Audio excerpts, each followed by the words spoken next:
Welcome back to Chit Chats, everybody. My name is Antonio, And I'm Gregory. and let's have a chit chat. Woo! All right, Yeah. here we go. So, Wait. welcome, Gregory.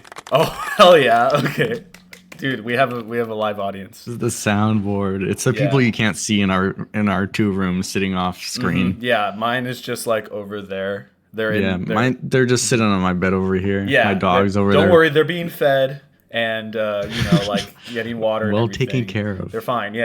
It's fine. They're not being held hostage. So welcome everybody, and welcome Gregory to this episode of Chit Chats. Thank you. It's been a while since I've recorded one of these, so I'm a little rusty in my speaking skills, but we're gonna persevere nonetheless. We're gonna see if that translates today. Maybe it'll come back to me. Maybe it'll be natural. Yeah, get that creative flow going again. Exactly, yeah. And we have a new sign here, the Tonyverse sign. I can the weird thing about like having these neon signs is like, okay. If it's too bright, Oh it'll blow shit. it out. Yeah. Whoa. I didn't mean to do that. Wait, how do I how do, Oh no. Oh fuck. Oh, hello? There we go. Ah, Okay. Does There that we go. Perfect. does that look good? Okay, we'll keep yeah, it. that comes through pretty sharp. Okay, we'll keep it at that level. All right, so let's get into today's topic. So, Gregory, are you an avid movie watcher? Honestly, no. I don't know what about movies. I just can't sit through them. I have to be super interested in a movie or seeing it live in theaters, like paying something and giving me incentive to sit through and watch the whole thing. Otherwise, I'm a little bored. I But feel that, yeah. Yeah, no, I mean, I think you know this about me at least. I am infamous for sleeping during movies, or like I will quite often I'll like sit down to watch a movie and I'll like sleep through it, even like in times when we've gone to the theater together. That's happened. Infinite, it's happened enough where my mom knows it's a habit of That's how yours. you know. That's how you know that that's like a what do you call that? That's a that's like Antonio lore. That's commonly known Antonio lore. Uh-huh. Is that I fall asleep during movies. But I still like watching them. I'm similar to you in the sense that like I have to be really invested in a movie if I'm gonna like sit down and like give my time to it. And I typically don't watch a lot of movies with other people just because like I like to be able to like stop watching it at any point if I get bored. You know, Okay. sometimes I'll come back to it, but a lot of times like I'll be watching a movie and I'll be like, I'm kind of like getting tired, or like, I remembered that I have something else to do, so I'll like, maybe I'll come back to this. Yeah, you don't want to feel like you're stuck there watching the movie when you aren't gonna pay attention. You want to absorb the movie and take it for what it is, Exactly. not just Exactly. get through it. Yeah, but I still have a lot of appreciation for movies, and and typically, the way that I like, I mean, like the way that I kind of like pick and choose what movies that I actually give my time to is kind of not like it's infrequent. Like sometimes I'll be like, oh, this movie looks good. Sometimes I'll just be like, I feel like watching this stupid like comedy or whatever. Like for whatever reason, I just get like fixated on it. I have a feeling some of those movies are gonna come up today. At least I know a couple Potentially. that I put on my list that are throwaway movies, and Potentially, yes, for sure. we'll test our knowledge on those movies there. Yes, and with that, let's we'll get right into it. Today we are going to be doing a little on the topic of movies. We're going to be doing a little bit of a game here called Guess the Rotten Tomatoes score.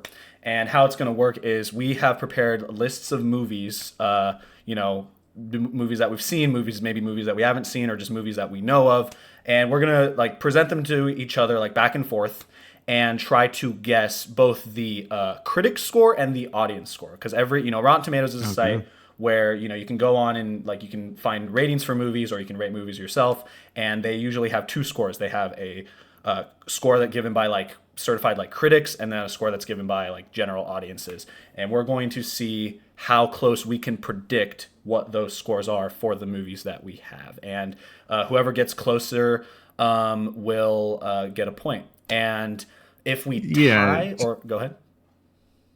To clarify, when you say get like earn points, are we getting 1 point per critic and 1 point per audience score, Yes. or is it all together. That is how I envisioned it. Is like you get 1 point if you guess closer, if your audience score is closer, and 1 point if you get your critic score closer. So you can get a max of Okay. 2 points per movie potentially. Okay. You really know one of these movies, a game changer right there. Yeah, and I think the way, because I've, truth be told, like I've seen other YouTubers do a similar format to this, and I think the way that they would do it is like if they were exactly the same like distance in terms of points, or like like points away from a movie. I think they usually go with Price is Right rules. So like if you were Okay. like 4 points lower and I was 4 points higher, then you would get the point because I was too high. You know what I mean? Gotcha. Yeah. Okay. So if you want to do it like that, we can do it like that. But I don't know how common that'll happen. So we'll see. Yeah, I don't imagine we'll be guessing the same exact number each time, or Yeah. Well, the same number off of the actual answer. yeah. I don't know. I don't think that'll be very common, but who knows? We'll see. But with that, let us get started here. I have Rotten Tomatoes pulled up, so I'll share my screen so you can see that too. Let me just be a little bit of a smart video maker here and check that the audio is recording. Yeah, it is. Okay, good. That's been a problem before, so I just want to clarify that. So yeah, let's get started here. So Gregory, would you like to give the first movie of the game here? For sure. I think we're gonna start with a classic from Okay. 2004. Okay. I'm gonna start this by asking you a question, Antonio. Okay. Have you ever found fish attractive? Um, that's a very interesting question. Let's see here. I'm gonna say no, not particularly. Maybe you haven't seen this movie then. I feel like I know what movie you're 2004 talking about. classic Shark Tales. Oof. Got the cast Will Smith, Robert De Niro, Martin Scorsese, and Jack Black. Kind of star-studded cast. Oh yeah, damn! I actually didn't know about all And if that. Yeah, yeah. that's crazy. No, I have heard of this movie. I think I've seen bits and pieces of Shark Tale, but I don't think I've ever like given my attention to the entirety of it. Yeah. Ooh, this is interesting. Okay. It might be a little too early for us to see as kids, seeing both born in 2001. So we're only 3 at the time. But I remember distinctly having this DVD around the house when I was Oh, younger okay. and watching it a couple times when my cousins were over. Well, I'm so sorry to hear that, Gregory. No, Hey, you don't know yet. The audience That- could have loved it. that's It could have true. been a historic movie. that's true. And regardless of like what the audience or the critics say, like in our hearts, like we can have our own opinions on these movies too. But that doesn't. But our opinions don't really matter though today because we're guessing other people's opinions.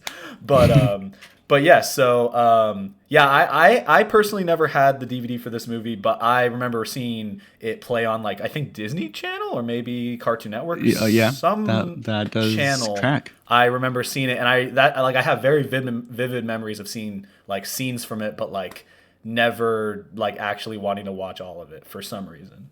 I don't know. But like, what did you think of the movie when you saw it?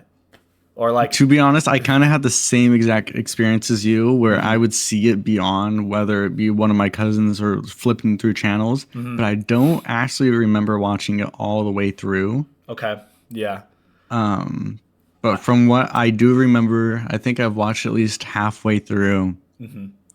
I It's a pretty average, subpar movie. okay. Nothing's too super special about it. You know, but I'm convinced nobody's actually seen the entirety of the movie. Yeah. I think that's a rare breed of people potentially, if that even. maybe we have some rare Shark Tales lovers here watching this video today. Maybe We they're- could be proved wrong. Yeah, maybe they're gonna want to defend the movie a little bit. I don't know, but generally, from what I hear about this movie, it is not remembered fondly. Like I mean, I think it's kind of like it's kind of remembered as kind of a joke, right?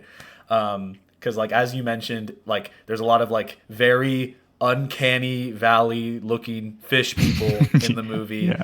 And I think from what I know about the plot, it's like there's like a fish mob or something, or like there's like a fish what do they call that? like the A yeah, school? yeah, like a fish freaking what do they call that? Like Like a coral reef, like community, or yeah, like well, you know the mob like what is that freaking the name of those of that group of people? It's on the tip of my tongue. are you Like talking the about like? mafia, like a fish Okay, mafia is gotcha. Okay, like that's what I know, or that's what I think I know about the movie. okay. Um, I and will then Will Smith neither is in it. confirm or deny that. Okay, yeah, I don't know, but let's see here. Like if I were to guess, I'm gonna Before guess. we Oh, go ahead. before we give our scores, do you want to clarify to viewers what the grading scale is? If it's 1 to 100 or Yes. Yeah, so on Rotten Tomatoes, like the way that it works is like I think so like it is 1 to 100, so you can, a movie can have anywhere from 1% to 100% rating on both critics and audiences. But the way that it works usually is that like it's a combined like metric from like a bunch of different people's like individual scores. So like the overall score is like the I think more or less the average, to my understanding. So there could be people that think this movie is like a 1 out of 10. There could be a movie that think this is a. There could be people that think this is a 9 out of 10 movie. I don't know, but overall, we have to see if we can if we can guess the like the overall like average score from everybody. But the thing that's weird about this movie is like I feel like I'm curious if like at the time it wasn't rated that badly. Like if it's one okay, of those maybe it's movies. a it did not age like wine, actually kind of spoiled. Yeah, like maybe at the time it was kind of like, "Oh, this is a cute movie. This isn't that offensive." Hmm. But now that we've like had so many other like animated movies come out, it's kind of like, "Oh yeah, this was kind of dog shit." I don't know. Um or maybe it's the opposite. Maybe at the time it was Hmm. reviewed pretty badly, and now people remember it more fondly. I really don't know. I really don't know. Do you want to give your predictions for the scores? Yeah, are we guessing both at the same time, both Um, audience and critic? yeah. I mean, yeah. If you want to Okay. give both of your scores, that's good. So I am very unsure on this one. I gave it audience score 45, critic score of 30. Okay, so more on the lower side. Okay, that makes sense. That makes sense. I mean, because maybe I'm wrong, but I'm pretty sure this is like scores over like the entirety of like the time that it's been out, right? Yeah, it's Okay. continuously updating as people submit their reviews of the movie. Right. So yeah, I mean those are pretty good guesses. Why do you think? Wait, did you say the critic score was lower or the audience score was lower? Critic score lower. Okay. I find that like 95% of movies that are on Rotten Tomatoes, critics are a lot harsher, and just because of the number of audience members that are casting their votes, I think the score is going to be higher on average, anyways. So it makes sense for me to do critic score lower. That makes sense. Yeah. No, I would agree with you there. Especially for this movie, I think I could see like people watching this maybe like as a kid and maybe they have fond memories of it, or like parents being like, "Oh, this is kind of cute for kid." I don't know, something like that. This is something to throw on for kids. Hmm. So maybe audience scores are a little higher, but critics definitely we're probably harsher on it. I'm gonna And I Yeah. think critics are also mainly adult viewers. I don't know exactly, but I would imagine that more often than not they're going to be full grown adults. And Oh if yeah. this is a movie for kids, then Yeah, that's true. I would definitely agree with you there. I think I'm gonna be a little bit like I'm gonna give a little bit like maybe like more generous scores for the movie, and I could be wrong to okay. do this, but I'm gonna say that audience score is 57, and Okay. I'm gonna say critic score is 49. That's gonna be Okay, going the same way, critics score lower. Yes, yes, I definitely agree with you that critic score is lower. So let's see. So let me write that down really quick. 57, 49. So I don't forget here. Yeah. Audience 57. Critic 49. Okay. Let's see what we have here with Shark Tale. Oh, I think you were closer. 35. Oh shit! Look at that. Wow, you were Wow. like pretty darn close. I think you Yeah, got a pretty point in good. both categories. So the left side is Jesus. critic, correct? Yeah. And then right is okay. Yeah, so So, critic I did 30, only off by 5%. And then 45, only off 1% for audience score. wow, that's Dang, that's pretty good. pretty good. Yeah, yeah, yeah. Okay. All right. So right off the bat, you sir have 2 points. I'm gonna write down our Let's points go. just so we can keep track here. But damn, yeah. Okay. So far, you are you are schooling me. No pun intended. 2 and Get it? 0. Like school, like a Dang. school of fish. Okay, I'm sorry. Okay. Can we scroll down see if we could see the uncanny valley female fish? It's not in there. Oh, Do they not have any? They gotta have a picture of the she female has fish. to be in there. Oh no way! They have the this one. There she This one, yeah. is. There's our fish girl. Yeah, no, that's like I remember more so like the faces of the fish more so than the actual movie itself. So I think that says a lot. Yeah, yeah. That's Shark Tale is definitely one of the movies of all time. Definitely one of them. Yeah. Yeah, I would have to say so. All right. So with that, let us move on to the first movie that I have here. Okay, so all right, let's start out with we did kind of a little bit of an older movie. Let's do a little bit more of a recent movie. And we're gonna start off like a little bit more generic, I think, with my kind of like pick, and we'll get a little bit more like I guess obscure as we go on. But Okay. the first movie that I have here is the 2019 blockbuster hit Frozen 2. Ooh, And Frozen the 2. reason why I wanted to pick this movie is that for a while, the first Frozen was like the highest It was huge. highest grossing animated movie of all time. Everybody loved it. Nobody would shut the hell up about it. And then Frozen 2 came out, and I heard nobody talk about it.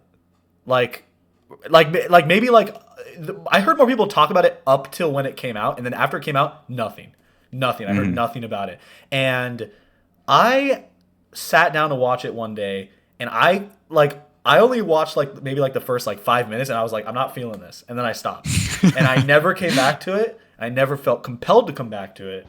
But I'm curious, what is your experience with Frozen 2? Like, what do you I what do don't, you think about it? just like you were saying about hearing everything about the first Frozen and then nothing about the second Frozen. I think it was to a point with me where I didn't even watch the second Frozen. Like I had younger cousins at the time that would been the prime demographic, and I don't even know if they went and saw it either. Yeah. I don't. Yeah, I just did not hear a lot about it. I don't remember hearing people like have very strong opinions about it. Like it was just like it came out. I think it did pretty well at the box office, I think. But then nothing. It was whatever. Weirdly enough, I think I remember one of the Frozen, like, I don't know if it was a holiday special or it was Oh, some type of short. I yeah, yeah, remember yeah, that yeah, yeah. more than I don't even remember the plot of Frozen 2. I Yeah. I remember the plot of like a short or something like that, but No, I know exactly what you're talking about because they came out with, and I don't think I ended up seeing this, but they came out with like a little short, maybe like half-hour short film that tied into Frozen, and they played it before I want to say Coco, the movie Coco, but I didn't see Coco in the theater because that's where like it originally aired, and I never saw Coco in the theater, so I never saw the short. But yeah, no, I remember more people talking about that because it was like, whoa, like is this like gonna is this like a teaser of Frozen 2 or something? But then I don't know if like it was that good or bad or whatever. yeah. But Frozen 2, yeah, like you said, like I didn't watch it, so like I don't know much about the plot. I know that it has to do with something like Elsa is like trying to find like her like I don't know, like some other like family members that they have or something like that, and she like Yeah. hears this like sound over and over. Have you ever heard the song Into the Unknown? That's a song from the movie. Hmm. And I know about that song because well that was like that was essentially the Let It Go of Frozen 2. Where like that was a song that everyone loved from the movie and Panic at the Disco did a cover of it, which is why I know Oh, about okay. it. But that's like the most I know. And so like there's something about like Elsa going out on like an adventure and I think the other characters are trying to like find her or something like that. Hmm. But again, like I'm that's kind of it, man. Honestly, I think I have less of an idea of ratings on this one than Shark Tales. Yeah, I mean, Because it's a Disney movie, so Disney movies usually do pretty well. But with how little I've heard about this, I don't know if this is a great outlier among all the Disney movies, or if it's just we weren't the right demographic and didn't hear yeah. anything about it just because of our age. I think But that played a this one's factor really for thrown sure. me.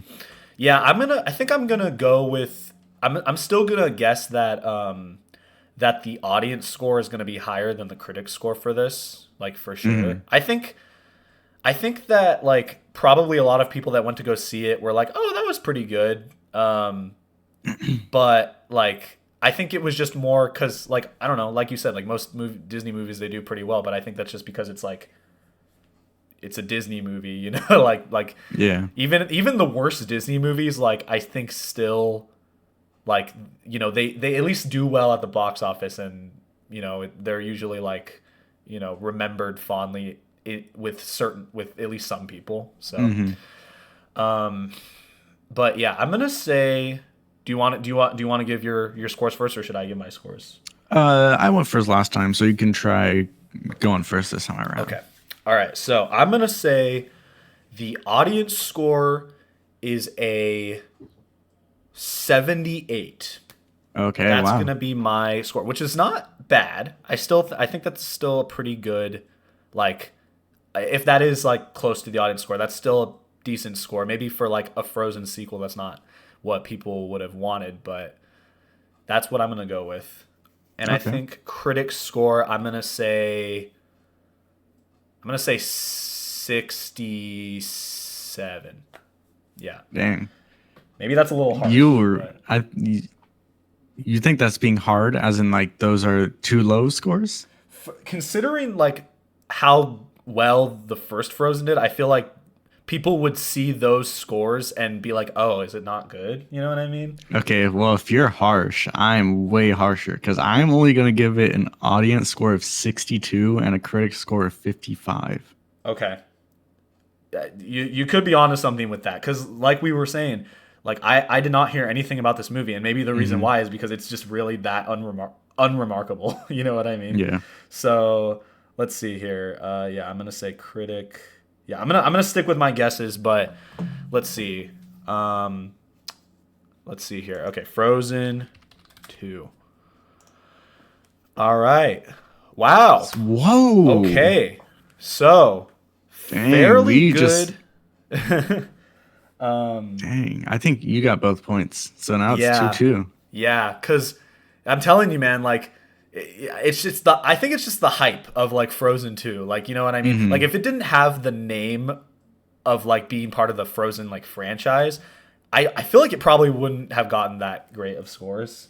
Yeah, with it being just a follow-up of such a well-respected, well-rounded movie that everyone seemed to love and it be in the forefront of culture for such a long time. Yeah. And it, following that, it's going to have a good substantial audience to it. Mhm.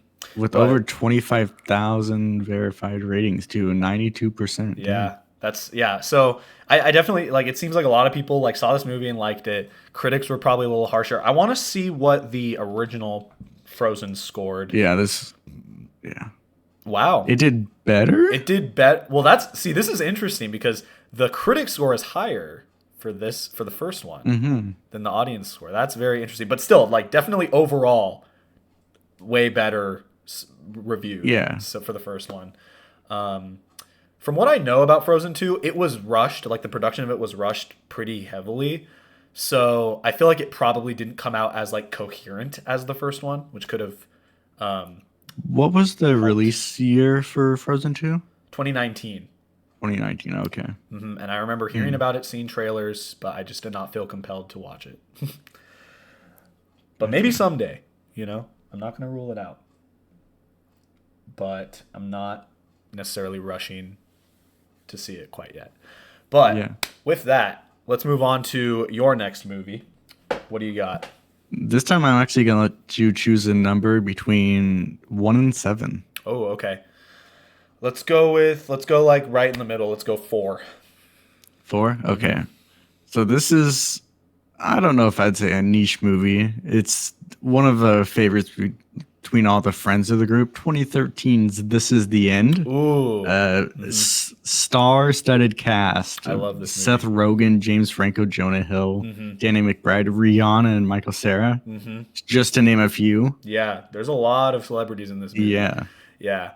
Yeah, no, I quite enjoy this movie. I think that it's a lot of like dumb fun, you know?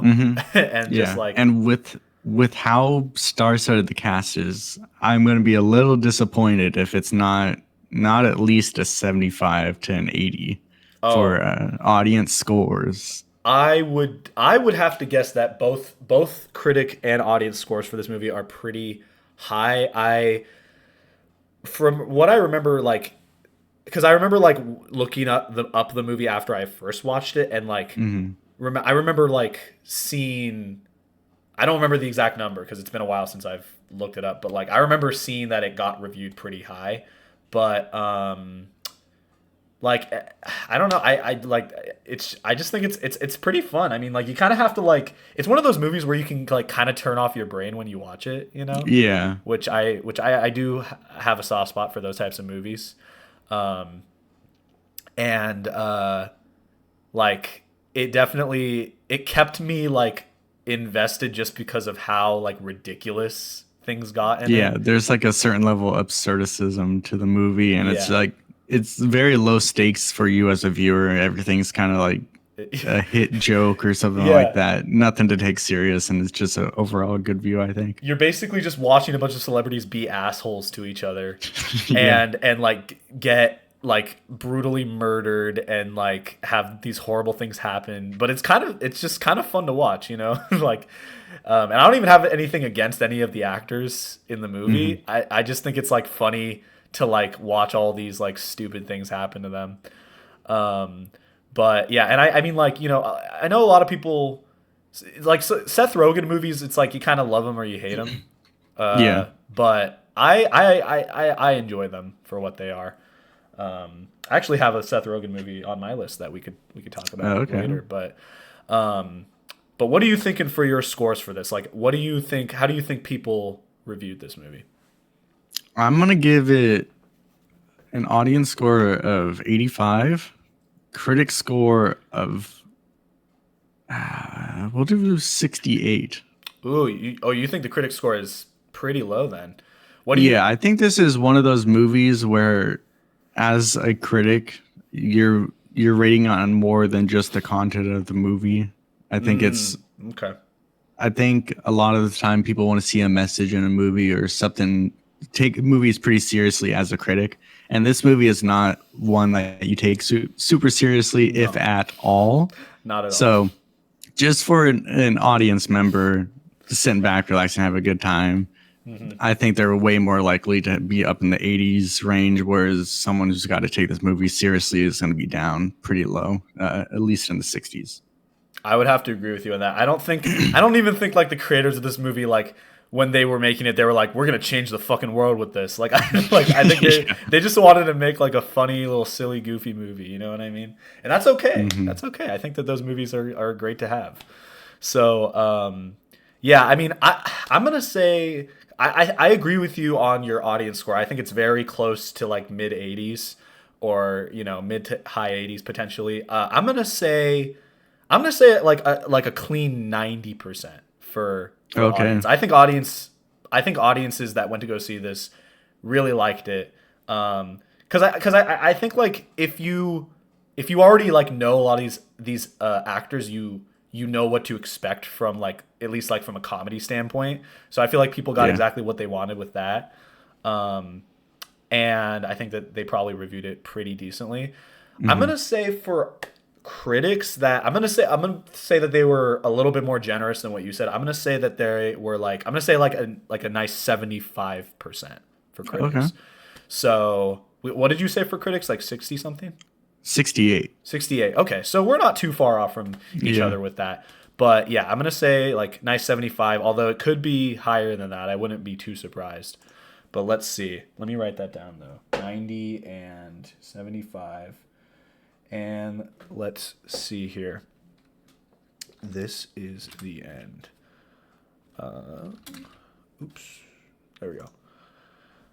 And we got 83 for 83. critics and 71. 71. Damn, audiences were not as generous with this movie as I thought they were. So I think you got a Dang. point for audience and I got a point for critics, if I'm not mistaken. Yeah.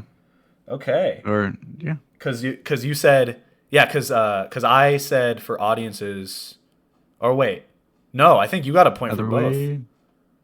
What did you say for your I audiences? got audience 85.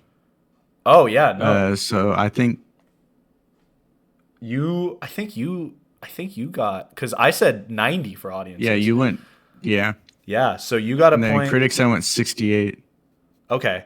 Yeah, okay. So I got a point for critics, but you got a point Yeah, for so we just got audiences. one each flipped Gotcha. Yeah. around from what we originally thought. Yeah, yeah, yeah. Okay. Cool. Well, that's all right. So that I guess that kind of makes sense. I guess well, no, I still think audiences would have reviewed this higher. But Yeah, it's kind of surprising to me. It goes directly against what I was thinking for critics not being able to take this movie seriously, but they seem to have really liked it, even more yeah, so than critics. Although no kidding. it does look like the audience, it's a little less popular with only 100,000 ratings compared to something like Frozen, which I believe was up in 250,000. That's true. So Yeah. I feel like some it's people definitely a smaller movie in general. yeah. And there are some pretty like I don't know, like I don't know, raunchy or like you know what? I feel like maybe like a lot of people that saw this maybe they were a little like maybe they were more on the religious side potentially and Okay. they didn't really like the sort of like cynicism of like like critiquing of religion in the movie potentially. I don't really know. I thought it was fine. I don't think it was that big of a deal, but Hmm. I could maybe some people that reviewed it were like, oh, this is stupid, like I don't think this is like I don't this isn't what I believe in. I don't know, but either way that's what the scores are. Sin 3-3. Yeah, it's 3-3 currently. Let's see here. All right, what's the next movie I want to go with here? Okay. I'm gonna also do a Seth Rogen movie. Keeping with that theme, but I'm gonna go in a little bit of a different direction. Okay. Gregory, have you seen the movie, the 2016 classic, Sausage Party? I have not seen Sausage Oh, you Party. I haven't know seen this is one you Sausage have Party? watched not too long Dude, ago. that's yeah. No, I actually only saw it like I want to say like this August or something. Like it was very recent. Or like yeah, that this past August. But And how yeah, would you say this movie is just from your own viewing experience? yeah. So this movie is Sausage Party is a like is a interesting piece of cinema in a lot of ways.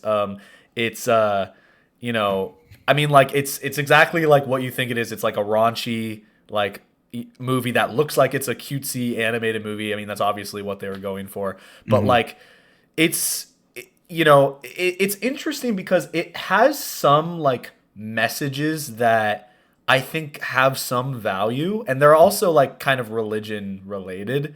But like it has like certain themes that it's going with, and I'm thinking there's like kind of a message there that they're trying to convey, but it's really hard to like take it seriously when it's just like a bunch of food saying curse words and like making sex jokes. You know what I mean? like it's a weird contrast. But you know, like if you go into it kind of with not too high expectations of like humor, because like the humor is not groundbreaking. It's very like here's a cutesy sort of like animated thing saying fuck you, and it's like that's kind of the humor of it. But like if you It's kind not of the peak comedy that we once knew. no, it's not super witty or anything, but it's like, you know, that's okay sometimes. I think, you know, it's sometimes it's just kind of, you get kind of, I definitely, like, it wasn't boring. I'll say that much. Like, it was not a boring movie. There were some, like, slower parts to it, but, like, overall, it kept me, like, I continued to watch it. Like, I didn't get bored or anything. But in terms of, like, so, like, I think I would rate it decently. I think I personally would give it maybe like a 7 out of 10, 8 out of 10. Like I'm not super like critical when it comes to movies, but that's, you know, I think that that's like a fair score for it. Hmm. In terms of audience members and critics, I'm going to say that they probably rated it similarly and maybe not super highly. I'm going to say like maybe like for 70 for audience members, and critics I'm going to say gave it a 65. Yeah. Okay. Maybe that's too high, but so you have not seen the movie though. I have not. So my answer is kind of a shot in the dark. Okay. But for some reason, I feel like I remember seeing this movie plummet in box office. Ooh, okay. Like, Yeah, I'm not actually sure how it did at the box office. so It was for rated that, R, so and you I know. think I also have to consider the type of viewer that is going to see this movie. Yeah. I think it's a very like, certain demographic. It's not a wide appeal movie. No. I think it's rated R, so it's not for children at all. Mm-hmm. So for that reason, I think audience score, I'm going to give it a 60. Okay. But for terms of cinema critic score, I'm only going to do a 40. Ooh, you think it's pretty low? Okay, I Yeah. respect that. I think sometimes it's worth like kind of going a little bit like more radical in your scores, because you could end up being like a lot closer. Mm-hmm. And I don't think that. Yeah. So wait. So you think critics were 40? Yeah. Oh, you said okay. Yeah. I wouldn't be too surprised if it was pretty low. Like, but let's see. I wouldn't be surprised if it was even lower than 40. Yeah. Let's see. What are we working with? Wow. Whoa. Wow. Damn, Dang. that is I'm always flipping it that around. is high. Yeah, it's interesting because we were talking Wow. about like, oh yeah, critic scores are typically lower from what we saw, but Apparently like not. apparently that's not always the case. Yeah. So I think you get 2 points this time around. Or what So did you guess for audience? I said 65, or no, I said 70 for audience. Okay, so we both get 1 point. I guess 60 for audience. Okay. Yeah. And then I get a point for the critics. Cool. Okay. Damn, all right. That's not what I was expecting. So I guess critics just saw the artistic like, Yeah, they see something that we value. don't. They really do. Yeah, like I wonder if like people no, there's no way that people like put on this movie for their kids thinking it wasn't like they thought it was like a rated G, like, you know, like they must have known this was like a rated I think R movie, right? there was like the ads at the time. There's like I don't know. I remember the ads being like very sexual innuendos. Yeah. Like there's no way you can possibly see those and then mistake this movie This is for being a children's. This is a very sexual movie. There's a whole scene, and anyone that has seen this movie, if you ever decide to watch this, just be prepared. Like there is a specific scene that is like, it's just like you're just watching it and you're just like, what the fuck is going on in it? And it's very sexual in nature. So I'm curious on what the scene is as a now. warning, yeah, I mean, like honestly, like it's probably like it I don't know. I don't know if I would recommend watching it. It's like it's kind of weird. It's just stupid. It's just stupid. I don't know. You could probably just find it Also, on YouTube if you really wanted to. But we should look up on just for this movie. I want to see what it did box office. I noticed it only has 50,000 ratings for audience. So yeah, if only 25,000 of those people found it appealing, yeah. then that suggests to me that they did not make a profit on this movie. Let's see. Oh wow, no, it looks like they made a pretty good profit. What? 141.3 million. I mean, considering the budget was 19 million, like that's Yeah. pretty good, but I'm surprised that the budget was that low cuz I know animation's pretty expensive. Hmm. But yeah. Damn. Okay. So Dang. well, apparently they're making a TV series based on it. So that's To be I released can't wait this year. to be really get ready for that. You should watch the movie so you can be prepared to watch the show, you know. I'll watch it tonight. Yeah, there you go. Have fun with that. Okay. Let's move on though. Let's move on to your next movie here. So what do you got? Okay.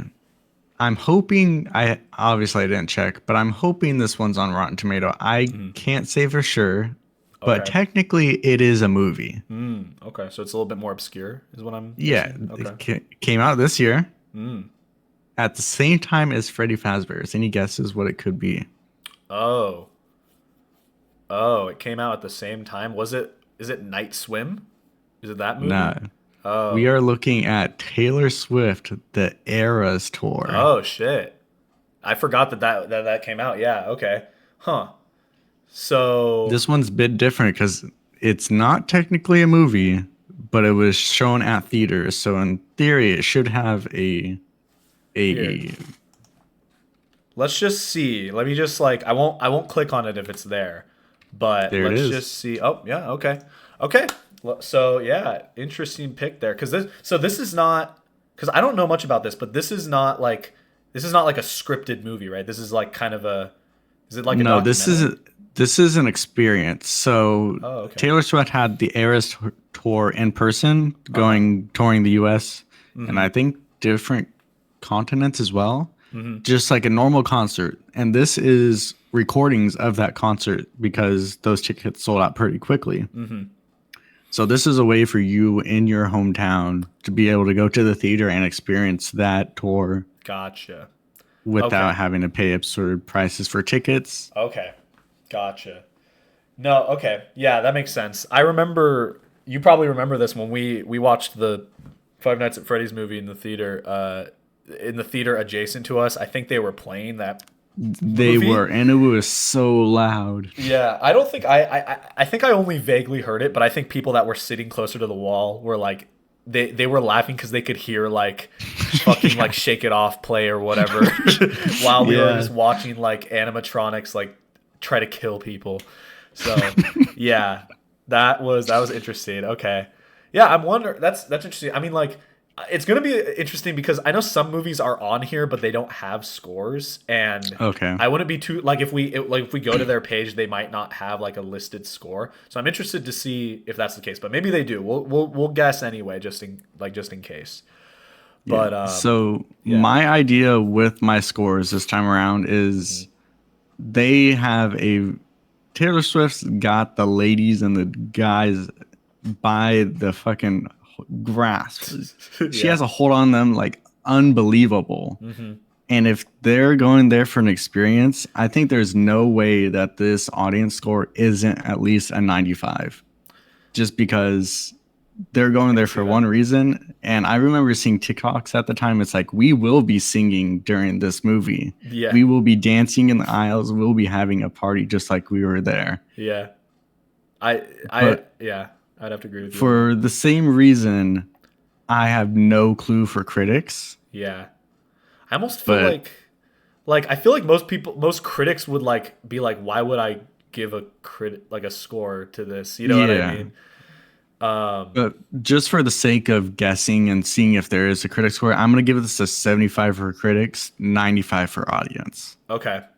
I mean, I definitely agree with you in your like assessment of like I think any audience members that went to go see this, they got exactly what they wanted. They just wanted a way to like experience a Taylor Swift concert without being able to go, you know. And so I think it's definitely like, why would they rate it low unless it was like edited shittily, in a shitty way or whatever. But Yeah. like it probably wasn't. It was probably like pretty comparably made. But so I'm gonna guess. I'm not gonna guess exactly what you said. I'm gonna say maybe a little lower. I'm gonna say 92 Okay. for audience score. But for critics, I mean, I'm also thinking similarly to you, to where like if there is an audience score, it's probably lower. And but I'm also gonna say like, like if critics scored it like for what it was, it Hmm. probably did pretty well. So I'm gonna say 84 for critics. Okay. So I'm gonna be a little bit more like generous once again, but we'll see if that like works out. Um, let us see here. Oh my God, Crushed it. Jesus. Okay, Dang. that is, yeah. Okay, well, So 1 point each here again. yeah. Damn. I don't think I've Okay. ever seen a score that good No, all around. no. Apparently, a place of our own got 100%, but and a couple other ones here. But in terms of like this movie, like, damn, yeah, that is pretty. Overall, that is pretty freaking good. Like, I mean, Just proof the grass Taylor Swift has on the mainstream media. yeah, that's definitely true. And I think like She is killing she's it. killing it. Like, she's just like, you know, with her like re-released albums and her new album, like she's just like, she is like just the embodiment of like mainstream music, I feel like. And that's not Yeah, necessarily an she's an insult. icon. That's not She necessarily an has insult. enough power to Uh-huh. affect local economies, and that's Yeah. proven. Yeah. Yeah, that's true. And she made people give a shit about Travis, what's his name? Kelsey. Kelsey, yeah. Yeah, you know what I mean? She has so much power. No, I'm kidding. No, like hate to Travis Kelsey. I just know that like a lot of people didn't even know who he was until she dated him. So, Hmm. but yeah, no. I guess it makes sense though. Like you said, like she has she has so much influence, and it's like if you're going to go see the Eras Tour movie, like you're probably a pretty big Taylor Swift fan, so why would you rate it low, you know? Yeah. So yeah, but I was not expecting the critic score to be higher, but I guess it's like it's probably like I'm gonna guess that that's because like less critics reviewed it, and Yeah, we're maybe down there to was like 88. audience members that came to it and like tried to like hate on her, you know what I mean? Maybe without even seeing it, because I know she has like Mhm. haters, Yeah. but Being that big, you're always going to have some people that prey on your downfall. yeah, that's for sure. But regardless, it's like you can't stop the Swift, you know? Yeah. All right, so that is another 2 points for you. So Uh, I I think think, right. didn't you guess a higher, Oh, I you did. guessed a higher Oh, critic I score, did. That's 4 right. 4. Oh shit. Okay, yeah. So that's another point for each of us then. Mm-hmm. Okay, yeah. I forgot about that. Okay, yeah. All right, so we are tied 5-5 currently. So, let's see if we can break that tie with the next movie here. Let's see. What do I want to go with? Okay. Okay, I have a do you want like a serious one or a silly one? Let's do a silly one. Okay. All right. So here's my silly one. Okay. So you have probably heard of or you've probably seen potentially the live action Alvin and the Chipmunks movies. I Maybe have. one or two in your day. They were pretty big for a while. Like it just, the first one came out. I guess it did pretty well, and they just kept making them. you know, I think there's like four. I think they did four of those. They Okay. did Alvin and the Chipmunks. They did Alvin and the Chipmunks, The Squeakquel. They did Alvin and the Ooh. Chipmunks, Chipwrecked. And then in 2015, this is the most recent one, I believe, they did Alvin and the Chipmunks, The Road Chip. I have not seen that one. I know I've Well, seen Shipwrecked. yeah, I also have seen Chipwrecked. I know because we watched it in school, I think, one time, like in Okay. elementary school. That's how I saw it. But yeah, these movies were pretty, like they were definitely in the public eye for a while, and they've kind of like fallen off. I don't think there's plans to make any more. But the Hmm. most recent one, we're going to talk about the most recent one today, Alvin and the Chipmunks, The Road Chip. So I actually have seen this movie. I don't know why I decided to watch it. I just one day I was just like, you know what? I think it was on Netflix or something. I was just like, I just feel like watching a stupid, like silly little movie, and I put on Alvin the Chip. I think I was just bored and I was like playing a game like or something at the time while I watched it. Just wanted to have something on in the background. I don't know what came over me, but I decided to watch it, and now I can say that I've Here seen we it. are. Yeah, here, and that's how we got here today. Um, have you? So which ones have you seen? Have you only seen Chipwrecked, or have you seen any of the other ones? I've seen the first three, I believe. Oh, okay. So you've seen more than I have, because I haven't even seen the first two. Really? No, but don't worry, because I saw the fourth one, and like I was still That's caught up all that with the matters. lore. I was still caught up with the lore. Like like it didn't affect my viewing experience too much. But yeah, this is kind of a weird franchise. Like I guess they were just doing well, so they were just like they kept making them. I don't think they're super great movies. Like Do you know what the studio producing these movies is? I have no idea. Maybe it's like Sony Pictures or something. I actually don't know. Let's do. We're not gonna look up the score yet, but I just want to. Let's just go to the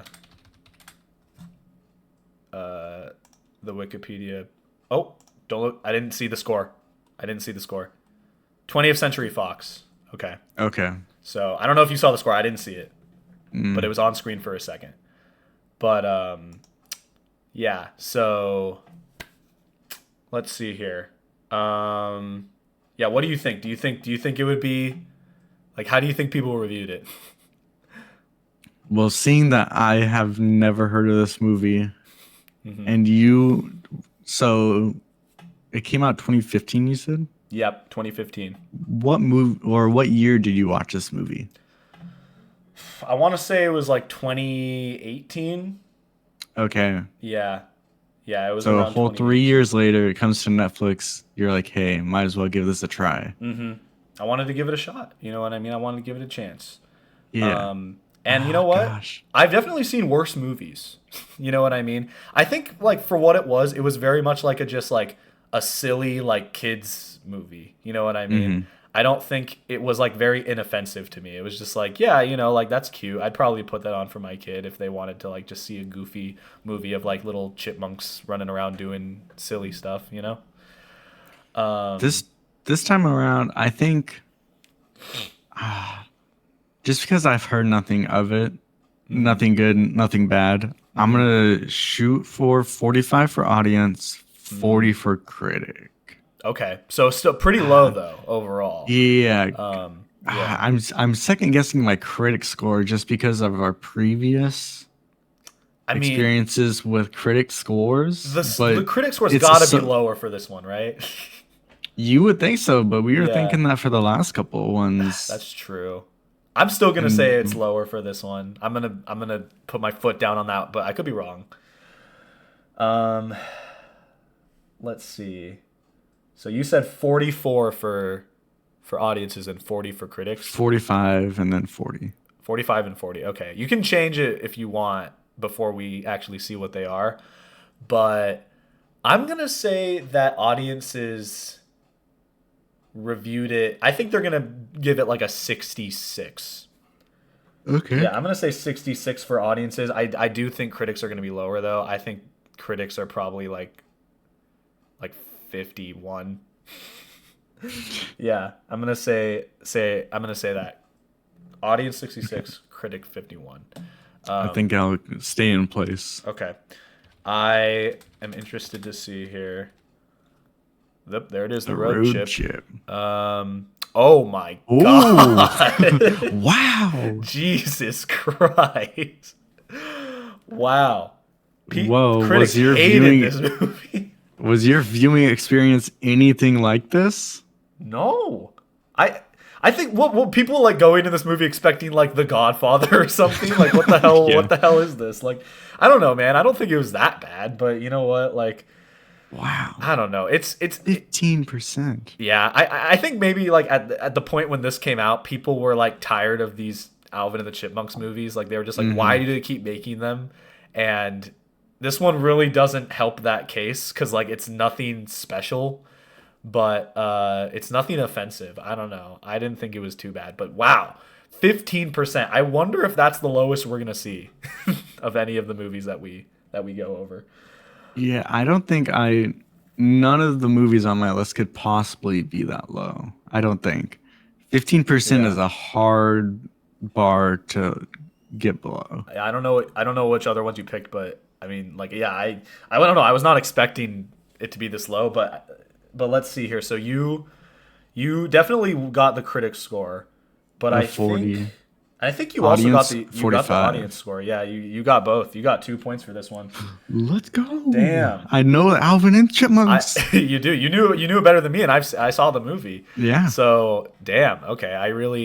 I did not expect that. Okay. I think maybe I just need to be a little bit more harsh in my ratings. I think maybe I'm not. I'm not being critical enough. Again, I guess I'm kind of going up more so off of like my own thoughts when it comes to these Yeah, movies. you're thinking like an audience member, not like Yeah. a critic. I guess I need to think more like a critic. I'm just like baffled that audiences rated it that low. Like I just don't understand. Like like why would you?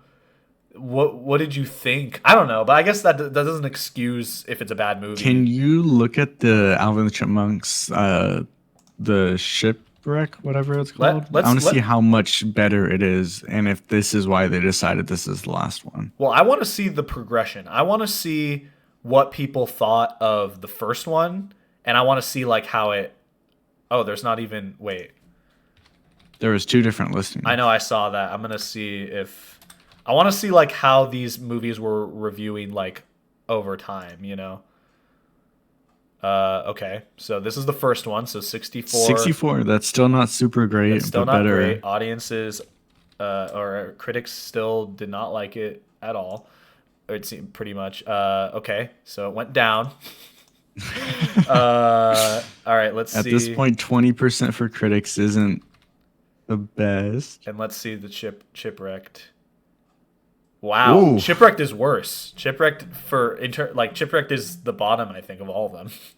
Yeah, I think it So- scores exactly the same for audience, Yeah. but critics really were not feeling this movie. No, not at all. Yeah, okay, but apparently, like if you're a critic, apparently Chipwrecked was better, or not Chipwrecked, Road Chip. The stupid title. Yeah, okay. Well, these movies, I guess there's a reason why they stopped making them, but Yeah. it's a damn shame. I was really hoping they would make The 5th. Chip out of water. I don't know, some chipmunk pun. I think it would have to be one about airplanes because they did the land, sea, next would be air. See, okay, like the reason why I'm laughing is because there's a scene in the road trip where the chipmunks like, I forget why, but they get put on the no-fly list. And I'm not joking. That's a plot point in the movie. I think they were like What? they like caused havoc on an airplane or something. I don't know. Nothing bad happened to the plane or anything. They just like were like beating someone up on it or something. But it's like when you said that, I was just like, oh shit, that they kind of did that, something like that. But Damn, they can't make a 5th movie. They're already banned from airplanes. yeah, that's a shame, dude. It's really that's why they haven't made another one. Well, you win Damn. some, you lose some. All right, moving on. Let's say, okay, you want to do like maybe like 2 more movies each? Sure. Yeah. Okay, sounds good. All right, so what is your next movie? We're going to go with the movie that you and I actually saw together. Ooh, okay. Let's take us back to 2017. What's happening at the time, Antonio? Oh, fuck. Fidget spinners happened. The Fidget Nintendo spinners. Switch launched. The iPhone X Any came big out. movies coming out that year? Oh man, none come to mind. Power Rangers 2017 came out. The first It movie came out. I don't really think there was any other ones other than that though. No, I think movie of the year. I think it was actually at the Oscars. I don't know what you could be Emoji movie referring to. 2017. Yep. Yeah. Yep. Okay. Yeah. You're Speaking right. of which, I can't you hide from it still forever. have that movie ticket. I do. I That's do one still you're have that holding movie near and dear ticket. to your heart. I do, yes. I have a little collection of movie tickets that I've kept for a while, and that is one of them that I recently came across while I was cleaning my room. And yeah, the Emoji Movie is definitely a movie. It's I something. don't think you could deny that. Yeah, but we did go to see this in the theater, like a couple days after it came out, I think, in 2017. Yeah. And yeah, like you said, like movie of the year is like the most definitely my most anticipated movie of the year. It's funny because That's I had to think for a minute, like what other movies did come out in 2017, because I don't remember many other ones that came out other than the mhm. Emoji Movie. You know, I was just trying to avoid confronting it, but yeah, that was With a definitely movie with someone like James Corden in it. You're James forgetting Corden, that? T.J. Miller, Anna TJ Miller, Patrick Faris. Stewart. Patrick Stewart, he played the shit emoji. Yeah. How could you not love that? You know? Oh my god, yeah. Yeah, the Emoji Movie is an But infamous movie. Maybe not for I the best remember this reasons. movie being very okay. To explain to the audience, this is a movie we went and saw because we knew how bad it would be. We did not Yeah. watch it because we were looking for a great piece of cinema to No. watch. No. We knew it would be dog shit. Um Yeah. do you think anybody thought it would be good? Like do you think anyone I can't think of a single person. Maybe really young kids. They're like, oh Yeah. yeah, emojis. This would They're be like, great. I love emojis, these things on my phones, and now they're making a movie out of them? Holy Yeah. shit. Sign me the fuck up. Yeah. Maybe. I don't know. But no, I think most people that went to go see it went to see it because they knew it was gonna be bad. You know what I mean? Hmm. Yeah. There was a lot of like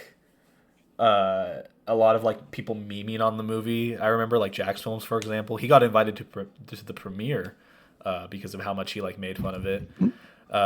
And yeah, I remember just a lot of people like just shitting on it. And then I think when it came out, like I remember people definitely like felt justified in their shitting on it.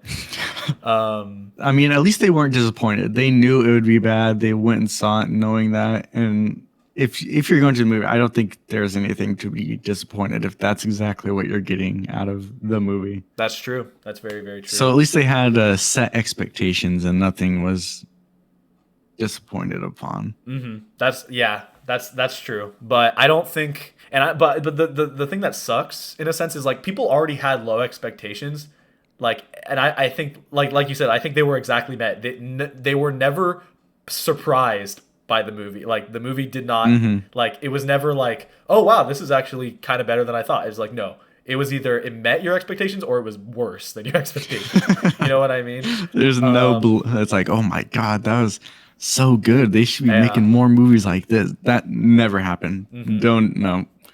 No, no, thank you. Um, So, but I'm curious, like, what did like for yourself, like, what did you think, like, critically speaking, like, did you think there was any positives of the movie? Did you think? I did like the world building. They Okay, had like the idea of like traveling around a phone to different apps and different like in the sense worlds experiences. I thought that was pretty cool, but the way they yeah, executed it wasn't the best. And being tied so directly to emoji, which like is always a set feeling or idea, yeah. then it kind of ruins the idea of being able to travel around a phone and see all these different worlds inside and out. Yeah. Yeah, I mean, I kind of see what you mean. I think like the it's like when the pitch of the movie is what if emojis could talk? There like what more could you do with that premise other than like they travel through a phone? You know what I mean? Like Other than being like, oh, this is an eggplant, but it's also a oh, dick. like Oh whoa, my that's like God. like so highbrow humor, dude. Like Oh my God. Peach yeah. emoji? The peach emoji, the shit emoji. Holy, oh my Damn. god. What did, oh yeah, James Corden played the high five High emoji. five. Yeah, my favorite Yeah. character.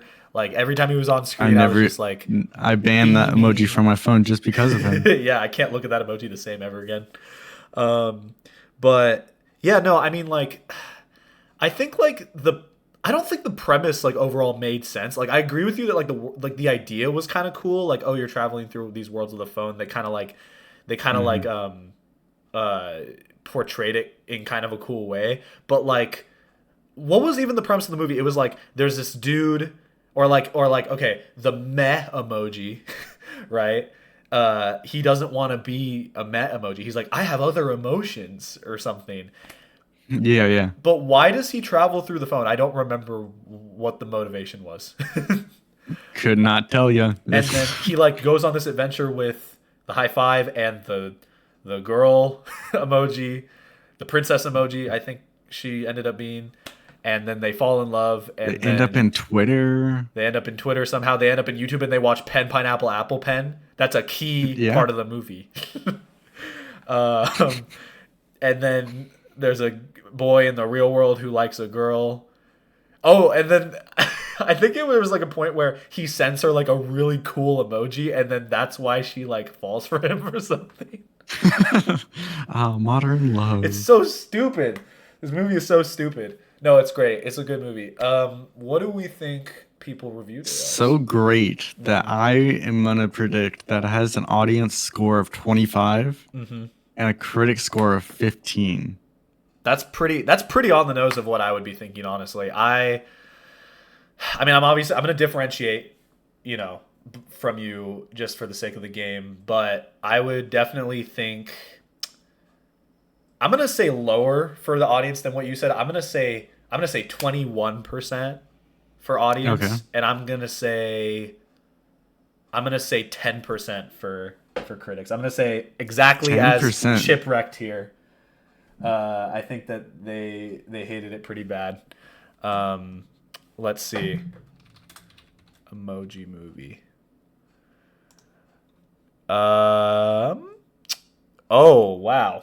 Yeah, 6%? 6% Holy and fuck. 36. So I think that's another. Let's see. I think that's another point for each of 1 point us. each? 1 point each. Yep. Yeah. Okay. Yeah. 6%. Wow. I didn't think we could get lower than the road trip, but apparently I was wrong. Dang. Yeah. Wow. Can we Wow. go lower? Can we go? Oh, yeah. That's the question. I don't really think many of the other movies I have are going to be any worse than that, though. I can't even think of a movie that would be lower than 6% off the top No. of my head. No, I really can't either. I don't know. The Emoji Movie is bad. That's all that I have to say. I don't I don't even really know if it's worth watching just to see how bad it is because it's so like forgettable. Probably not. You know what I mean? Like it's not even like worth talking about in some regard other than the fact that it exists. You know what I mean? Yeah, if we're Um, having a hard time putting, oh, I could hear myself. oh, If we're having a hard time, how about now? oh, you're good. Okay. Yeah, it's better. Okay. If we're having a hard time putting the movie together, like plot wise as Hmm. a team, then I don't think there's any reason to go see this movie. No. And it has a pretty short runtime, anyways. I think. Yeah, I don't think it was in the theater for that long. No, I remember it came to Netflix like almost immediately after it came out. I think that's kind of amazing. Yeah. 36% audience score that it still came to Netflix. I mean, if it's a Yeah. cheap deal for them, Hmm. sure, by all means. Yeah, I guess. I don't know. It's weird because I think I know like maybe like one other person who actually thought it wasn't too bad, but I still think I wonder if like after it came out and like kind of the shitting on it era kind of ended, like maybe some people Hmm. saw it and were like, oh, that's kind of cute. It's just like it's an innocent little movie, but I just think it's just like I just don't think it should have ever existed. You know what I mean? I just don't think there was any. I mean, we got some I good think laughs out of it, out of the idea of it. So. this was like the first movie of a certain era of animated movies. I think they're like, Hmm. I don't know how to describe it, but it's like low quality, low return animated movies that started coming out, Hmm. and this was like the very first one to do it. Yeah, I kind of know what you mean because there was another movie that came out that I was gonna potentially bring up. Um, and it's very similar in the premise. Wreck-It Ralph 2, Ralph Breaks the Okay. Internet. That movie is very similar in the sense that like it's like they're going through a bunch of like internet based worlds, and I don't think it was reviewed very well because it's a movie that ages like milk. You know what I mean? Because like so many of the references that they give are like outdated in this movie and in Wreck-It Ralph 2. Hmm. They Miranda Sings makes a cameo in Wreck-It Ralph 2. Uh, so what more can you say I about that? think. But No, she's not. yeah, no, I kind of know what you mean though. Like there was like a lot of kind of like phoning it in animated movies that kind of came out after this. Hmm. Frozen 2, you could consider Frozen 2 to be part of that era. You know what I mean? Maybe it was a little bit Apparently later, but not because of that's the ratings of it. that's true. I still kind of stand by the fact that I think Frozen 2 is probably not anything remarkable. It's just like because it's a Frozen sequel, it's like that's why so many people thought like kind of maybe like they kind of made themselves think it was better than it actually is. I don't know. Maybe I shouldn't be so harsh Mm. on it. But yeah, so what do you think? Like for the next movie should we go with Wreck-It Ralph 2 or should I pick a different movie that I have here? We should go with Wreck-It Ralph 2. I know Okay. you were saying that you didn't like it, you didn't find it very good. A lot of people didn't find it very or think of it very fondly, but I Uh-huh. actually really remember liking that movie Ooh, at the okay. time of its release. Okay. Yeah. Yeah, okay. So yeah, so Wreck-It Ralph 2, I actually, and like maybe contrary to what I'm saying, like I didn't think it was that bad the first time I watched it. I thought it was like pretty entertaining. I thought it was interesting. I think over time my opinion on it has gone down. Okay. I've watched it again since the first time that I saw it, and I think it's just not what I think they should have done for a Wreck-It Ralph sequel, if that kind of makes sense. Like I think it was a little disappointing to me. Um, and I'll kind of explain what I mean. Like when I remember like cuz okay, we like you saw the first Wreck-It Ralph, right? For sure. Yeah. Yeah, and like what did you think of the first Wreck-It Ralph? It was pretty good. Had a very nice like for the area for the era they were trying to portray the game being in. I thought it fit very nicely in the arcade systems and Hmm. having a hub world with all these different games For sure. and going on adventures throughout it. I think that was pretty cool. Yeah, I Um, agree. Yeah. but other than that, I don't think I remember much about it.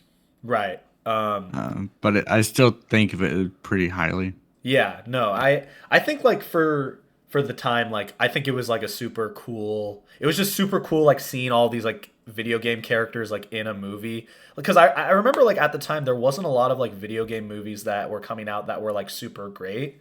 Um, and even though like, the first Wreck-It Ralph isn't really like a video game movie in the sense that it's based off of a well, it is. I don't think Wreck-It Ralph was an actual video game, was it? Like I think it was I have no an clue. original. I'm gonna Fix It say Felix. I don't think it was. I'm pretty sure Wreck It Ralph was like an original creation. I think it was based off of like Donkey Kong, but like Yeah, that would make sense. I don't think like there was ever like an original. Oh, oh, okay. Was Fix It Felix an actual game? No, I don't. I don't think it was. I think yeah, I think it yeah. According to what I'm seeing here, looking it up, Fix It Felix was an original like creation for the movie. Okay. But like a lot of the games in the movie are real, you know what I mean? And I remember like seeing like Bowser in the movie and like Sonic in the movie and being like, "Oh, like, that's so cool that they're like acknowledging like these like, these video games that, I like and everything."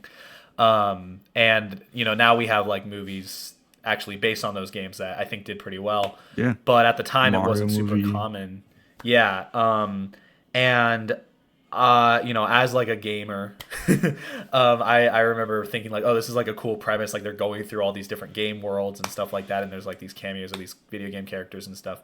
And I remember like reading this like blurb online saying that they wanted to like the pitch for Wreck-It Ralph 2 was originally going to be that he goes through like console games.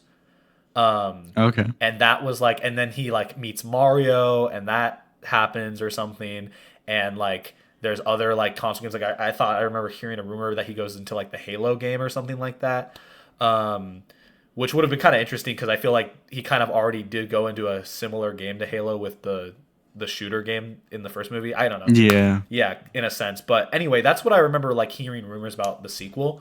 And when the actual like sequel got announced and like the trailer came out, I was like, "Oh, okay, this isn't what I was expecting, but maybe this won't be too bad." And I remember kind of like you said, like I don't think I when I first watched it, I thought it was super bad, but um I think kind of looking back, I kind of wish they went in a different direction with it. It You know what I veered mean? from the path that you were thinking Yeah. was what made it unique and cool. Yeah, cuz I just feel like they were trying too hard to be like hip with the kids in Wreck-It Ralph 2. Like they had Ralph Floss.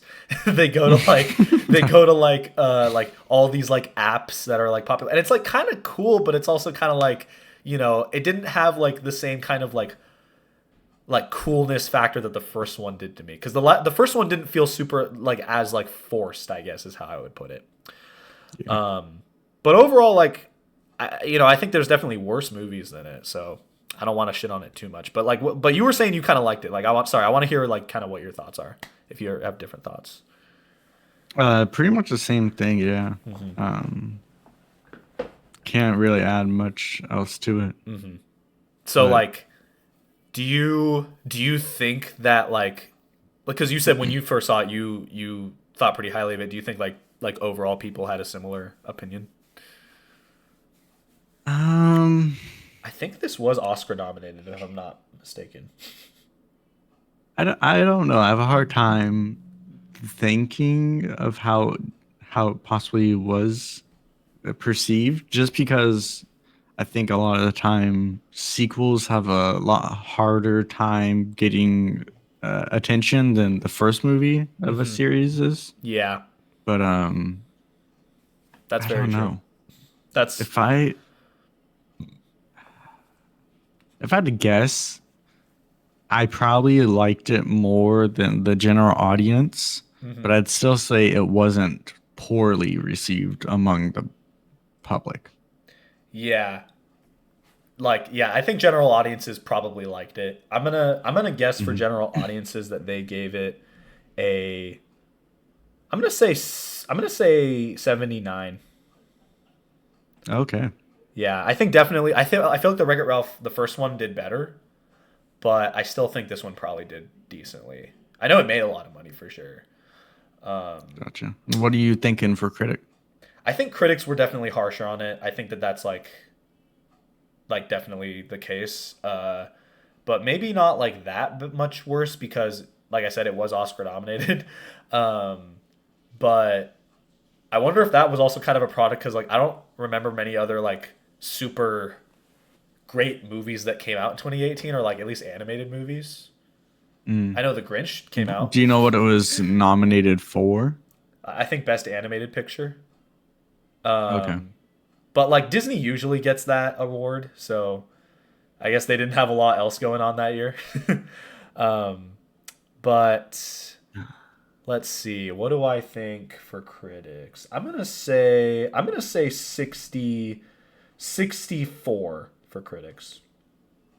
Yeah. Okay. So even though you didn't like it as much as I did, you still ended up scoring it higher around the board than I am. For Okay. me, I'm gonna give it an audience score of 70 and a critic score of 50. Okay. Yeah. So far from whenever that's happened, you've been more often than not right on that. So we'll see if that happens again. I think maybe I'm being Here's too the change up. maybe I'm being too hard, or I'm not being harsh enough rather. But let's see. Oh, okay. So audiences. So I think I got So the one point on the point each. audiences. Yeah. Or Well, wait. What? what? No. What did you Oh, guess? I got. I Audience? got. Oh, wait. No. Okay, I thought I got I think critics I got the exactly. point for audience. What did you say for audience? 70? Yeah, you got the point for audience. Uh-oh. Oh, I need to charge my. I need to charge my camera. Wait. What the hell? It is charging. Oh no, it's not plugged in. Never mind. Um, there we go. Okay. So yeah, you definitely got the point on audience, and I got the point on critics. So yeah, this is a tough game. This is like, but I was not expecting the critics score to be that high. Like Yeah, that is that's very insanely high. high for. But I guess I don't know. Maybe just people. Again, people saw the value in this movie more than I did. You know what I mean? And why fault them for that? Yeah. But yeah. All right. So let's move on to your final movie of the night here. What do you got? Final Throw it movie at me. of the night. So, I have one movie that we talked about previously in the night, Okay. or we could do the other one that I have set aside that I think is going to be harder for the both of us. Ooh, that's tough because I'm curious. Why not? Let's do the one that's harder, but I'm curious what the other one was, just because you said we brought it up Okay. earlier. So, the movie that started it all, Vin Diesel, Paul Walker, What? Michelle Rodriguez in The Fast and the Furious Oh shit. 2001 film. That's what are we 2001. on? 2001. I didn't know it came out that long ago.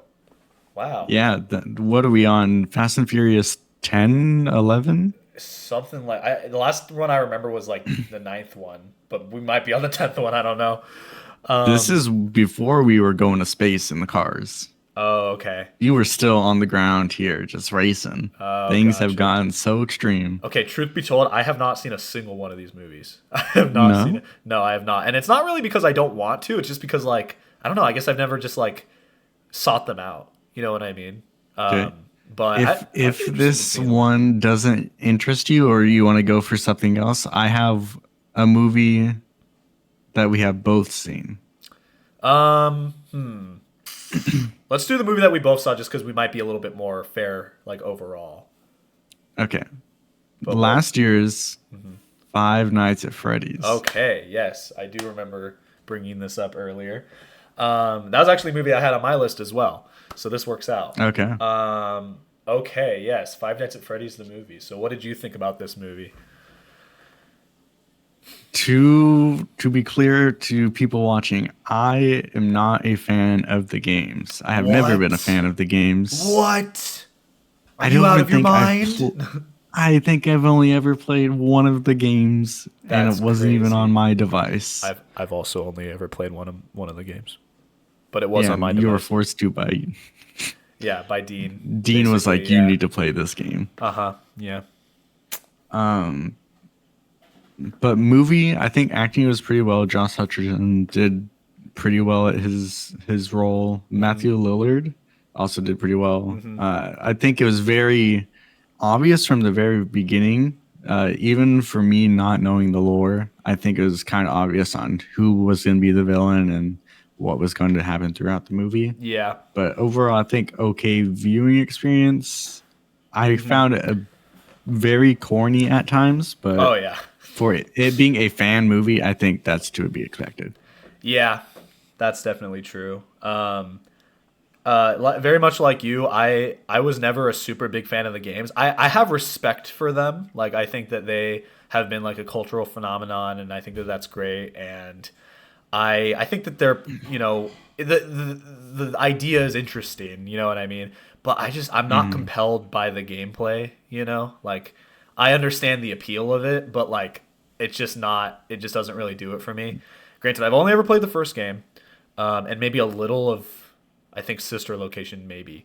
But like overall, I don't feel super compelled to play the games. I think it's potentially fun to watch people play them, but like that's kind of obvious, I guess. Yeah.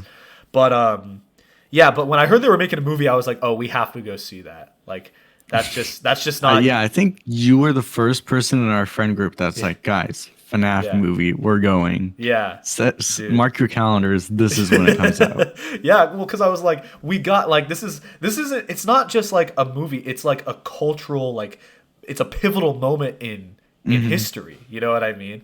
Like it's kind of like when the Mario movie came out, at least in my eyes. It's like Yeah. this franchise that like so many people love and know is finally getting like a movie that like is playing in theaters, and it's like there's all this hype behind it and everything.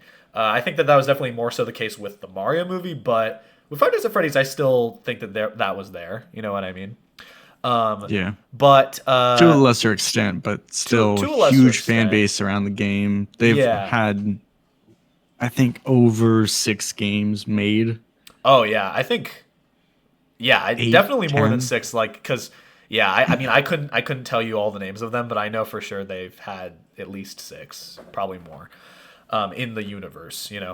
Um, But when it came to the movie, I knew I wanted to see it because I just wanted to see like how they were going to adapt the movie or the games rather, because like there's so much lore. That's like the whole thing with these games is like the lore and the story that gets like Hmm. expanded as you play them. And I was curious like what angle they were going to take with it, like if they were going to kind of like summarize the whole franchise in the one movie, or if they were going to try to like keep it just confined to the first game. And I think they definitely kind of went with the latter approach, probably because they wanted to do sequels. Yeah. But like overall, I think it was decent. Like I think I was like actually kind of surprised by how much I thought it was like not that bad, because like for one, it was very much like fan like kind of fan pandering is I don't know how much to say. Like it's like they were doing a lot of stuff to kind of like please like fans, you know what I mean, Hmm. with the movie, like you know with like name dropping certain like characters that are really popular. Matt Pat being Matt in Pat it. being in the movie, Corey Kenshin, which I don't really know him, but like I know that he's like a popular FNAF personality, known for FNAF or something. They had the freaking Living Tombstone song at the end, the Five Nights at Freddy's song. So they were definitely like doing a lot of stuff to like like hey, fan service, you know what I mean? And I think I think that that's fine. I think some people are a little critical of when like filmmakers do that, but I don't like that doesn't bother me really. No. Like with the Mario movie, there was a lot of that too, but like I guess As maybe long as it's not taking away from the general average viewers experience, and it's yeah. elevating a fans viewing experience, then by all means, why not? Yeah, no, I totally agree with that. Like I don't think it did. I think it was very much like it was there, but there was still like a story to follow. Hmm. It was still a like a like it was a comprehensible movie still. You know what I mean? Um, I think the considering I think it was a little bit lower budget. I think it was still like pretty well produced. And it definitely did well at the box office, like considering that. And I also think, considering it was a PG-13 horror movie, Oh yeah. I think that it was pretty good because that was like my main concern going into it. Because like I've never once seen a PG-13 horror movie, and I just feel like that's a really hard thing to make. You know what I mean? Hmm. I think most well known and like good horror movies are usually rated R, for a reason. So when I heard they were going to make it PG-13, it makes sense that they were going to make it PG-13 just because that's kind of where the most of the fan base is. But I was a little worried about Yeah. that. But I think in the end it ended up being decent. You know? Hmm. While not as scary as some of the games might portray themselves as, it Yeah. still gave an overall feel and experience that was at least like borderline what you would experience in the games and what you're expecting Yeah. from something like that. Yeah, it was true to the games, I'd say. I guess they didn't like they didn't I was pissed that they didn't have a scene of Josh Hutcherson watching security cams for like 10 minutes, but whatever, it's fine. It's fine, maybe in the sequel. Speaking of the sequel, I really want to watch the sequel because I want to see Markiplier in the movie, you know. Oh, did they confirm making a sequel? Yes, they did confirm they're making a sequel. Okay, Uh probably more than one. But gotcha. But yeah, because infamously, like you probably heard about it. Like Markiplier was supposed to be in the movie, and because he's like the But he FNAF had his guy, own show. but he had his yeah, he was like filming his own movie at the time. He would have been the guy in the beginning. I don't remember. Do you remember like in the very beginning of the movie they have like this kind of Oh, the isolated scene. previous Night Guard. Yeah, like the previous night guard, and it was just kind of just some random guy. But originally, that Mm-hmm. was supposed to be Markiplier, Oh, okay. and I'm disappointed because I think that would have been so cool if they opened up the movie with that. You know what Yeah. I mean? First thing But you see is Markiplier. yeah, that would have I think that would have enhanced maybe just by like kind of just the like maybe I would have like gaslit myself into thinking it was a better movie if they opened it that way. Oh, this is a 10 out of 10. Yeah. But they didn't, and that's okay. You know what I mean? He had stuff going on, but I think in the sequel they'll probably include him in some way, which Nice. is going to be cool. But in terms of this movie, in terms of like what like we're thinking people thought about it, I'm gonna say again that like audiences probably thought higher of this than critics, even though that hasn't always been true for Hmm. these movies. But I'm gonna stick to that opinion. But for scores, If you want a moment to think, I can give you my scores and yeah, see if that go ahead. leads into what you're thinking. Yeah, go ahead For and give me, your I think scores. there's a big gap between audience score and critic score. Right now, I have it set for an audience score of 70 and a critic score of only 20. Wow, you think critics like bombed this movie? Yeah. Okay, why do you think that's true? I don't know. I think fan service could only do so much. Okay, And if you're making a movie for people who have previously played the game and including fan service, then I think that's definitely going to boost your audience score a lot more than it would increase your critic score. yeah, okay, yeah, I agree with you on that. And there was a lot of fan service in the movie. Um, I definitely, I mean, I feel like I feel like there was fan service. But I don't think it like I think there was still like a plot to follow. Maybe it wasn't like the Yeah. greatest plot, but like it was still like you could determine what was going on. It was like you kind of said it was a little predictable, what was going to happen, but like that's it's a kids movie. You don't want to make it too complex, right? Hmm. I thought the scene I thought the scene where like they just kind of cut all of the scary tense shit and it's just they're just building a fort. Like I Yeah. thought that was kind of out of place, but I laughed at that. Like I remember like audibly laughing just cuz I thought it was like what is going on, you know what I mean? Comic relief. Yeah, and maybe that was like intentional, but I don't know. Like it didn't seem like it was played for laughs. It seemed like it was supposed to be like an emotional moment. I don't know. Maybe I'm Mm. remembering wrong, but I'm gonna say that audiences weren't like I'm gonna say that it was like closer to maybe like I'm gonna say 69 haha for audiences. Not too bad, but still, maybe like there was a little left to be desired. Okay.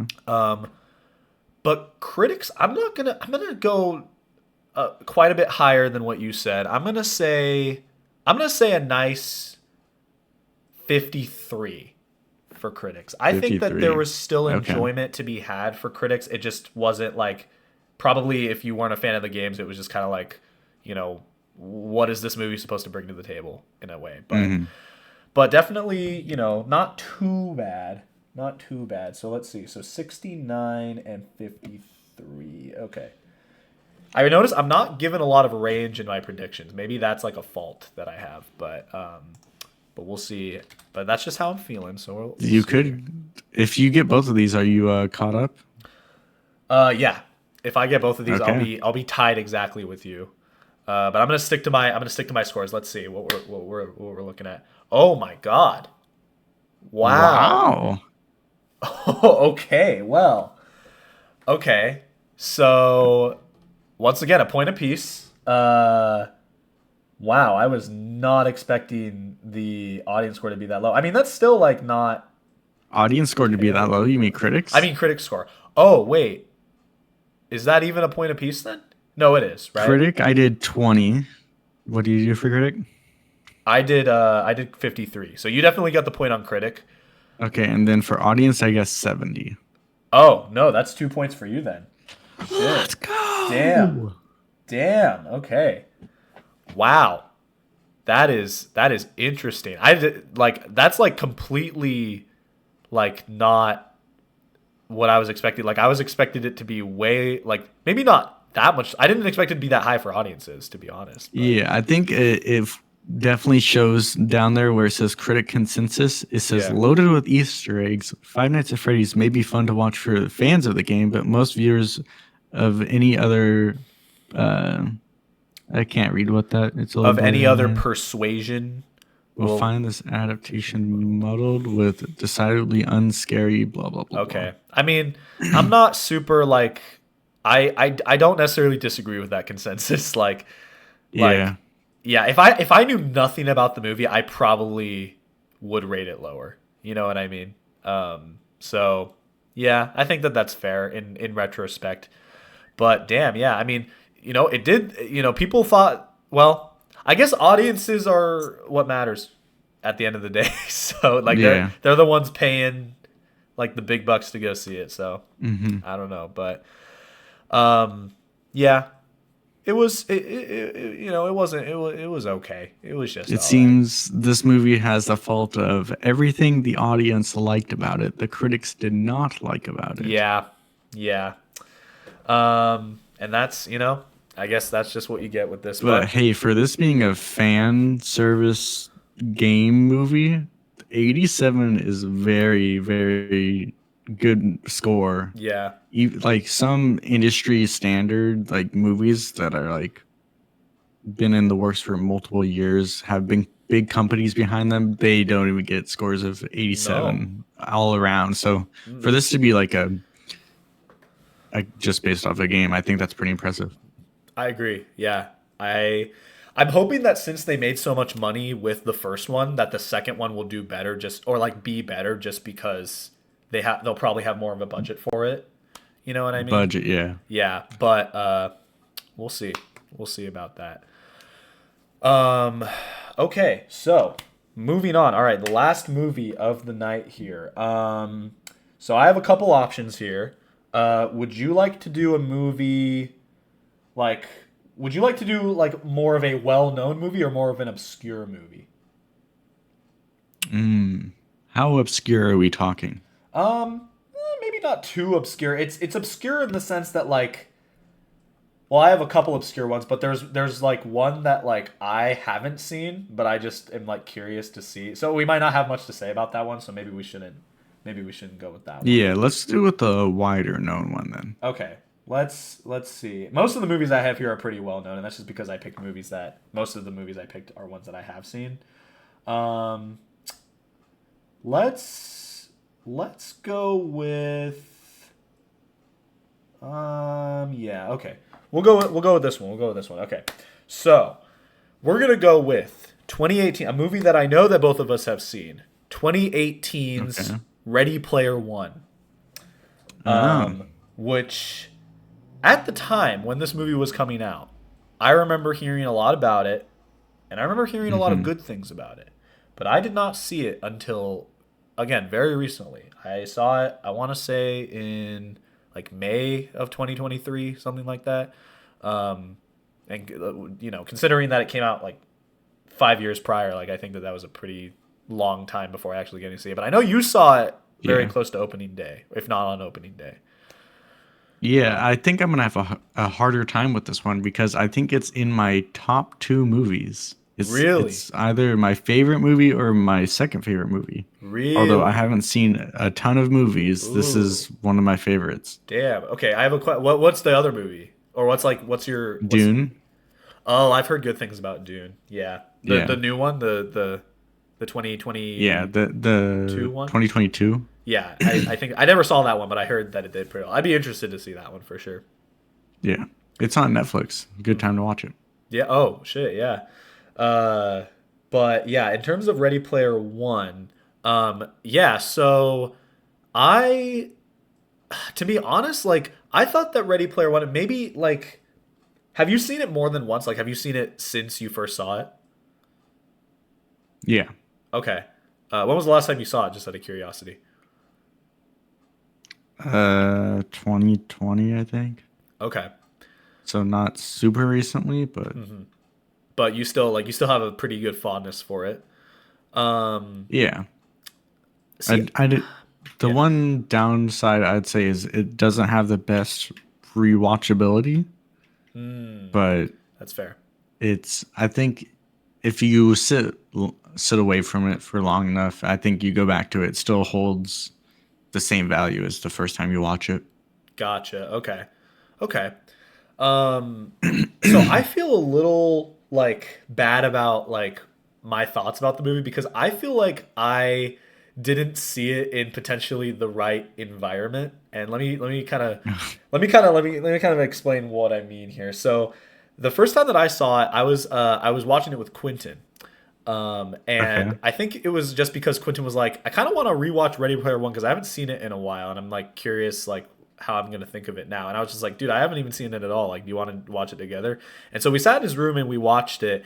And Quentin is a very like critical person in a lot of like areas, like and not to a fault. Like he's just like he's very like particular about his thoughts about He's certain things. yeah, he's You know, opinionated. He's yes, got his ideals on a movie. very much so.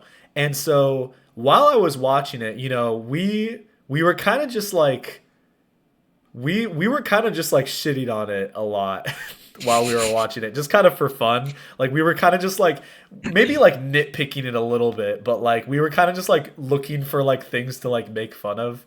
Mhm. We were still watching. We still watched it all the way through. There was never a point where we were like, "Oh, we got to turn this off." But we were kind of just like kind of dogging on it, and it was fun. It definitely like made for a fun viewing experience.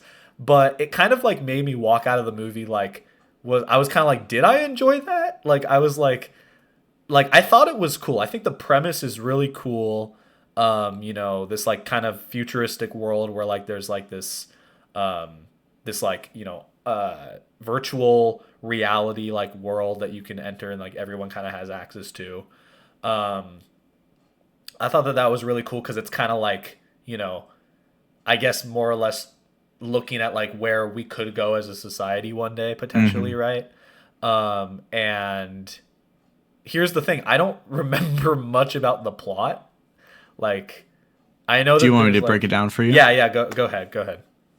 It'll come So back to me. this kid, he lives in the slums. He does VR on a very shitty headset, but he's very good at what he does. Right. So Okay. he's been able to save up or win enough money to get this like state of the art suit and like best headset and everything. And at the time, there is a event going on. Basically, you collect all the different, we'll call them coins. There was a name for I the think currency, there's, but I forget what it was. yeah, it's like that. There's three different crystals that you have to collect, and they're Hmm. spread throughout this virtual world. Yeah. And if you get all three, then you become the key holder for this virtual world. You can do whatever you want with it. You can monetize it, keep it free, shut it down completely, whatever you choose.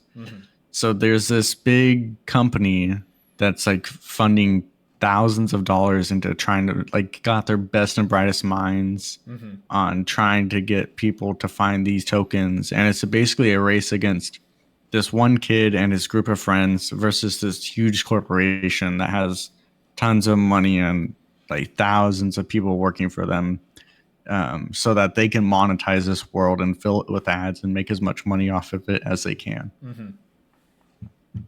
But that's like the general Okay. plot of it. Okay. And like I think his like quest is to kind of like more or less like um like take down the corporation. Yeah, take down the corporation, beat them to it so they can never capitalize the world that he loves so dearly and Yeah. that he can keep it free Yeah. and keep it in the vision of the original creator. Right. And they're trying to like kill him like in the game, right? In the Yeah. real world Oh, and and in in the the real world game. too. Yeah, yeah, Yeah. that's right. That's right. Yeah. Yeah. They literally like blow up the house he lives in. Oh, yeah, that's right. No, I do remember that actually. Um Yeah. Okay. So yeah, no, I thought that the premise is really cool, and I think like the visual effects are really cool. Like the world feels like well portrayed. You know what I mean? Hmm. So that aspect I really liked. I feel like there were a lot of parts of the movie, and this could just be a me thing. They felt a little cringy to me, like the way that they played them. Like there's one scene specifically that kind of like I guess I'd put it like this. It feels like edgy for the sake of being edgy almost is how I would Okay. put it. And that I mean that's kind of like how like when me and Quentin watched it, that's kind of like how we were both kind of like joking to each other about it. But like again, maybe Yeah. if I watched it on my own, I wouldn't have been as much in that mindset, you know? Hmm. But like there was one specific scene where like the main character and like his love interest are like in the game together, and they're almost like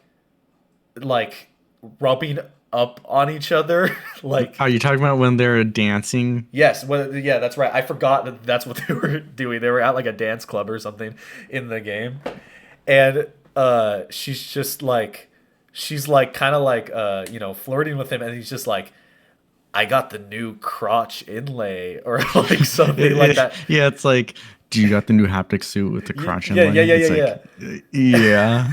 And I remember me and Quentin watching that, Gulp. just we were just like cracking up, like, what the hell is this?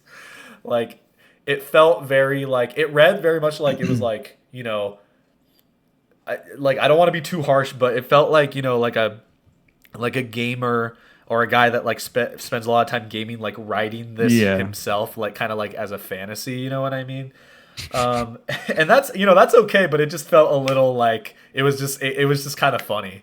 Hmm. I But could definitely see that and understand it. yeah, yeah, and but like I don't know. I think Quentin's impression of it was a lot worse than mine. Like I think I would still give the movie overall maybe like a 7 out of 10, or maybe Okay. even a little higher than that.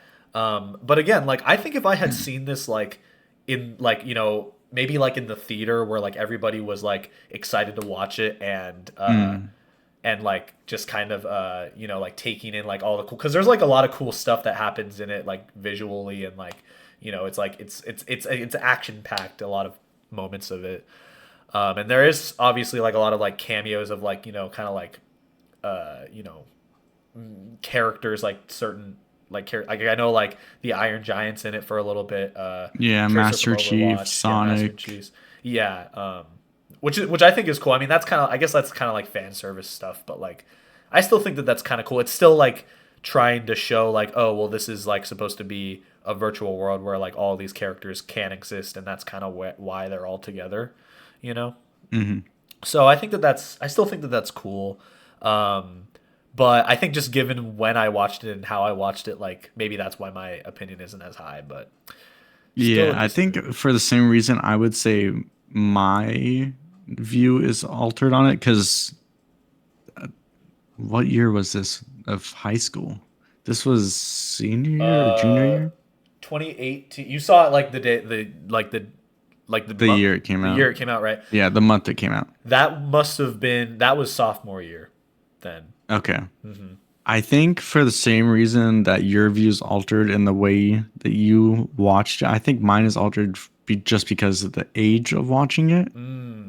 I That could think play a factor in now it if too. I watched it, it might not be in my top two movies, but I think I'd still enjoy it, just not to the same extent. Yeah, for sure. But overall, I'd say it's still a good movie. Yeah. No, I definitely wouldn't say it's like bad, or like it's not Yeah. like it's not like cringy like overall. Like it's like there are some cringy parts, but like Yeah, it has its moments. yeah, it has its moments exactly. But overall, like I feel like when this movie came out, like everyone loved it. Like I feel like I remember Hmm. hearing like a lot of really good thoughts that people had on it.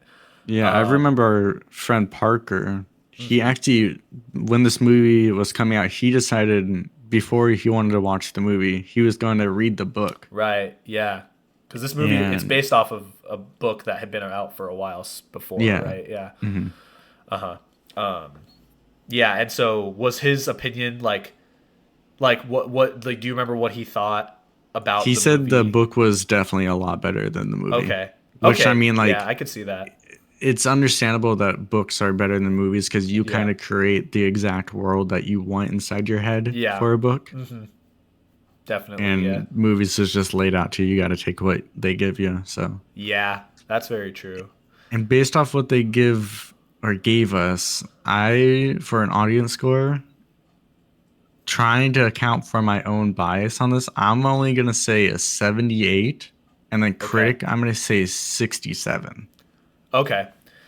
I think those are pretty good guesses actually, but let's see. I'm gonna try to differentiate here. I'm gonna say audiences were higher. I'm gonna say they were closer to like an 86. I'm gonna say Okay. 86 for audiences, and I for critics. I feel like critics rated it similarly. I'm gonna say 80 for critics, 80. and maybe it's lower, but it could also be higher because as we've seen from a lot of these movies, Yeah.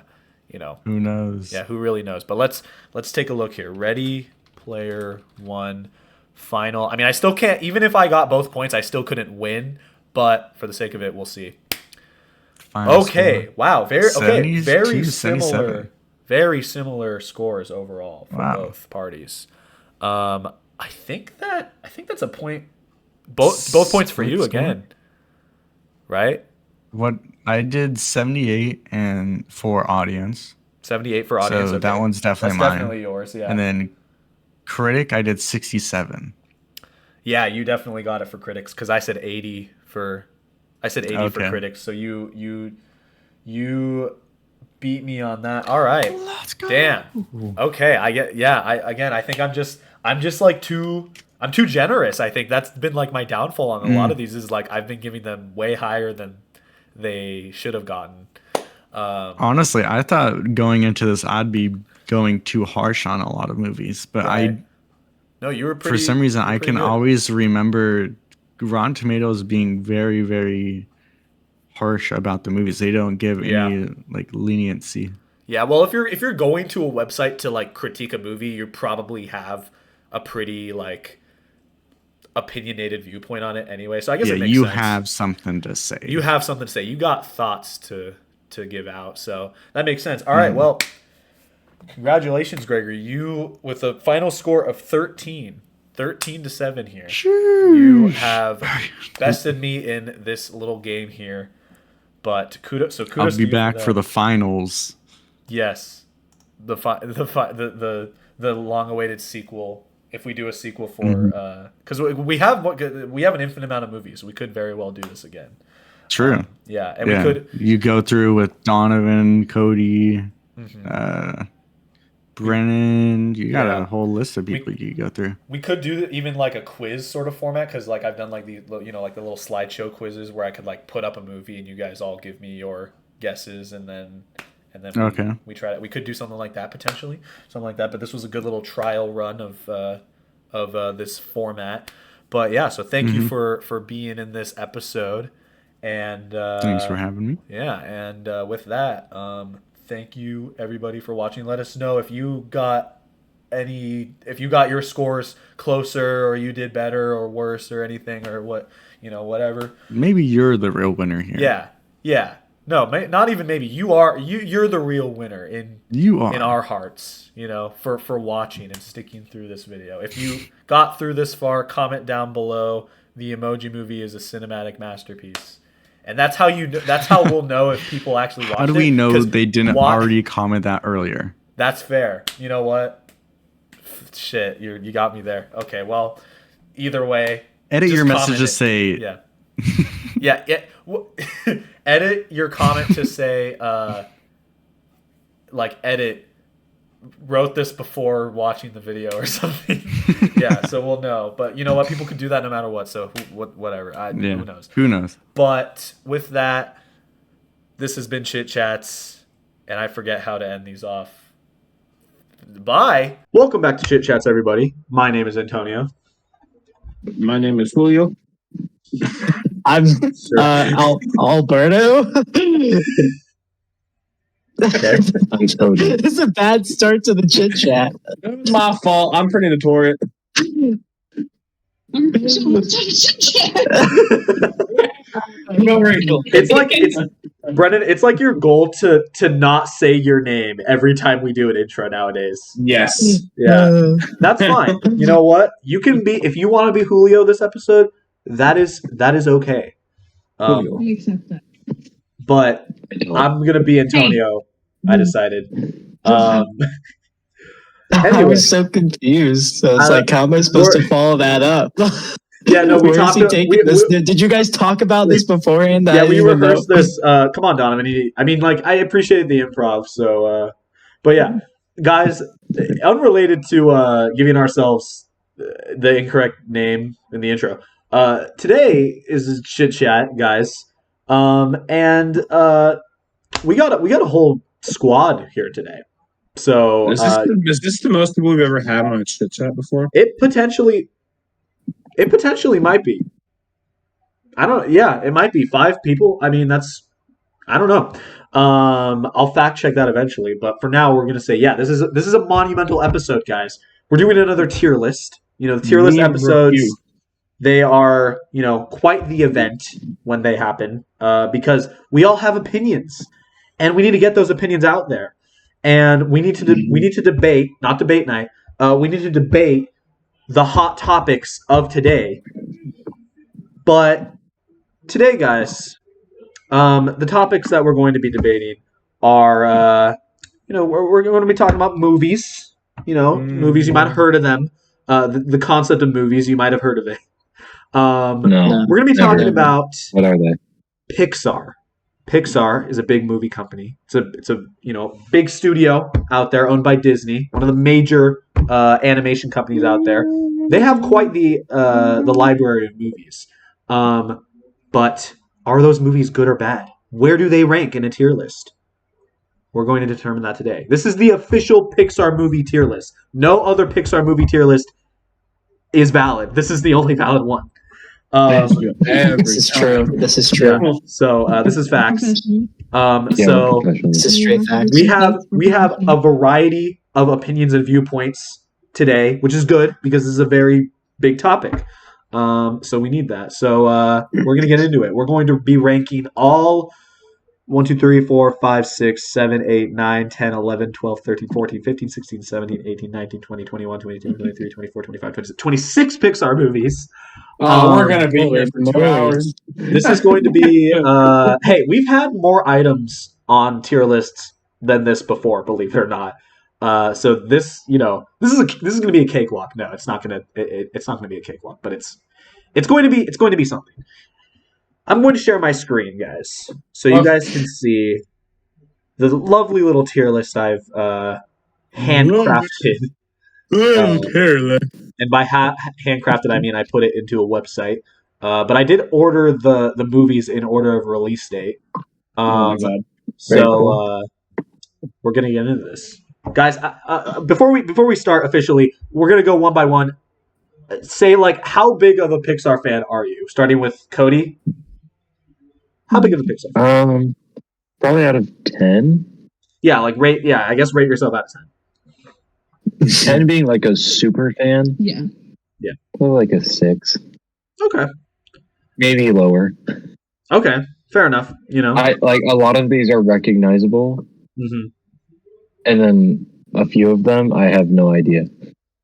Okay. It'll be interesting Or to at hear least- or at your least- points. Or at least I've heard of them, but I haven't watched them. I don't know. Okay. Fair enough. Rachel, how big of a Pixar fan would you say you are? I mean, compared to his testimony, probably compared to you guys, probably a 10. But Okay. All right. I mean, sorry. Probably like an 8. Like, I'm pretty knowledgeable and I feel Did you pretty not confident about hear them. Donovan name all of these based off of release date? That was on a list. That was a list. Okay.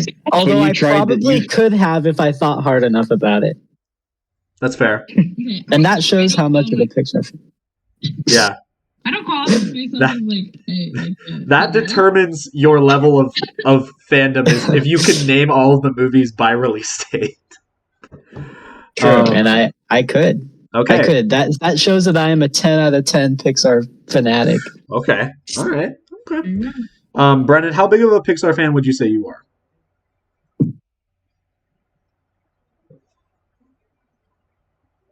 Brennan. Awesome. We're Thank gonna you, need an Brennan. answer.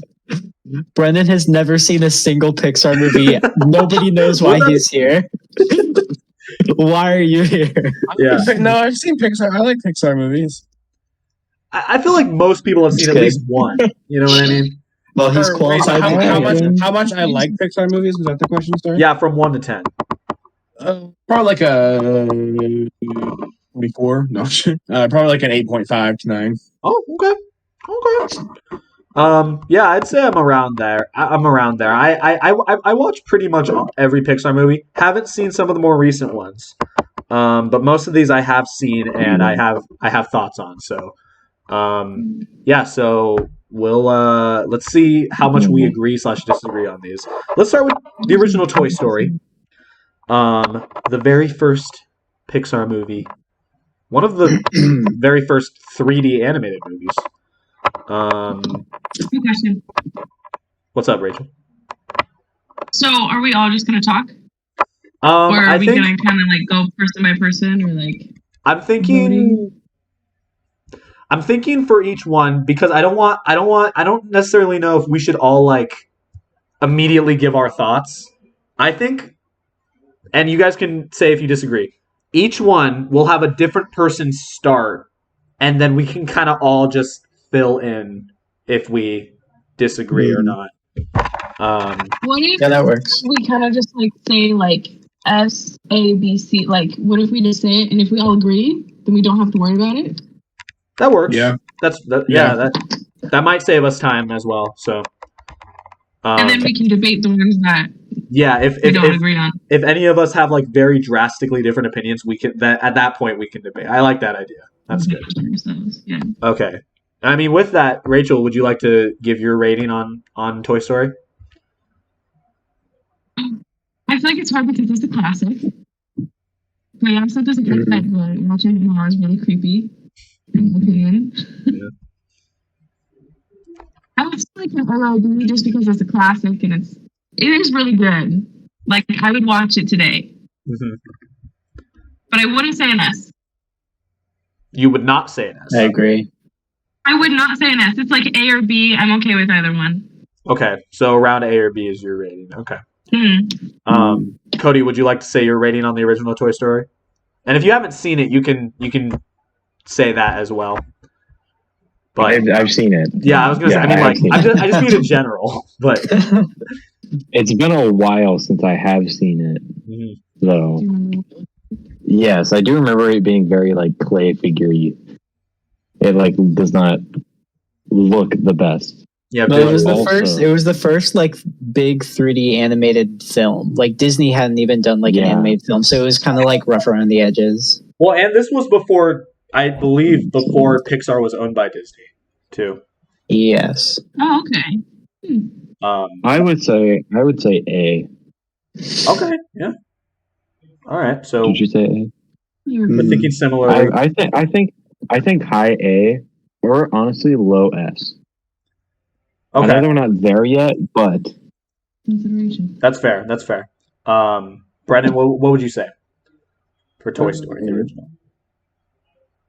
I would say it belongs in 18. An A tier? It's a classic, and it led into one of like the best like movie franchises out there. But it is still like it's the original, so it's older and stuff like that, and so it's like don't want to get nostalgia blind, Yeah. So I would say it's a pretty dang close to perfect, but not quite. So I think I'm gonna go with A. Okay. Donovan, what do you think? I'll go last. I'll give my take last. Antonio wants to go last because he's gonna be like F tier. The movie sucks. I don't know what you all are doing. I think I would probably go with you guys and say A as well. Like, they're definitely like looking at the list. Like, there's some that I like a lot more, but there's a lot more that I like less than Toy Story. So I think A is like a pretty good spot for it, considering like the impact it had on like the movie industry and animation in general. Like it had a huge impact, so you Okay. can't ignore that either. So I don't know if this is going to be a little polarizing. I am thinking B, probably high B is my rating for the original Toy Screw Story. you. Screw you. Hearsay. Heresy. My only reason is because I mean I do recognize how much of an impact Toy Story had on like the movie industry and also just Pixar in general. But I just think that in terms of like a movie, like if you only look at it like as a movie, there like Pixar has better output. Is just simply put. And I know it's their first, so it's like I want to give them a little slack. But I just think like, well, and maybe it's just because I think I've seen the original Toy Story the least out of all of these, and that includes out of the Toy Story movies, and that includes Toy Story 4. So maybe I have a little bit of bias, but I still think the original Toy Story is a good movie. So I'm gonna lock in high B. So, but it looks like we're all generally in the same place. So I'm willing to just do A. You know, Yeah. I think I think A is fair, yeah. I think we can all agree like it's a good movie. It's like for a movie studio's first movie, it's pretty freaking incredible. So, all right, we're moving on to A Bug's Life. Donovan, would you like to, or I guess I'll give my opinion for. Okay, Cody. Hey. Well, or if you want to go first, actually, yeah, Cody, if you want to go first. What's up? That's never seen this. That's my homie from You've never Bugs seen Life. it? How you- Never seen a I've Bug's never Life. seen a Bug's Life. Okay. I do not blame you. That's yeah. I mean, you're not missing much. I'll just say that. Well, and maybe Okay, well, would you like to give your opinion, Antonio? I'll give my opinion. So I have seen A Bug's Life. I remember liking it when I was little, but that was because not only was my bar for movies pretty low, but also I hadn't seen many other like Pixar movies. But that was because there wasn't as many out. But I don't know. In terms of Bug's Life, like I think I've seen it twice, and I don't remember that much from it. It's just not as memorable of a movie experience as a lot of the other Pixar movies out there. And I feel like that's like a general consensus. I think I would rate it like low C, high D, honestly. That's my rating. Donovan, if you want to go next, Okay. you can go. Yeah, I reverse mean, order. I don't. There are like I don't know. There's some stinkers on this list. I'm not gonna lie. And so, like looking at A Bug's Life in relation to them, like I feel like A Bug's Life is not that bad. I put it in C, but like definitely not in D. I would not put it in D tier. Okay. I mean, I think the thing I like most about the movie is the villain. Honestly, I don't I even think remember. Hopper, like the grasshopper guy. He's I know really he was cool. like he's so cool. No, I remember. He's so cool. I remember he was like a buff grasshopper. That's all I remember, but I don't remember. I remember there was like I don't know who played him, but like his voice is yeah. he's everybody's favorite character. There's a part where he gives like a speech to like all the other grasshoppers, and it's like almost like a Hitler like Nazi speech. It's really crazy. Okay, I mean, I think you're only advocating against it in that case. And Heimlich. Heimlich is awesome. Is that's the caterpillar? Yeah. Okay, I do like the caterpillar. The caterpillar is objectively one of the best cinematic characters of all time. So maybe I'm willing to go C. But Brennan, what are your thoughts? We're going in reverse order. You haven't seen it. Your opinion doesn't count. I'll play devil's advocate. Yeah. I would say C, and I don't remember a lot. I barely remember stuff from Bug's Life. Pretty much it's the same. Is that the villain was pretty cool, and the caterpillar dude was freaking hilarious. Yeah. And also they make a big bird. They make a big birdie. It's like a huge birdie. That's right. They build like a bird. Yeah. Yeah, and then like the real bird comes, and the real bird like real birds. It eats them. Oh crap. Okay. Yeah. That's intense. Okay. So I'd probably say C too. you probably say C. Okay. Rachel, I mean Cody, you can feel free to give viewpoint, but you haven't seen the movie. I'm just gonna say this movie is the greatest movie to have ever come out. Oh, Oh, whoa, Okay. whoa, all right, immediate S tier. whoa. Immediate S tier. It doesn't count. It does. No, it doesn't. It does. Not only is the animation just absolutely beautiful for its time, at like the pinnacle of 3D animation, and being able to bring what is a very boring subject that is bugs into a very interesting light. I'm Such offended. that is the big I'm offended screen. by that. I actually quite like bugs a lot, Cody. So I'm personally, Okay, well, I you're feel weird. personally Yeah. attacked. Debate anymore. Rachel, what The are Britain you? version. I have seen it. I haven't seen it in a few years, but I do know that like I enjoy watching it. So I would also agree with C in that there are definitely better movies. Okay, yeah. So I'm okay with. Okay, yeah. No, I'm glad that we're all kind of agreeing on that, except for Cody apparently. It doesn't count. All right, so keep in mind we can move I these around wonder if we really want to. if Bugs Life is your favorite Pixar movie. Post it in the comments and we'll make fun of you. Yeah. I mean, yeah. So Cody, make sure to No, we're comment on this nice. video when it It'll comes only out. be me. No, we're nice. Yeah. It'll only be me. Cody, yeah, you might be the world's only Bugs Life fanatic. So that makes you pretty special. know me. So yeah. Do you have You know me. Bugs If Life? there's one thing I am, it's a Bug's Life. Cody is known for his love. If you go to Cody's room, there's just posters of A Bug's Life, like the movie and characters all over. That's I it. actually have the cardboard cutout of His name is that Heimlich. guy. His name is Heimlich. Or Heimlich. Oh no, Oh, yeah, that that's guy? Heimlich. No, that's Hopper. that's Hopper. That's my boy Hopper. Heimlich? My boy. I knew Okay, that. all right. We'll make a separate tier list on Bugs Life characters at another time. But let's move on to Toy Story 2. Let's move on to Toy Story 2. Rachel, would you like to give your opinion on Toy Story 2? Oh, I think that one's really good. I'm thinking of storyline. I'm thinking of plotline. I really like the plotline. Shut up. What happened to Toy Story 2 again? Jesse. Jesse. Jesse. Okay. We need Jesse. We need to escape. I'm sorry. I think What? it's a really good storyline. But I'm trying to think if it's better than Toy Story 1. I don't think it is. I don't I don't think it is. I'm gonna put it out there. Okay, I Donovan. think it's really good. Donovan, Still, is it your turn, Donovan? no. Donovan, do you have You know a what, talking Donovan? stick? Your Sorry. What's your official Rachel? What's your official rating, Rachel? Rating Rachel. What's your official Rachel rating? Yeah, that. where does it fit on the Rachel meter? Yeah.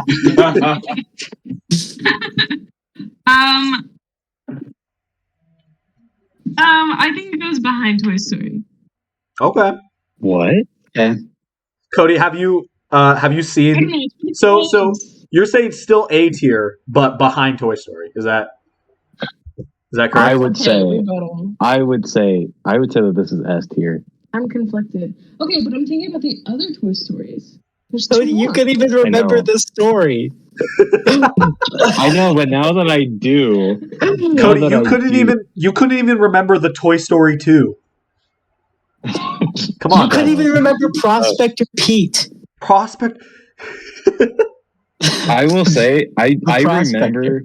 remember Toy Story 2 more than I do Toy Story.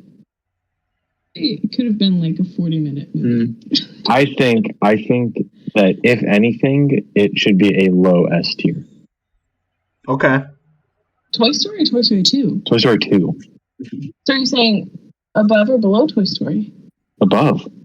So in Okay, your okay. personal ranking, you would put Toy Story 2 above Toy Story 1. I've been having like Yes. strokes I'm fine with that. over I'm there or okay. something. I'm having a stroke right now. I'm sorry. This is too much for Donovan to handle. That's fine. That's okay. Brendan, what's your rating? Okay, Donovan. For me, Toy Story 2 is like same as Toy Story 1 for me.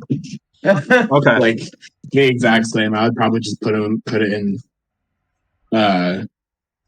an A again. Interesting. Maybe Okay. maybe a little bit higher than Toy Story. So like maybe like a high A, but that's Okay. about it. Okay. Donovan, what do you think? What are you thinking? I think that I don't know. I don't think it's as good as Toy Story 1. I think the story is still really good. There's a lot of like good character building and like how Woody kind of has to like figure out what he wants and uh yeah, I think I would put it still in A tier, but like below Toy Story 1, like low A tier. Whereas for me, Toy Story 1 is high A tier. Like there's something so iconic about Toy Story. I would disagree. Okay, Yeah. but see, I think Toy Story 2 is easily better than the first one. Yeah, Really? It's easily. more memorable, dude. The scene with Jessie, like remembering her old owner, it's so That's sad. true. That's a very It's an iconic heartbreaking scene. scene. Iconic scene. The song that plays, Al's Okay. Toy Barn, the chicken guy. Barbie. Are you kidding me? Zurg. Eric Carlson. Eric Carlson being in Yeah. the movie. Need I say more? My dad. That's the only argument you mean. For me, Toy Story 2 is low S, high A, definitely better than Toy Story. So we got I a little would bit of a say we should confliction on meet. this one. I'd say we should meet in the middle and put it above. I agree. I 100% agree. We should be in the middle and put it above. I think it should basically be grouped with Toy Story 1 based on our ratings. we do have to put it below some way. Okay, I will say so we don't have a tiebreaker because two of us think it's better than the original Toy Story. Two of us think it's worse than the original Toy Story. Brennan says the same. So Is what? We don't have a tiebreaker. Brennan is the I'm okay tiebreaker. with putting it above Toy Story. You're okay putting it above okay, then it's I am. It's 3-1, in which case that is where we're placing it. Okay. Okay, it'll be okay. Moving on to Monsters Inc. Cody, I'm sorry. Cody, why don't you give your opinion first? On Monsters Inc. Yes. I think that it has. I think it's either on the same level as Toy Story 2 for me, or slightly above, where it's just like that's one that I've watched so many times that it's just so iconic. So I would say either A or S. Okay. All right. It still holds up today. I agree. I agree with that. Brennan, what do you think? I feel like you would be able to show a kid that and they would enjoy it. I love Monsters Inc. It's one of my all-time favorite Pixar movies. I love the characters in it. It has some of the best memes are from Monsters Inc. We got a 2419. We got a 2419. I think just because of that one chick, the old woman who always like follows Mike Wazowski around, who's like Mike Wazowski. Yeah. I have to give this movie for me anyways is definitely an S tier. Okay. Yeah. That's fair. Donovan? Yeah, straight up to S tier for me too. The ending always makes me almost cry, if not cry. Oh, it's very good. The ending is very heartwarming and sad. Like that thing back at the same time. All right, so we got two S tiers, another A tier. Put that thing back where it came from. I love that scene. Rachel, what do you think? I would put it at the top of A or somewhere in the middle of S. For better movies, I do agree with like the plot is really good and it's well through time to watch even as an adult. Yeah. Yeah. So like Okay. So top of A, we got top of A, we got two S's, and we got a like middle of A. I think is what Cody said. I think for me it's probably between Toy Story 2 and Toy Story. I think I like Toy Story 2 a little bit more, but I also really like Monsters Inc. So this is tough. I don't know. This is the thing about having so many different viewpoints is that it's kind of hard to find a medium.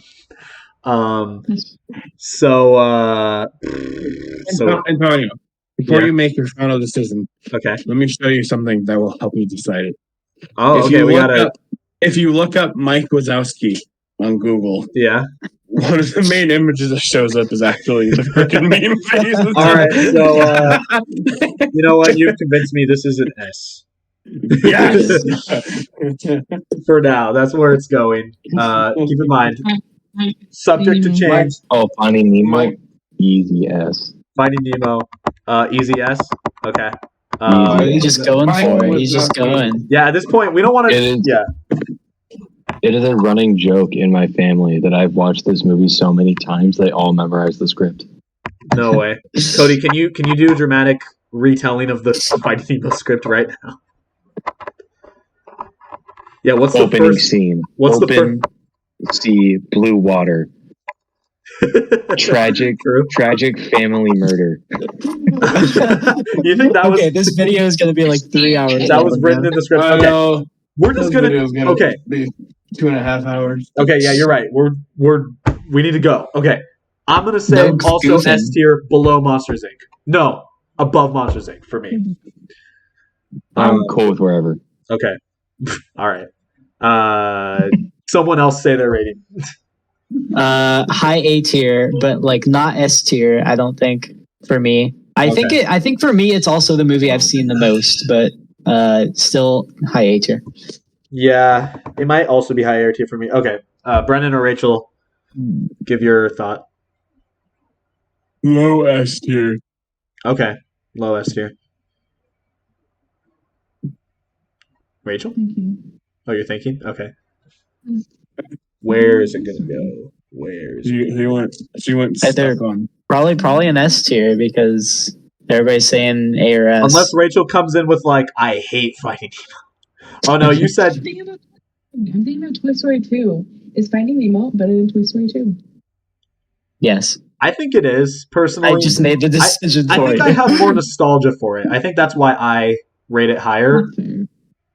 But I also really like a fishy. Don't yeah. Oh my god! Dory is How could I hilarious. forget about that freaking like little girl? Yeah, or shark bait. I'm a- Ooh, ha, ha. I'm a piranha. That's from the Amazon. Yeah. Where's it gonna go? I'm gonna. Unless you say otherwise, I'm gonna put it above Toy Story 2. Okay, Rachel, She said S. does Toy She Story said S. 2? Oh, okay. Okay, good, Then it's going in S below Monsters Inc. good choice. Okay. Cool.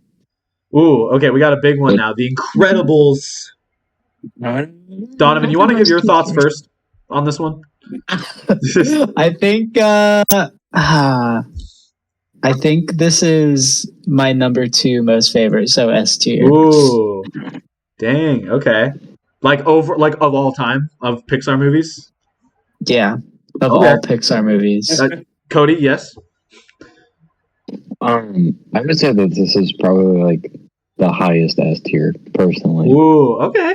I have such a good memory of going to watch The Incredibles 2, and then we all spent the night at Donovan's house and watched the first Incredibles that night. We did. I do remember And that. then Yeah. I fell asleep That was watching just a it. great time.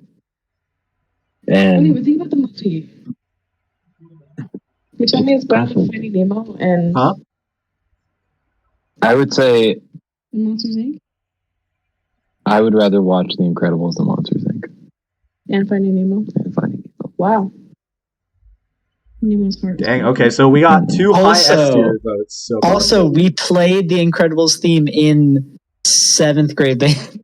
Or maybe it was 8th grade band. It I was. don't remember. Oh, I don't remember. Yeah, Who it was. cares? It was one or the other. Yeah. That's true. Look at me. Do the Bob incredible face. Get Dean in here to do the the Bob Parr face. The Bob. Oh right. Yeah. Bob. So funny. I think I'd probably. So here's the thing: I don't have as much of a attachment to The Incredibles as other people. I think. I do like it. Don't get me wrong. But I think for me, it's probably this might be. It's. I think this one is legitimately above the original Toy Story, below Toy Story 2 for me. I know. Vague No. opinion to give there, but You lie. You're lying. You're lying to yeah, yourself. I'm lying to myself. Okay, Your heart yearns for it to be an S tier above everything else. Your heart is calling out to you. my mind is saying But A, but my you heart. are literally living in a state of delusion right now. All right, dang. All right, I didn't think I was going to come into this questioning my whole existence, but okay. Yeah, that's right. So Existential crisis. Rachel, what is your thought? S. Oh, okay. I don't know. I didn't know if you said S or not. Brennan, what is your thought on The Incredibles? S. Oh, okay. Okay. Wow. Okay. I think I guess I needed a wake up call. Okay. So are we thinking the top of S then? Yeah. Yeah, let's Yes. just put it there Yes. for All right. Okay. I'm cool with that. I'm not gonna argue. Cars. We got another. I think on the almost the opposite side of the spectrum here, we have another polarizing movie. I'm just God, gonna give. all of these are so good. Okay, this was like my movie growing up. Like Cody, you may have had Finding Nemo, but I had freaking Cars, That dude. And explains. I would like I You guys had want to know like a fun anecdote? all of the cars, like the little toys. It was crazy. I probably had like 100 of them. That explains so much about you, Donovan. No, I'm kidding. Doesn't it? So that being said, where would you put it? Um, yeah, I rewatched it like recently, like this summer, probably in like July or something, and I thought it still held up pretty well. Like it's the best Cars movie out of the three, in my opinion, for sure. And like honestly, I don't think people give it enough credit for like Lightning McQueen's character development. It's it's kind of a heartwarming story for the whole family fun. So True.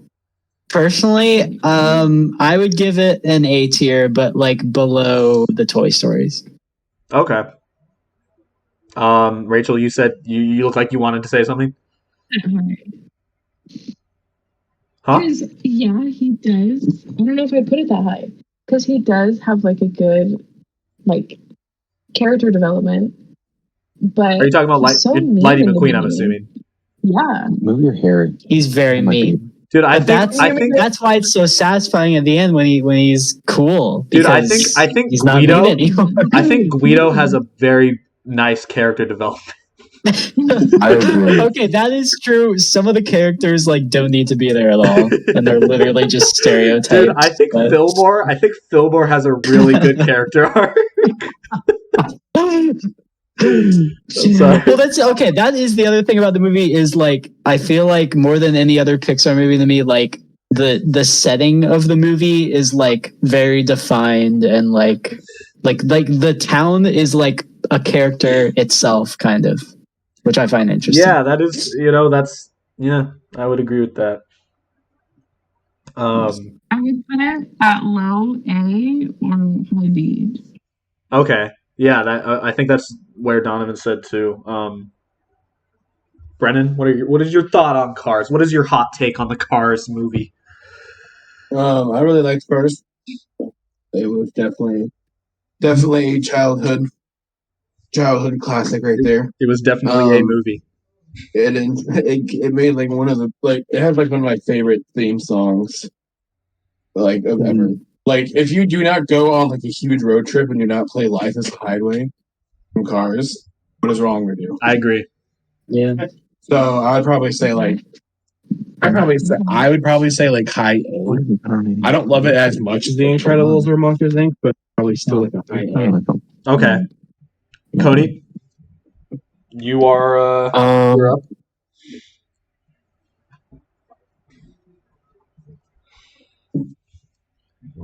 I'd say it'd be an A. Okay. I think I'm just gonna put it in A. It seems like that's the general consensus, but I'm putting it low A. This is definitely a hot take about Cars because most people would probably put it around like C or B, if not lower. But I Really? agree I with. thought a lot more people liked it. Well, I mean, okay, I think maybe in retrospect a lot more people like it, but at least I think I at the think time it I was think a like lot of people can't get past the fact that they're cars, and they can't get past the logic of like cars should not be living beings because it's like honestly it's kind of a dumb idea, but if you're able to get past it, then yeah. it works. Wait. So there's a Cars character in the town that sells like war memorabilia, and he's a car from World War II. So does that mean that in the Cars universe they had World War II? Well, And Car see, Hitler. that's a big. There's a lot of Yes. theories about Cars because some people would say that Cars is like Oh my god. and Also cut that out. No, it's Yeah, I was Okay, gonna say thank that's you. the second time this whole chit chat's that Hitler's been brought up. okay. That's too many times. Yeah. guys. Just to remind, the goal here is not to tie every movie to World War II. Though That's a good point. but that you definitely can. That's not. I'm not going to gatekeep that. But for the sake of staying on topic, no, it's fine if you like. I liked your question, Rachel. I think we're gonna keep it at A. But yeah, no, I like. I do like Cars. I think it gets a bad rap for no reason sometimes. But okay, Ratatouille. Brendan, you go first. Ratatouille. Ratatouille is about a rat. Really? You're not wrong. I actually love Ratatouille. I thought it's another pretty good classic. It is definitely an interesting movie, that's for sure. But oh man, that's a tough one. That's a tough one. I say I don't know if I like it more than Toy Story 1. So I'm probably gonna say like low A, high B, maybe. Yeah. Okay. Donovan, what is your thought on Ratatouille? I don't know. I feel like as a kid, like I didn't really get the point of Ratatouille. Like I didn't really appreciate it. But like watching it more recently, I definitely appreciate it a lot more.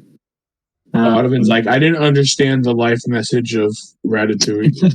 Yeah. I just thought it was kind of boring, I guess. Like there's not like a lot that actually goes on. You I've know? heard that thought about it. Yeah. He's a rat. Yeah, but I don't know. Can rat make food? Where would I put it? Okay, sorry. I'm taking up too much time. I always think about it too hard. I would put it probably in A tier, like between Toy Story and Cars. Okay. Rachel or Cody? I would think it should be highest. Ooh. Whoa. Okay. I do. Hold on. Let me explain why. I agree with you. Ratatouille is in this like whole like congregation of like other rats who think that his dream is stupid and that it's not worth his time. And then miraculously, like he gets his own restaurant. Like obviously, like it's not supposed to make sense, but it's supposed to encourage people to go for their dreams. And I just think that they did it in like an oddly beautiful way. It's about the value of capitalist hard work.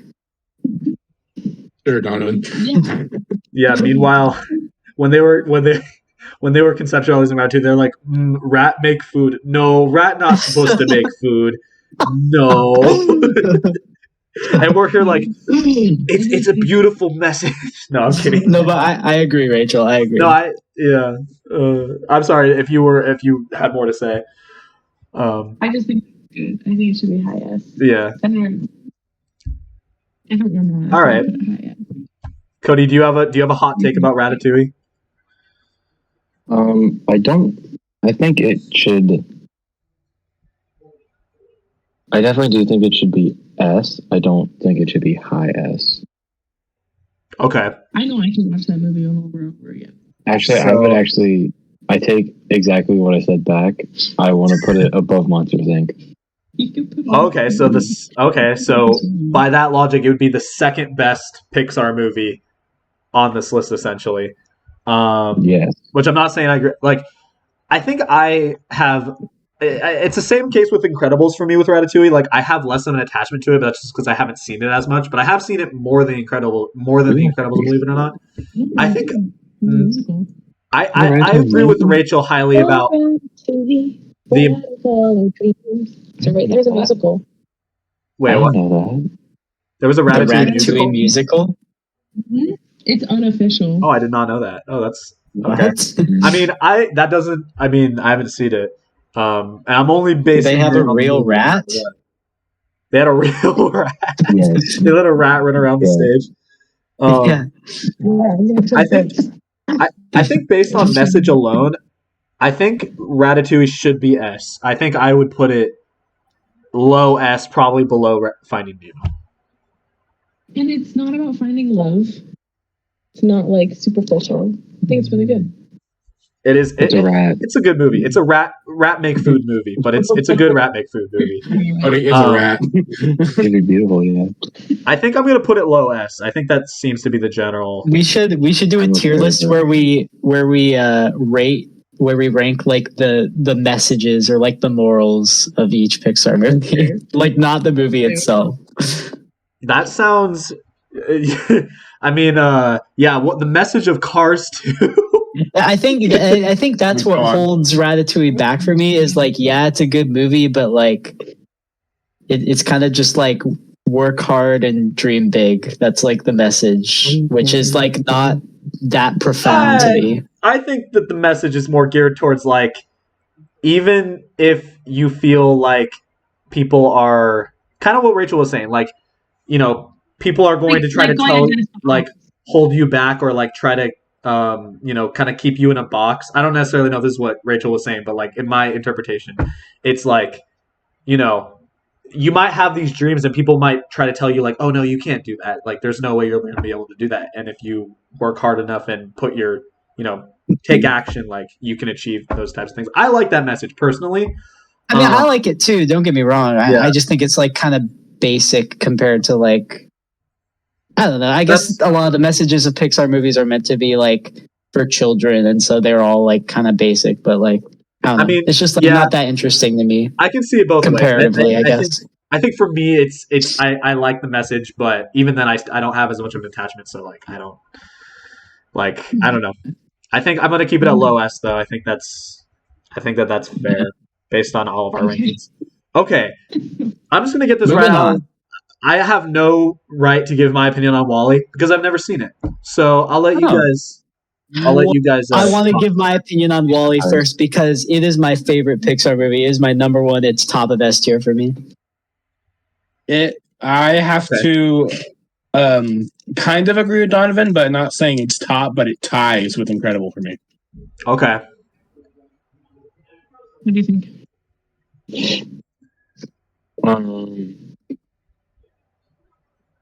I'd say it's below Ratatouille, personally. Like in S tier below Ratatouille? Yeah. Okay. So two high S tiers and one low S tier. So it sounds like no matter what, it's going in S tier, unless Rachel's like F tier. I do think it should go in S. I do think it should. I haven't watched it recently, so if I did, my opinion would have changed. I would probably put it below Ratatouille, but I do think those two should be shifted up. Oh, in my opinion, I'm fine with where it is, but I do think it should be below Ratatouille. Okay. So judging by that, it should go like in the middle of S tier because we got two high. We got two high. Yeah, like right there. Okay. Yeah, it's just such a beautiful movie. Like I think like the scene where Eve and Wally are like dancing in space, like and the score is so beautiful. I think that's like my favorite Pixar like moment in any of their movies. I've heard pretty much only good things about Wall-E. I think the worst thing I've heard about Wall-E is that it's boring. But I think that the only people that have really said that are like people who have low attention spans. So like, there's a lot of like talking because he's like a robot. Yeah, and Yeah, I think they don't talk until like like almost midway through the movie. It's not like flashy and like it's more like subtle and like it's like show don't tell sort of thing. No, you know why people don't like it is because that's what the world's gonna look like. Yeah, they don't like that it's a wake up call. They don't like that Wall-E's a wake up call. Yeah. I think it's the only Pixar movie with like a live action character, which is also kind of weird. Yeah, I do. I've heard. Yeah, they're like the characters. The president is played by a live actor. I've seen bits and pieces of Wall-E, and I've seen that part, and I do think that that's interesting. But yeah. Okay, so that is where Wall-E's going. Now we are moving on to Up, and if I may give my opinion first, because and you know what, this is probably going to be like this is probably I don't know. This might sound stupid. I think Up is my favorite Pixar movie. I don't think that's stupid. No, hands down. It is equally one of my top. Okay, top I'm glad because I don't know why. I just feel like sometimes people look at Up and like, oh, it's just like, oh, housefly, whoa, that's cool. I don't know. I mean, like, I'm not even taking into consideration just like the first 10 minutes because obviously that's what everyone talks about with Up. I still think it's phenomenal the first 10 minutes, like the amount of emotion they're able to convey with it. But even just as a movie, it's really fun, high energy. There's a lot going on, you know what I mean? And it's like it's an adventure, and I've always had like a really strong like just I've taken to Up very fondly. One of my all-time favorite memes is from Up, and it's when like the guy is like just done with everything, and he's like, I don't want you here, and I don't want you here, and he points to the bird, and the bird like makes a noise, but people edit like their own sound over the voice. Like, the I know it. I love it. It's also a very funny movie. Like after the first 10 minutes, it's a very just funny movie. A lot of emotion. So yeah, I really like Up. Anyway, yeah, someone else wants to go give their thoughts. Top of S? Top of S? Okay. Oh, yeah. I guess above everything else? I mean, like, it's hard because I'm trying to find a separation between it being my favorite and, like, critically, is it better than, like, these other movies? Because I don't necessarily think it is. I just think it's my favorite. I think I'd probably put it middle of S, probably below Wall-E. For the sake of this list, that's where I would put it. To me, like, I feel like maybe it's just like nostalgia goggles, but I feel like this era of Pixar, like the Wall-E, Up, Toy Story 3 era, was like the golden age of Pixar. And that's probably just because like those are the movies that like, I don't know, came out around the time that we were like 9 or 10. And so like we just love those like in specific. But yeah, Up is definitely like middle S tier for me. I definitely have nostalgia. Like that's definitely part of my rating. So yeah. It's also one of the only Pixar movies that isn't like take toys and give them feelings, or like take cars, give them feelings, take Norwegian people and give them feelings. Norwegian people. Yes. Yeah. It's Brave, they're from Norway, right? No, they don't. What? I guess Up is like take old people and give them feelings. Take old people. What? Grouchy? Is that what I just said? Yeah. Grouchy. Anyway, yeah. If someone else wants to get, Cody, do you want to say something? I'd say that this is maybe, for me at least, not an S tier. I would say that it's probably like high A. Offended. Cody, look at my face right now. Yeah, are you convinced now that it's S? I'd probably say that it's I'd say that Cody. it's above Toy Story 2.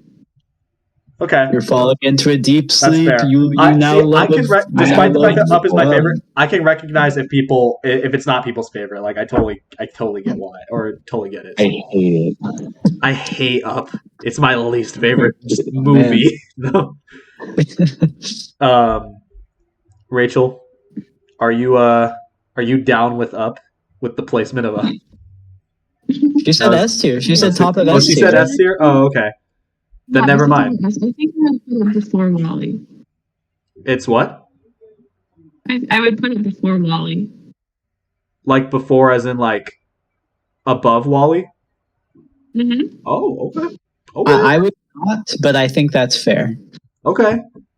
It's really humbling knowing that people are sort of sharing my opinion here. Brennan, what about you? Quick Up placement. Above Monsters Inc., below Incredibles. Yes. Okay. Oh, okay. You like it Wait. even more. Okay. Quick thing, really quick. Do you have a mic? Yeah, in your AirPod, Rachel? Because it's kind of hard to hear you sometimes. Yeah, you do. Yeah, like I can like barely hear you sometimes, and you like cut in and out, and so it's hard to hear you sometimes. It's probably because of your hair. I'm trying to. It could. Yeah, I do notice both on Cody and Rachel's end. There's like the mic is quieter for me, but I can still hear you guys generally well. Can you hear me better? That Yes, that's a probably lot the better. clearest I can hear you. Yes. You know what? Here, you take this one because you're talking. I think I'm gonna put Up right there. I think You guys hear Rachel Yeah, better than okay, good. that generally seems to be where people think. Okay. Moving on to Toy Story 3. Cody, what would you like to say? Can you hear Rachel better now? Can you hear me better? Barely, yes. Well, It's fine. here, We can let's hear get you that. good enough for the sake of the video. Okay. All right. Toy Story 3.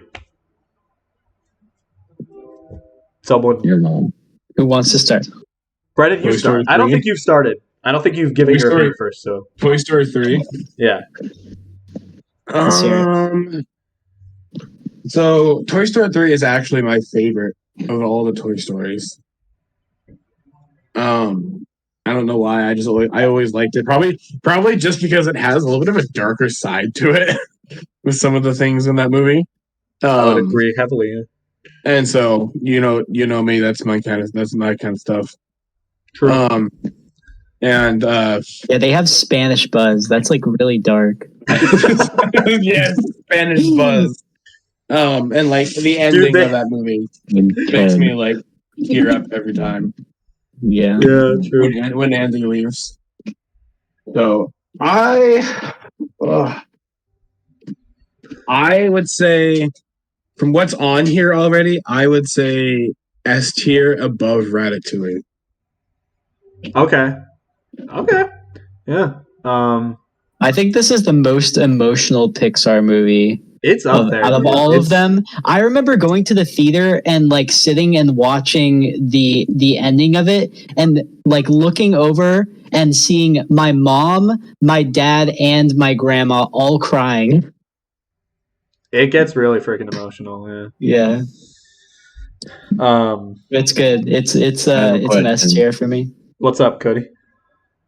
I don't think my vote should count for this because I literally don't remember a single thing around this They movie. go to preschool. I know, and I get that, but Okay. I think I've only seen this like twice, Okay. I mean, that's fair. and You I don't remember anything from it. I think Toy Story is great. Toy Story 3, I mean. I think it's probably S tier for me. I also like it a lot. I'm gonna say above Finding Nemo. That is my rating for Toy Story 3. Rachel, what is your I rating? agree. Above. You agree? Mhm. Okay. So where do we put it? Okay, so it sounds like generally everyone thinks S. I think I'm just wait, Donovan, where did you say again?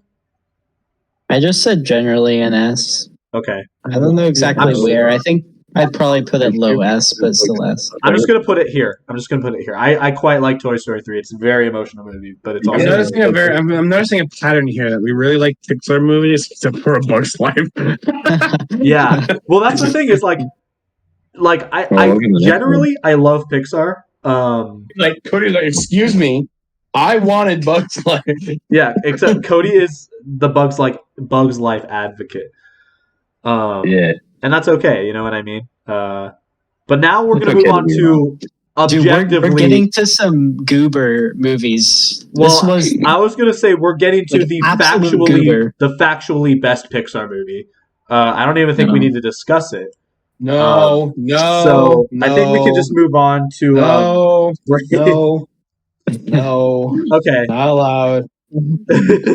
Okay, I know I've been talking a lot, but I want to give my 2 cents on Cars 2 first. I think you probably have the most right to give your 2 cents on Cars 2. So. I've probably seen this movie like 100 times because Keaton used to watch it every day when he was like 3 years old. Yeah. That's so cringe. And so I kind of have a soft spot for it. It is cringe. The movie is cringe, and the story, like it does not need to exist. It has nothing to do with the first Cars. You don't have to exist either. But on it, here's the thing. But on its own, if it's its own original movie divorced from the first Cars movie, yeah. This movie has more death than the Purge movies. That's what I'm saying. It's kind of decent. Someone did a kill count for this movie, and it has more deaths in it than the Purge movie. What? So then, by that way, you should like this movie then, Brendan. Does that make it good? It's darker. No, it does not. I think we should judge every movie by their kill count, their death count. Oh man, Up gets one. No, Up gets like at least 2 because the other old guy dies. Yeah. I'm pretty sure. That's true. There's no debate. He dies, right? Like there's no way. Yeah. Anyway, so just general placement. You know what? We're like without even giving any commentary. We're gonna go through each one of us and just say our placement. Okay. B. Okay, Donovan. B. Okay, Cody or Rachel. For Cars 2. For Cars 2. S. I told you I have a soft spot for it. No, F. S. F. S. You're goofing, F? Cody. I don't think it's that. I never watched this movie. I don't know, man. Okay. You literally imagine that it doesn't exist. Okay. Rachel, watch it again, but like pretend like Cars 1 didn't exist in the first place. So literally, you would have to pay me a lump sum of money to make me watch it. I'll pay you to watch Cars 2. Donovan grabs his wallet. How much are we talking? Here's the thing. I like Cars 2 probably more than A Bug's Life. So automatically it's at least high C. I like it at least more than Bug's Life, but it's not even gonna put a toe in A. I don't remember a thing from A Bug's Life. Well, I remember a thing from Bug's Life. I remember so much from Cars 2. It's not a good movie, but it's just because it's memorable doesn't mean it's good though. I know, but I'm still advocating it for 2. I think it's at least C. So I think it is so fun to make fun of, but it is like objectively, for me at least, that is not objective. It is like high C, low B. Yeah, like dude, Mater's so awesome. He says "Dad gum" in the movie. Are we really just gonna ignore that? Dude, Rachel, if they had Rachel all looks of like she's about to throw hands over there. Okay, let's meet in the middle and say S. No, yeah. Get it out of there. No. You need to make like an S plus tier. SS. Yeah. Wait, how about this? I have an idea. just because we all have such different opinions, we're gonna do this. We're gonna do. That's not what I wanted to do. Hold on. Well, I mean, Cody legitimately said S, so. We're gonna. That's true. Hold Very on. legitimate. He's just like, yeah, I did. We're gonna do. We're gonna do Cars 2 tier, Perfect. and that is where we will put You know what? Cars 2. You know what? I'll take it. I'll take it. And I'm not saying Cars 2 tier is below F. It's just its own entity. No, it's fine. So that's where it's going. So Brave. I have never seen Brave, so I'm gonna leave you guys to talk. I'm gonna just step out for a second. Say your thing, Rachel. I saw it once a long time ago. I know, I haven't seen it in a while either. But I do think that it's good and I would put it in B. Yeah, I was gonna say it's like B. I'd say yeah. I'd say It has a good I'd- story. It's B for Brave. like, B. B for Brave. B for Bread. I think it's Dr. Talent. boring and the payoff at the end is not that satisfying. I would give it a D. I don't even know what you mean. All I know is my mom is a bear. That's the only thing I know about Brave. My mom was a My bear. mom's a bear. That is true. Mom's a bear. I'm a bear. Wait, so There's I a heard really B? there's a really funny scene where they're all trying to show off their like kids to like the queen for marriage.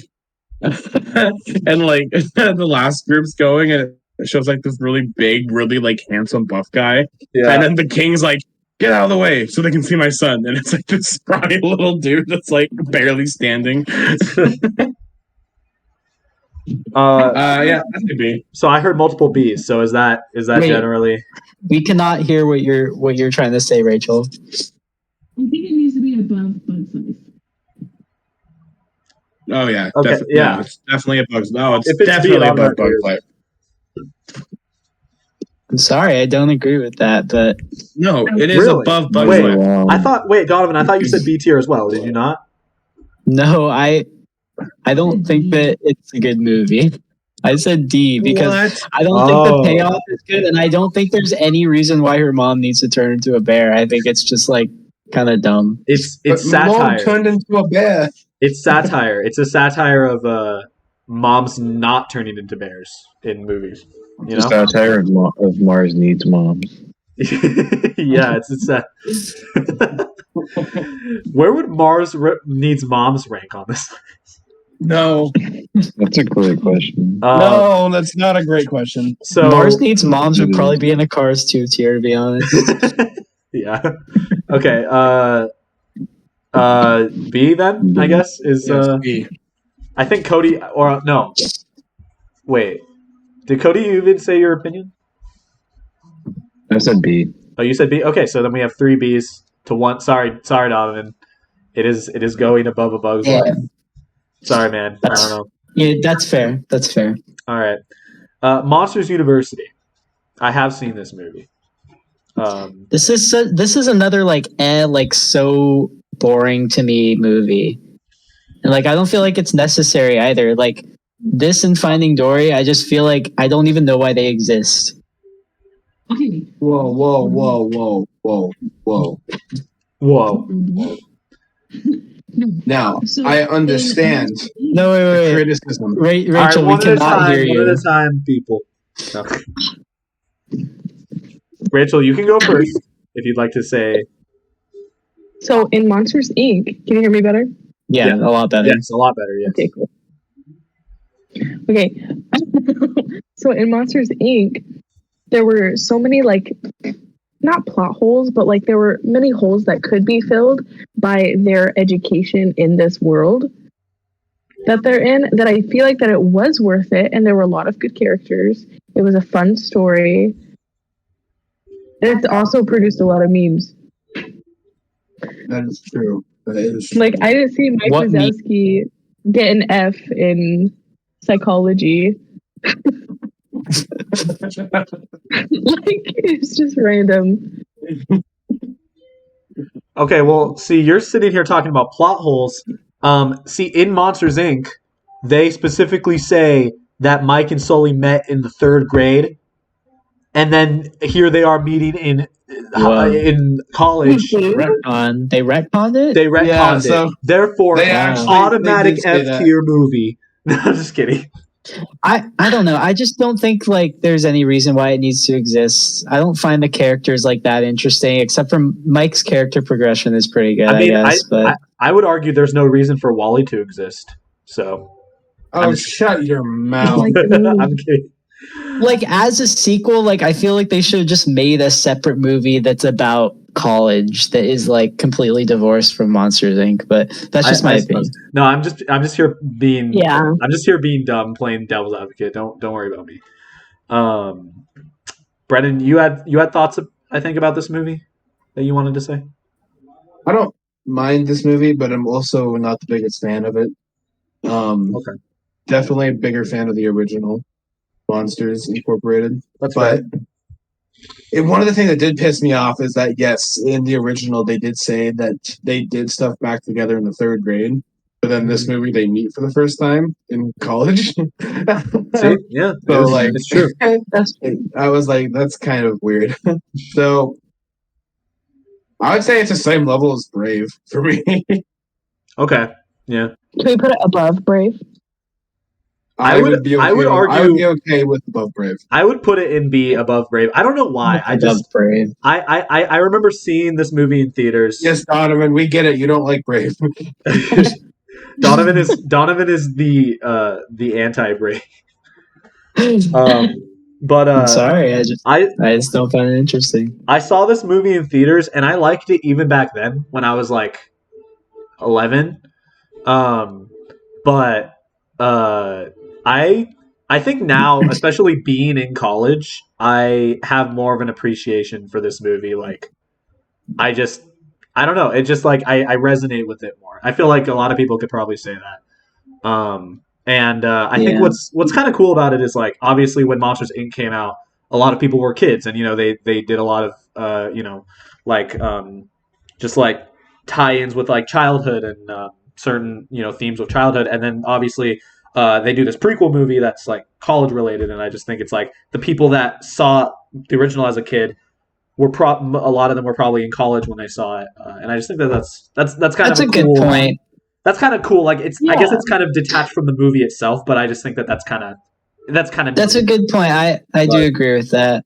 But counterpoint, I think it relies a little bit too much on like stereotypes that I don't know are accurate. Like I feel like this movie actually made me scared to go to college. I mean, but like I don't know. I don't know. Cody, as long as it's above Brave, I'm fine. Okay, Cody, did you have any hot takes about Monsters University? I will die on that hill that Brave is in D tier. All right. It's definitely below Brave. Below? Why? I'd rather watch Brave than I would Monsters University. I can't say I haven't seen Brave, but it seems like generally we're above Brave. So I think I am going to put it above Brave, but that's like that's just they have like the whole like competition on like the best club, like the club for best monster scare people. games. And they come together. It's so cute. I don't know. I have nostalgia. Maybe if I saw Brave, I would understand more like its significance, or maybe I would agree with Donovan and think it's an awful movie. I don't know. That's fair. We'll find one day. I'll find out. But Inside Out, I'm just gonna say I think it's A. Agreed. Yeah, agreed. Can we put it above Cars? Why should we put it above Cars? No, we're what makes it better than Cars? It's definitely above Cars. What if Feelings had feelings? Just ran out of ideas. Yeah. No, I think Inside Out is a very creative movie. I definitely think it's probably above. It's probably below Toy Story 2 for me in this list. Yeah, I'm good with that. But that's me. I don't know. If anyone else wants to chime in. With that. Yeah, I'm good with that. All right, there we go. Oh, okay. All right, now we have another Not fantastic, give it S tier personally. phenomenal I have not movie. seen this one. I have You haven't not seen The The Good Dinosaur. Oh shoot. Who has seen The Good Dinosaur? I've seen it. Okay, so me, Cody, and Donovan have seen it. Okay, Cody, you go first. I want to know what yeah, your opinion Cody, of you the Good go Dinosaur. first. Yeah. Cody, I'm Could going to you- have the same opinion as you. Could you speak into Rachel's ear? Whatever it is. He has one. I have one. Oh, he does. Oh, okay. I thought you gave Rachel your other one. I just didn't. I don't know. I did it. I took it back because I felt alone. Dang. All right. And God of the Animals. Definitely above Incredible. Guys, I'm gonna be honest. I think this is peak Pixar. I thought you were about to take this seriously for a sec. I was wrong. In actuality, I remember this movie being so mid. It's So, like, extremely B? mid. Or like C. Probably C. But it's the good Yeah, dinosaur, wow. not the mid dinosaur. Well, you're the. That just puts it in D right there. I'm sorry. I don't know. So Cody, you say C? Yeah, I'd probably put it below Bug's Life. Okay. Maybe even E territory. Okay. Donovan, what is your thought?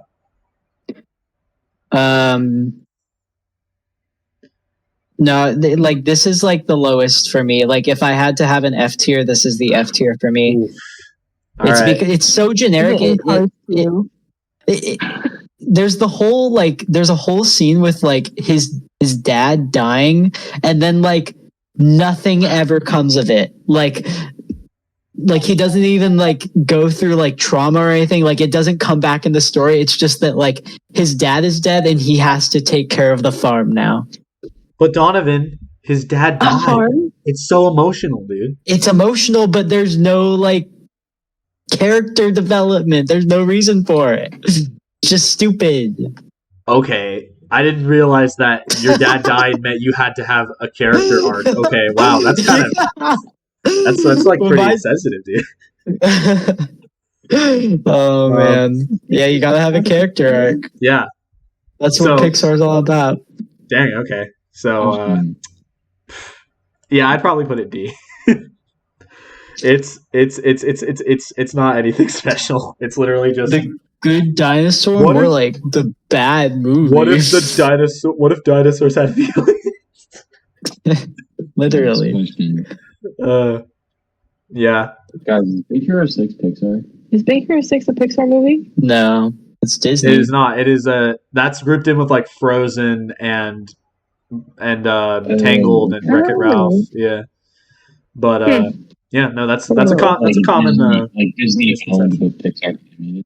No, it's not Pixar at all. It's not No. I think Disney animated it. Yeah, I think like Pixar studios have worked closely with that studio, but like they're two separate studios. Okay, moving on to Finding Dory. I think I already know. I know Donovan does not think highly of this movie. I don't think highly of this movie. No, this is with The Good Dinosaur. This is a step above The Good Dinosaur to me. Okay, I don't know about that. I think it should be above Monsters University. Really? B. Okay, you know what? Right. Yeah, B. I could see that. I feel like it's enjoyable. I really like Dory. I like Dory too, I guess. I feel like like around the time that these movies were coming out, I was going through like my cynical I hate everything edgy teenage years. Yeah. And so I don't have a high opinion of a lot of these movies here. One of my favorite characters is from this movie. Is it Hank the? No, it's the seal. It's the derpy seal, isn't it? No. The seal is very good. Gerald? Huh? Gerald? No. Is it the beluga whale? Nope. The clam? Nope. Is it Is it? It's the bird. It's the bird. It's Becky. It's Becky. The Becky is bird? so funny. Who's the bird? I don't. There's a bird that is just special stupid. bird, the cracked out bird with the big big And eye. her name is Becky. Donovan, do you want to What? know? You want to know my Hold on. headcanon theory? Oh What? shoot! Have you seen Moana? Yeah, I love Moana. Hey is the great ancestor to Becky. Oh, Becky. Oh damn, that's Disney lore there. No, Becky did not. Becky did not have children. Well, There's no how do you feel offspring about for that? Becky. I'm sorry. Is that like fan fiction? Yeah, No, apparently there's absolutely not. There's If you people want to write shipping it, Becky and Gerald. Okay. Gerald. Oh, Gerald the seal. yeah. I mean, The I think beluga whale Gerald. is also. I quite think Gerald should get his own spin-off movie. Actually. Funny. What's the name of the beluga whale? Isn't it like Hank or something? No, I might totally. Oh, no, he goes. That's the octopus. Oh, Hank is the octopus. That's right. Oh no. I like Hank. Oh, Yeah. you're right. Yeah. Okay, actually, you know I what? just Now that said I'm that thinking about earlier. it, this movie has a lot of likable characters. I'm gonna go with B tier. Well, and I know like the ending scene is really like it's really cool. Like, I don't want to spoil it. Have we all seen it? Okay, but Yeah. also Ellen. Ellen. Helen. If we don't take into account Ellen's, We sort of, haven't for any other movie. that's true. We haven't. So then That's true. we're not Larry the talking about Cable Guy is actually racist. that. McKinnon is on it. I mean, he is a cable guy. Yeah. But no, the ending of this movie is really cool. Wait, That's what all I'll happens say. I honestly don't remember. They get in the car, right? Well, no, I'm not talking about that. I'm talking about when she actually finds her parents. Or I guess like she like When she basically goes back home. yeah, they set up this whole thing where like her parents told her like, "Oh, follow the trail of rocks to get back home if you get lost." And then she obviously gets lost, and then we go through the whole movie, and then we find her like literally like she's like out of luck. She doesn't know where she is, and then she sees the trail of rocks, and that's how she finds her parents, and it all comes full circle, and it's really cool. Yeah. I need to rewatch Finding Dory, I guess. I liked it. I remember I liked it when I saw it. I don't think it's not like top tier, but it's a good movie. I would probably put it in B, probably above Monsters University as well. I would agree with above Monsters University. Okay. Then that is where it's going, unless any objections. Okay. Cars 3. Can we put it with Cars 2? I don't think Cars 3 is bad. That's all I can say about it. Isn't that the one where like Mater is recruited by the FBI or something? No, that's Cars 3. No, that's Cars 2. What is 3? Cars Mater? 3 is very forgettable. Cars 3 is the one where like cars are becoming more and more advanced, and like Lightning McQueen can't keep up, so he tries his like hardest to train because they're all like it's all the electric cars now or something like that, right? Yeah. Remember, so he he's has like- a crash. I never and watched it. Do you remember Basically- the actual poster for Cars 3 was like Lightning Yeah. McQueen actually dying? Yeah. Yeah, so Lightning like he gets in a McQueen crash and he has to dies. like retrain to get like back into it again. Yeah. And then when he can't do it, he ends up training a new girl to like take the mantle of like what's his number? 34? Something like that. 95. Okay, that's what I want to say about Cars 3 is that I really like how Lightning McQueen goes from like, oh, I have to get back in the game to being like, I guess I can just like train this new rookie. I think that's really He cool. becomes Doc Hudson, essentially. Yeah, Well, yeah. So, And that's I don't know if cool. you guys remember this. There's a scene in that movie that makes me cry like every time because the voice actor of Doc died before they made this movie. Mhm. And so there's a scene where Lightning McQueen's talking to one of Doc's like old friends, and Lightning McQueen's like, all he ever cared about was, stuff like this. And he's like, are you kidding me, kid?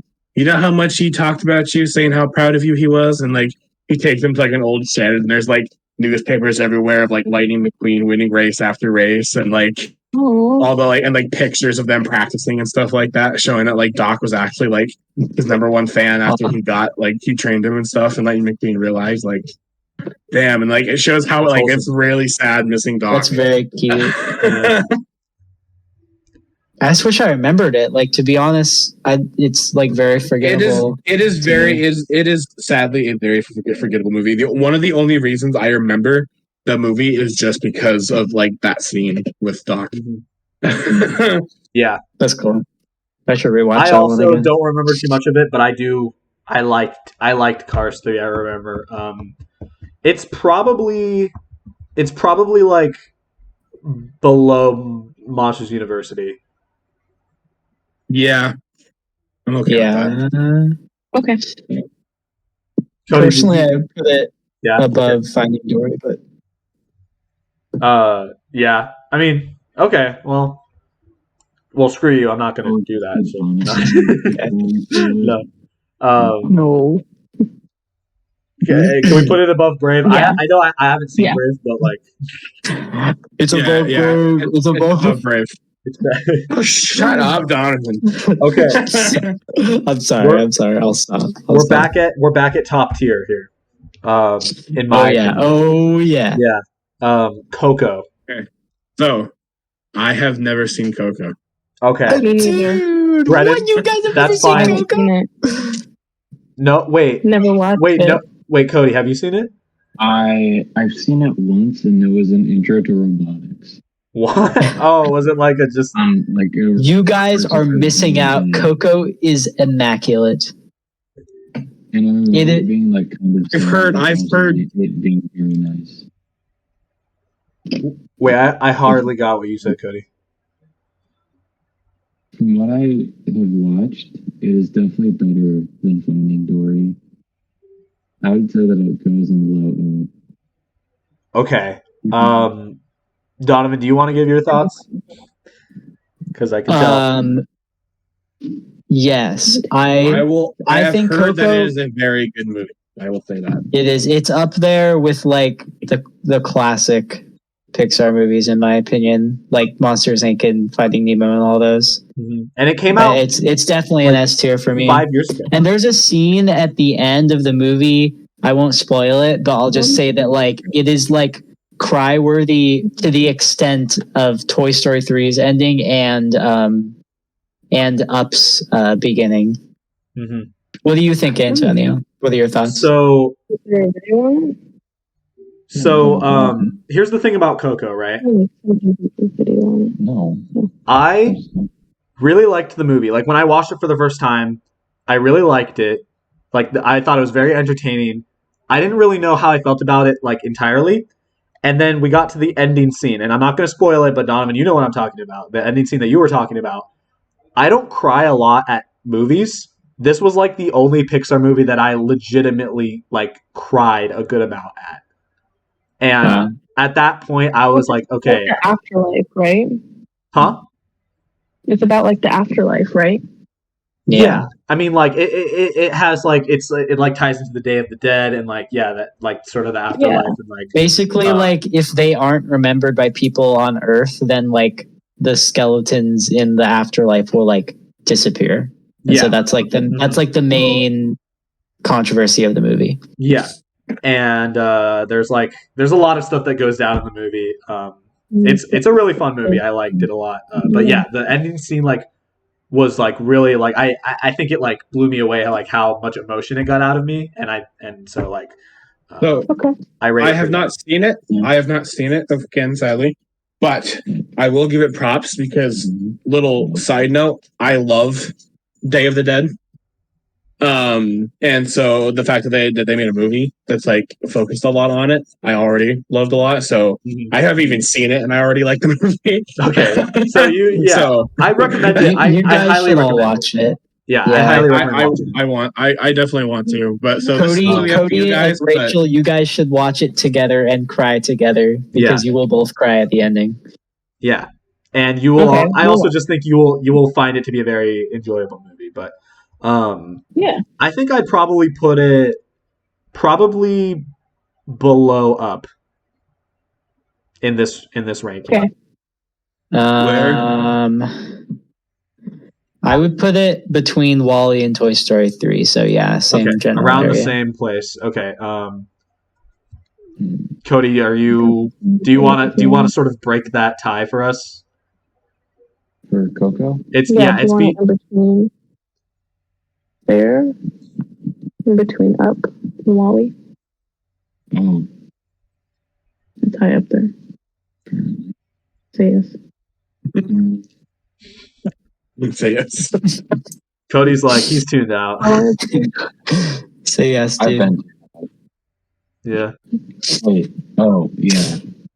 Sorry, I'm just Okay. I'm Above just gonna, or below Wally? Just put it above Wally. It's fine.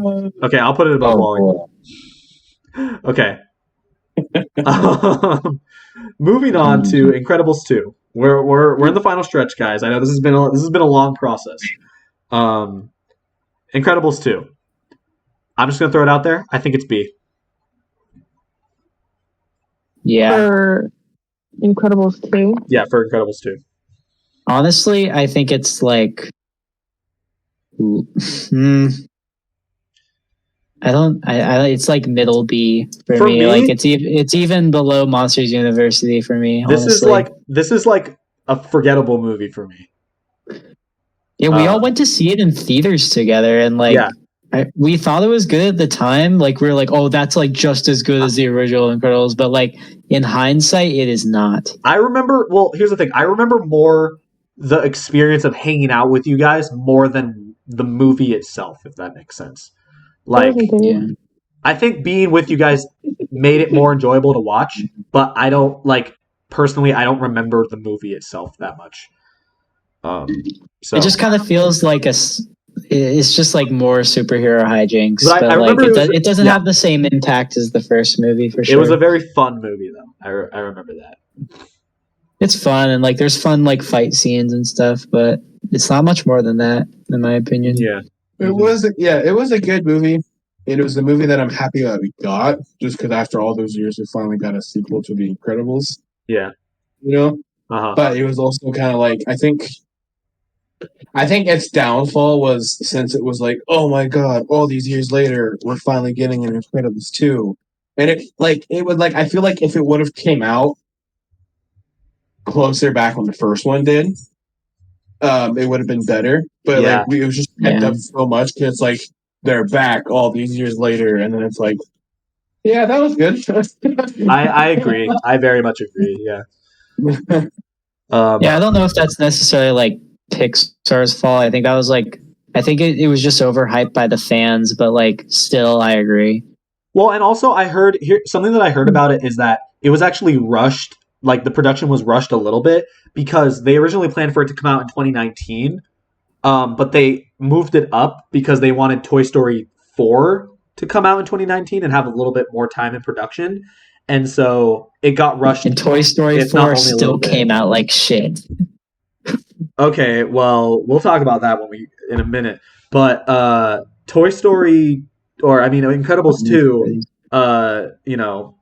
there were some problems with it, but it was still a good movie. I'd say it's probably above Cars 3 for me. I'm going to be right back. Okay. But quick, where would you put it? Never. Before you go. Mid B. Okay. Mid B. Cool. That's generally where it's. That's where I said too. Okay, so then above Cars 3? Honestly, for me, it's below Cars 3 too. Oh, well, I said above Cars 3, but I'm actually. For me, it's above Cars 3. Okay, now I'm gonna put it above Cars 3. Yeah. I think I did like it a little bit more than Cars 3, but I think they're about the same for me. Here's the thing. I feel like Cars 3, I'm just going to make a case, and I don't care if this changes it for you guys. I just want to put it out there. I feel like Cars 3 is a good movie. It's just that it's forgettable. The Incredibles 2 is an okay movie, but it's not as forgettable. I think that's how it is for me. Yeah. I'd say that's a fair assessment, but I don't know. Yeah. It flip-flops, but I'm just going to keep it like that. So Donovan, you had a very specific opinion about Toy Story 4. if you'd like to. Wait, before we go on, What's I would up? like to announce I'm out. I have not seen any of the rest of these movies. Really? Really? None Well, you of just the get to rest of sit these. here then. I've seen clips from Turning Red, just how much it was memed on, and I've Yeah. seen some sadder clips from Toy Story 4, but I've Okay. never actually watched any of these last movies. I mean, you know what? I'm not I'm not like upset because honestly, like after Toy Story 4, none of these were really coming out in theaters, or at least they're Yeah, because Onward was during the pandemic, and then like Yeah. after that, they were all Well, released on just Disney Plus. I mean, and even then, like I feel like the hype around the rest of these movies was maybe besides Lightyear was like kind of downplayed a little bit because a lot of them went straight to streaming. Yeah. So I'm not that surprised, but like still, not even Toy Story 4. Nope, I have not seen Toy Story All 4. right, well, Donovan, why don't you give your take on Toy Story 4 really quick? I don't like Toy Story 4 because I feel like they had a very good conclusion with Toy Story 3. Like there was a logical conclusion, and it was a feel good ending. And I guess they just wanted to be woke or something and be like, oh, Woody don't need no owner or whatever. And so they're like, yeah, Woody's gonna go off on his own thing, and like Woody is his own man now. He doesn't need to be owned by an owner to be special. And I hate that. I think they should just ended it with Toy Story 3. It's Cody, Rachel, now that you guys are back, I'm letting you guys know I'm out for the rest of this video. I have not seen any of these movies. I just remember we all saw, well, I think me, Antonio, and Cody and some other friends saw Toy Story 4 in theaters. Is it okay if I spoil the ending for you, Brennan? Oh yeah, I don't give a Okay. There was the part at the ending I think where I've seen part of the ending where he like leaves them. He like leaves them for Bo Peep. He decides to go with Bo Peep instead of going back to Andy and with Buzz and all of them, or not back to Andy. Not Andy, to the girl. Bonnie, yeah. And I remember we were all just so confused. Like it wasn't a satisfying ending at all. We were all just confused and like, what is going on? This is like so dumb. It actually made me mad. So where would you rate it? But I don't. but remember in like Bonnie's room, like she didn't play with him, and he needed to be played with. I guess so. Like he just wanted to have his own adventures. Like at least they gave a reason for it, but like at the same time, I don't know. I just don't feel like it needed to exist. It just like made me depressed. He was given the chance to go and be with Bo Peep. Yeah. Like in the beginning. And then he said no because he gave it another chance. And then he was given to Bonnie. And then he's like, oh, well, Bonnie doesn't want me. I might as well be with a kid who wants me and needs me. Well, that's the thing. He wasn't going to go off to another kid, right? He was just going to go and like be his own toy. But if that's like, where would you put it? I guess probably below Brave. Okay. May I give Incredibles 2? you put it above Credibles too? Yeah. Okay, can I give some of my thoughts? No. Yeah. Just no. Okay. So here's the thing about Toy Story 4. I remember seeing it and kind of feeling very conflicting feelings about it because I enjoyed the movie quite a lot, and the ending caught me off guard, like legitimately. I mean, like there was build up for the ending, I guess, but you know, like I just didn't expect that they were gonna end it like that. But I think over time, I've come to really appreciate the ending of Toy Story 4 because I think that it breaks like the expected sort of like cliche, like, oh, happy ending, everyone stays together ending while still giving everybody a pretty satisfying conclusion. And I think that has allowed me, and I just really enjoyed the movie. So I actually really like Toy Story 4 for that reason. I know that a lot of people argue like, oh, it shouldn't exist. They ended it perfectly at 3, blah blah blah. But Toy Story is a really enjoyable franchise. I at least liked that they came out with another one because I like seeing the continuing adventures of all these characters. And I think that the ending sort of like breaking the status quo elevates it pretty high for me. I would even put it above the original Toy Story. And I can see that side of it. I love the two different things here, Donovan. I came out. They changed the story. They changed how it goes. It's terrible. It did not need to go that way, Antonio. They changed the status quo. I think it was. And Antonio. Okay, here's the thing. I can see that side of it, and like part of me agrees with you. Like I can see where you're coming from, and like. But I don't, and you're wrong. It's not necessarily that I like don't think the ending makes sense, because I think it does. Like from the story they told, it makes sense that was the ending. I just think it's unsatisfying. I think. And here's the thing. I don't know. Here's the thing. You said that you felt like depressed after you watched the ending. The harsh reality of life is that sometimes people go their separate ways. And life isn't always. I don't want to contend with that. I'm not going to contend with it. But it's realistic, and even like, and it's okay if you don't like it. And I definitely understand. But I think that them portraying it in that way, like it's considering it's a movie about talking toys, it has very realistic life parallels, and I appreciate it for that reason. But I do I see your point, but I have my opinion. I agree with Antonio. I also agree. I think it should be above Toy Story. Maybe this is just a life lesson that I need to learn. And actually, guys, like I'm not friends with you guys anymore. I'm going off to do my own thing now. So okay, I mean, you know what? I respect that. I think that's people might not like that ending, but sometimes that has to be. No, I'm kidding. Okay, I think it's just unsatisfying, and the shock of it still lives with me. Maybe I should rewatch it and try to see it from your point of view. I rewatched it. Actually, what I would recommend is watching all of them in order. I think that would be a really good experience. Yeah. What was your initial reaction to the ending of Toy Story 4, Rachel? Like, were you upset by it? I don't remember. I think I was pretty didn't really care. You were like, okay. Yeah. This affects me in no way. Compared to the rest of it. Where did I go?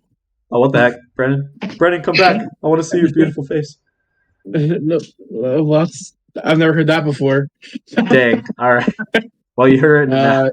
I will figure it out. It's not like I'm having any opinions anyway, so you guys just keep talking. I'll get my camera. Okay. I would be interested to see generally how the narrative around Toy Story 4 has evolved since the movie came out, because I think a lot of people had the same general reaction to me as me, and I have not seen it since it came out, because it left me feeling like I had a sour taste in my mouth. But I don't know. Maybe I just need to rewatch it. Can I remind you one thing? Keanu Reeves is in the movie. I don't think that Keanu Reeves is in Toy Story 4. What? Yeah, Keanu Reeves plays the Daredevil. That he plays Keanu Reeves. What is going on? Look, watch. Every time I get my camera to turn back on, Brennan, there's some creepy themes in this movie that you might enjoy. With the dolls. Actually, there's the dummies. Yeah. Like the and Forky. All I remember is I've seen a couple scenes from this movie. All I remember is that there's one scene where two toys attack an old lady or something. Yes, I love that. I love that scene. The Ducky and Bunny. Yeah. I love that scene. Yeah. Anyway, where are we putting it? I would probably put it either here or here. Yeah. Rachel's trying to help us get it done, push through as fast as she can before she looks over and Cody's on the floor. Yeah, I respect that. I know it'll take a bit. I'm tempted to just say above Inside Out. Yeah, do it. I'll do it. All right. We're setting it in stone, ladies and gentlemen. Hey, Toy Story 4. good experience. Donovan? If you hadn't presented a good argument, then I probably would have disagreed with you and tried to argue with you. But since your argument for the moral of the story was very good and very convincing, I will rewatch it and see what I think. Thank you, Donovan. I will rewatch it with you, and I will experience it with you, so you can. Yeah. You should come to Eugene and we'll watch it together. Oh yeah, we are going to have a Pixar movie night, Pixar movie binge. Awesome. But the next one is Onward. The next one is Onward. Yes. I have seen this movie. I really liked it. I like Onward too. It has Chris Pratt. That was fun. Good. And Tom Holland. I think this is the best of like the modern Pixar movies, like since the pandemic. Luca. I have not We'll seen get there. Luca, unfortunately. I'm gonna And Lightyear. Lightyear was shove really something into my good. eye. Brennan, let's maintain ourselves here. Every time I get my camera to turn on, a couple seconds later, it just turns Try off. try leaving and coming back. I'm gonna.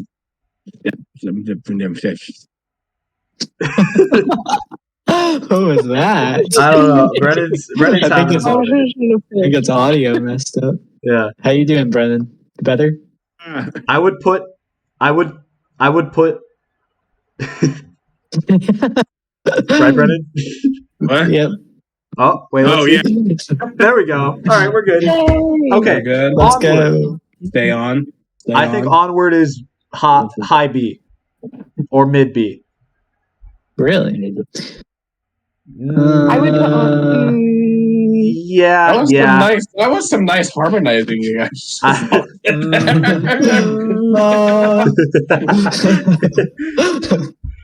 Oh my gosh, I have to pee so bad. Okay. So Pee on camera. no. Anyways, I think Onward is above Cars. Above Cars, like the original Cars. Yeah. Okay. I'm not into this. See, I think it might just be because I only watched it once, and I remember certain parts of it pretty well, but certain other parts I don't. But I liked it. Cody looks so dead in the Decent. background. Yeah. Cody, you haven't even. Well, I mean, you said you've been saying a couple things, but I haven't watched it. A lot of these, most of them I've watched, but I just don't remember anything from it. I mean that's So fair. Onward was like the two brothers live with the I mom. remember that. They were elves and the dad was pants. Yeah, I was gonna keep going. Yeah, the dad was Dad was pants. What if Pants had feelings? I was gonna keep going.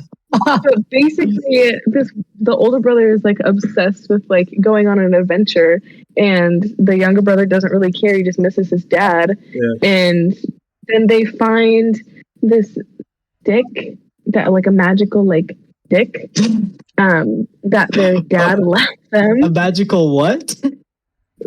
I believe she's saying stick. Did you? I know you're saying stick, but it sounds like a dick. No, I'm pretty I sure. don't know. Yeah. They find a magic You can keep- stick. Okay, Yes. keep going. Explain the story to Cody.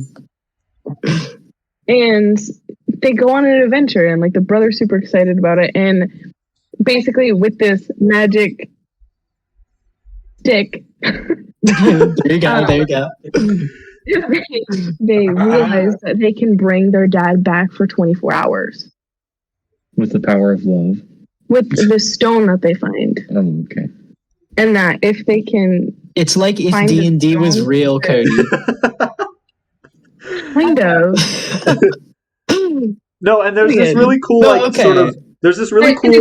and it's really sweet because like the younger brother is obsessed with just finding their dad and like making him complete again, but he's realizing that he's already done all these things with his dad that he thought that he missed out on in the end. So he's okay with like not Well, seeing his dad.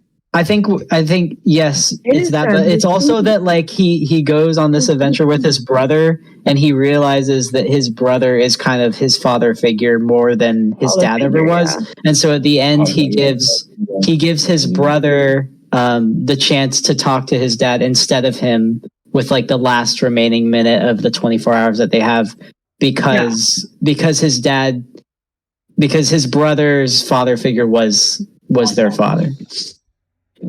Which is really touching. I really liked it. I really liked it. I would put it, honestly, above Cars, behind Toy Story. Okay. Me too. Okay. Just above Cars. I'm okay. See, I'm okay with that, I think, because thinking more about it, the thing about Onward is that I think it resonates a lot more with people who have siblings, potentially. And yeah, I don't have any, but I still felt like emotional from the story, and I think that shows how powerful the movie as a whole was, and how well that they executed the plot. And I liked it. It was really fun. Pants are alive. That's always a good fun time. Yeah. I also just really like the world. Like I know it's just like kind of like bringing like, oh, what if fantasy fairy tale was like in modern life, but like, well, I kind of like that. I kind of like interesting. Yeah, I know. I feel like a lot of people would argue that it's like kind of generic though, but I don't think it is. I think it's cool. I'll put it above Cars. Yeah. I liked it. I recommend it. I mean, like for like Brennan or Cody, to watch it again.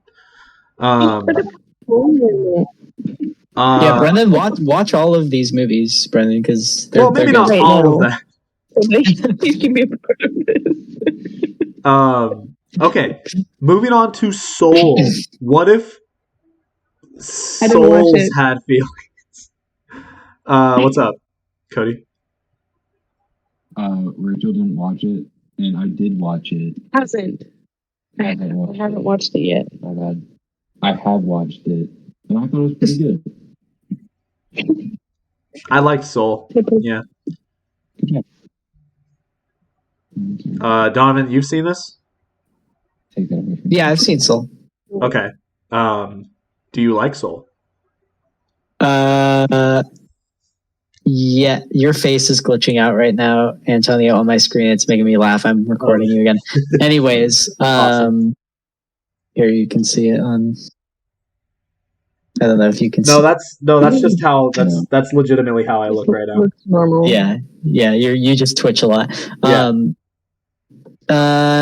Soul was like super existential. I remember feeling like a sense of like existential dread after it, because like the whole like message of the movie is like, what is your purpose? And then I think at the end he realizes that like the purpose of life is like just being alive in general, which I thought is like kind of a cool message, but it's definitely an interesting movie. It is interesting. I don't really know how to feel about it though, to be honest. Like this feels like the hardest one so far to rank. I think I need to rewatch it. I watched it once. Don't particularly remember it as well as I wish I did. Here's the thing about Soul. What I do remember about it is I think it had a really intriguing plot, and a really interesting sort of like direction that they were going with, like the message they were trying to tell. But also, I just think it wasn't as like mind blowing as I thought it was going to be.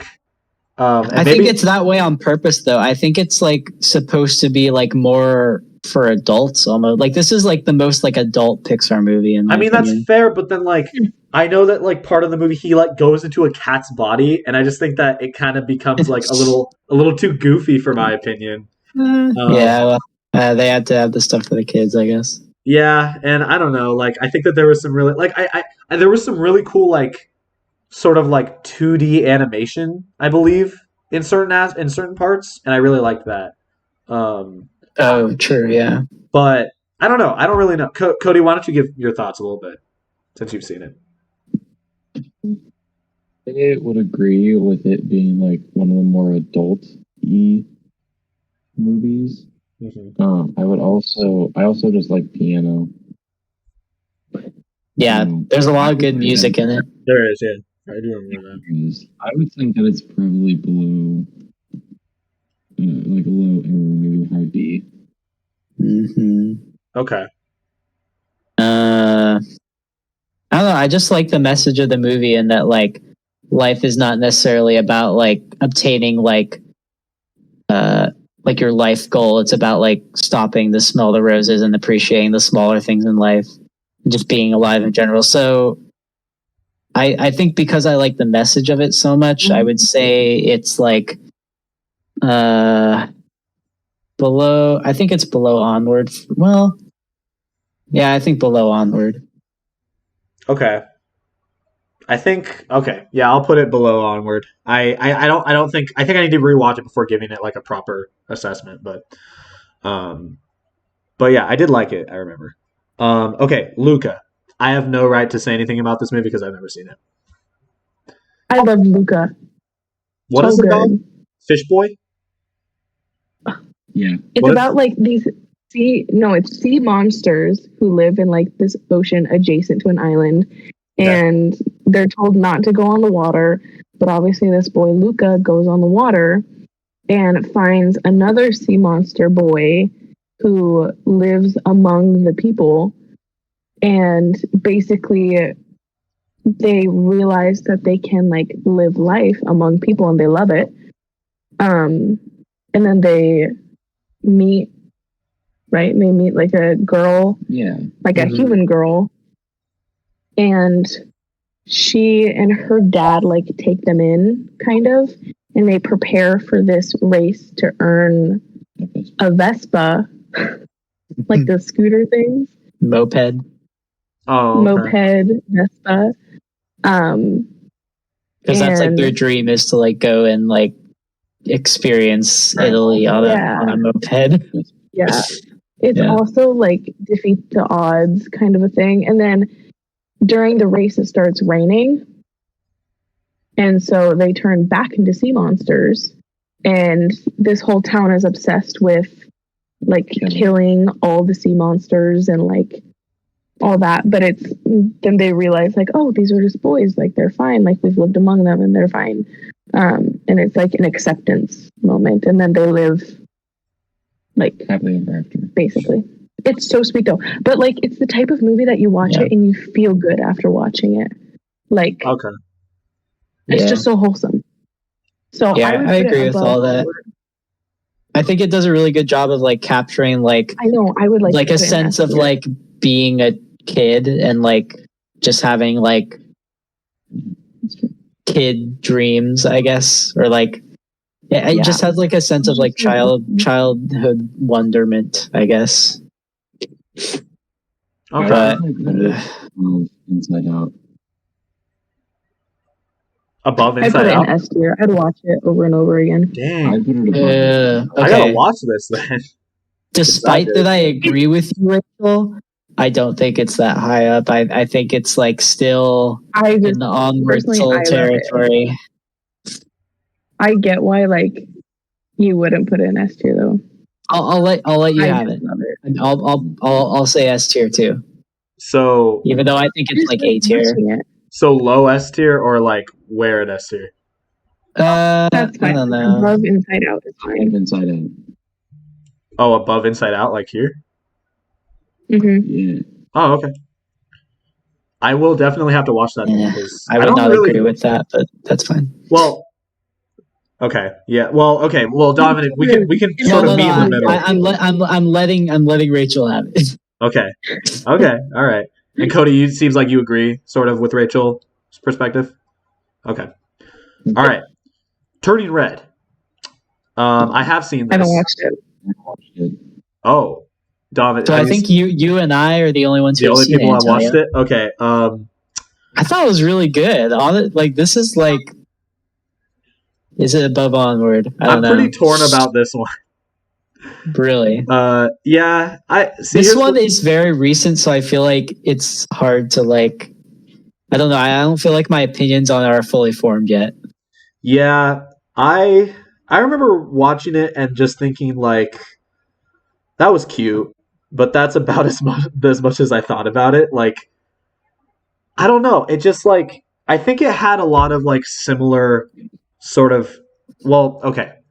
I think that I don't necessarily think that Turning Red was like I think it has like the people that it's geared towards the most are probably not maybe me. um Mm. I don't know. Obviously a lot of these movies they try to gear them towards like general audiences, but I think like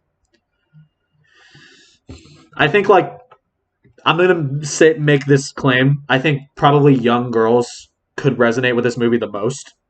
I don't think that that's like unfair to say. I don't know. That's a I don't fair know. I judgment. don't think that's fair. I don't You don't think think that's that's fair? fair.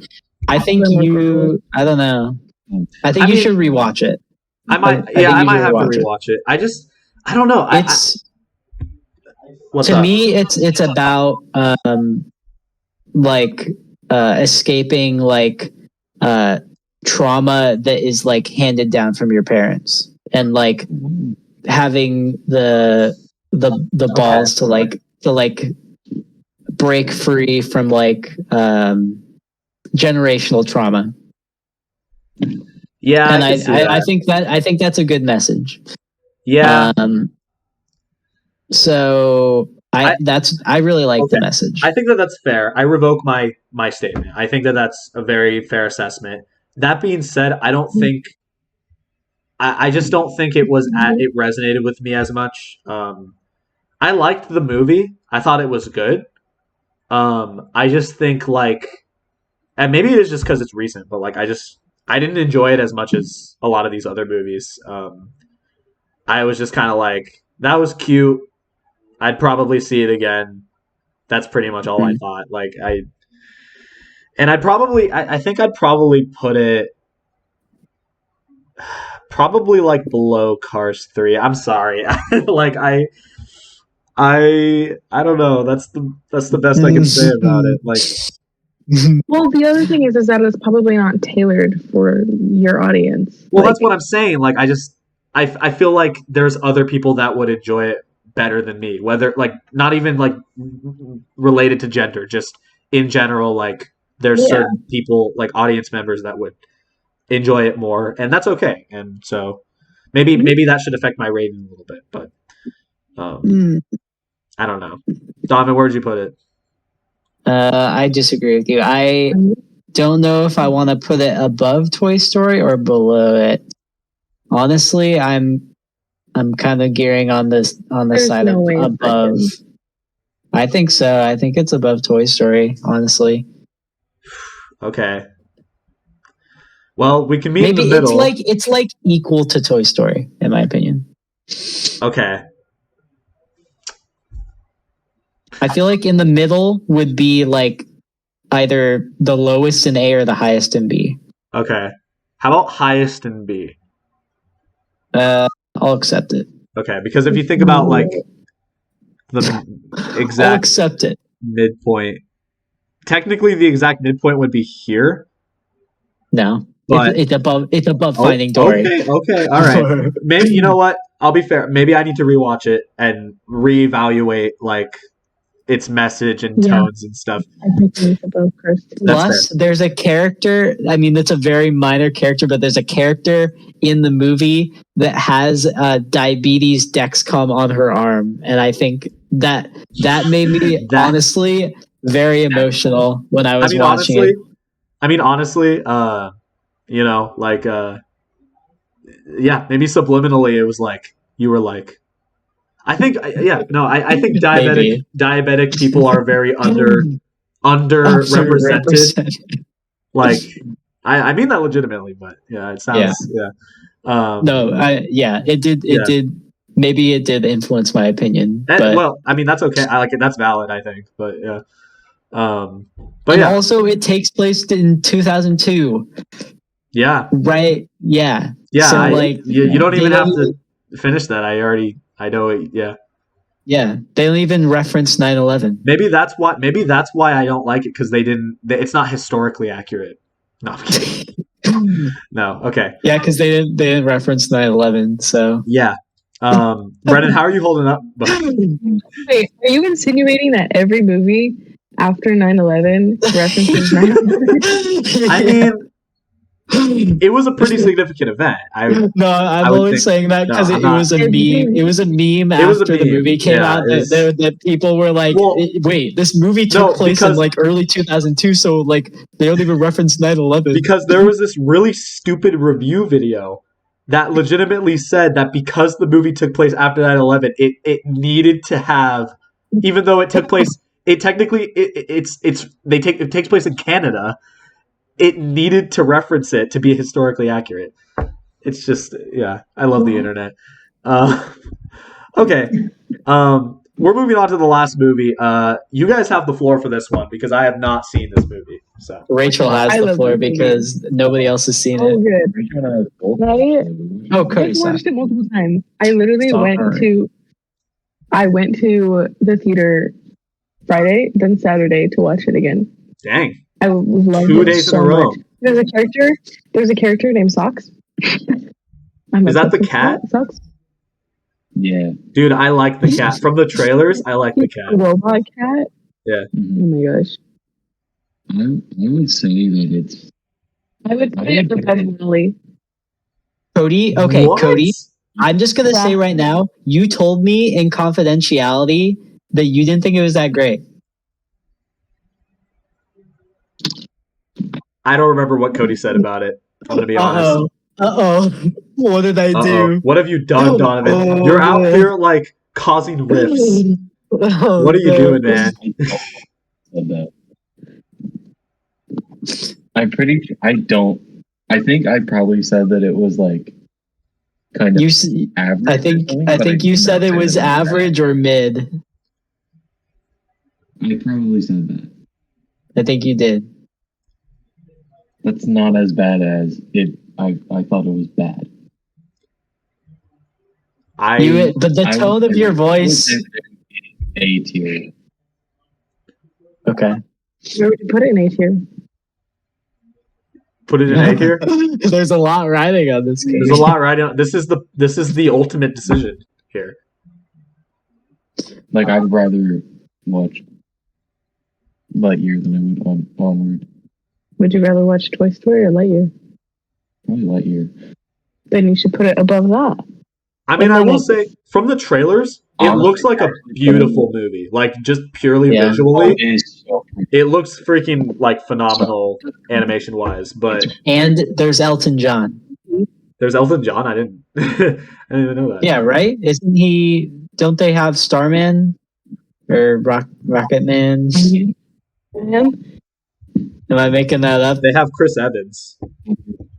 They do have Chris Evans. I don't. No, I That's all swear I- in the trailer for the movie, it's like there's a Starman. Okay, I Is will that say not this. Elton- That's not Elton John, I think is it? that we should bring this up. Okay, unless I'm wrong, but I'm pretty sure that this movie portrays a female relationship. yeah. Yeah, which I think is like a first for Pixar potentially. No, Oh, it's not. Oh, I okay. don't think it is. No, it's in Onward. Finding Dory. Oh, is it? Finding Oh. Dory? Finding Dory was the very first one. Oh, okay. Wait, what was it in that?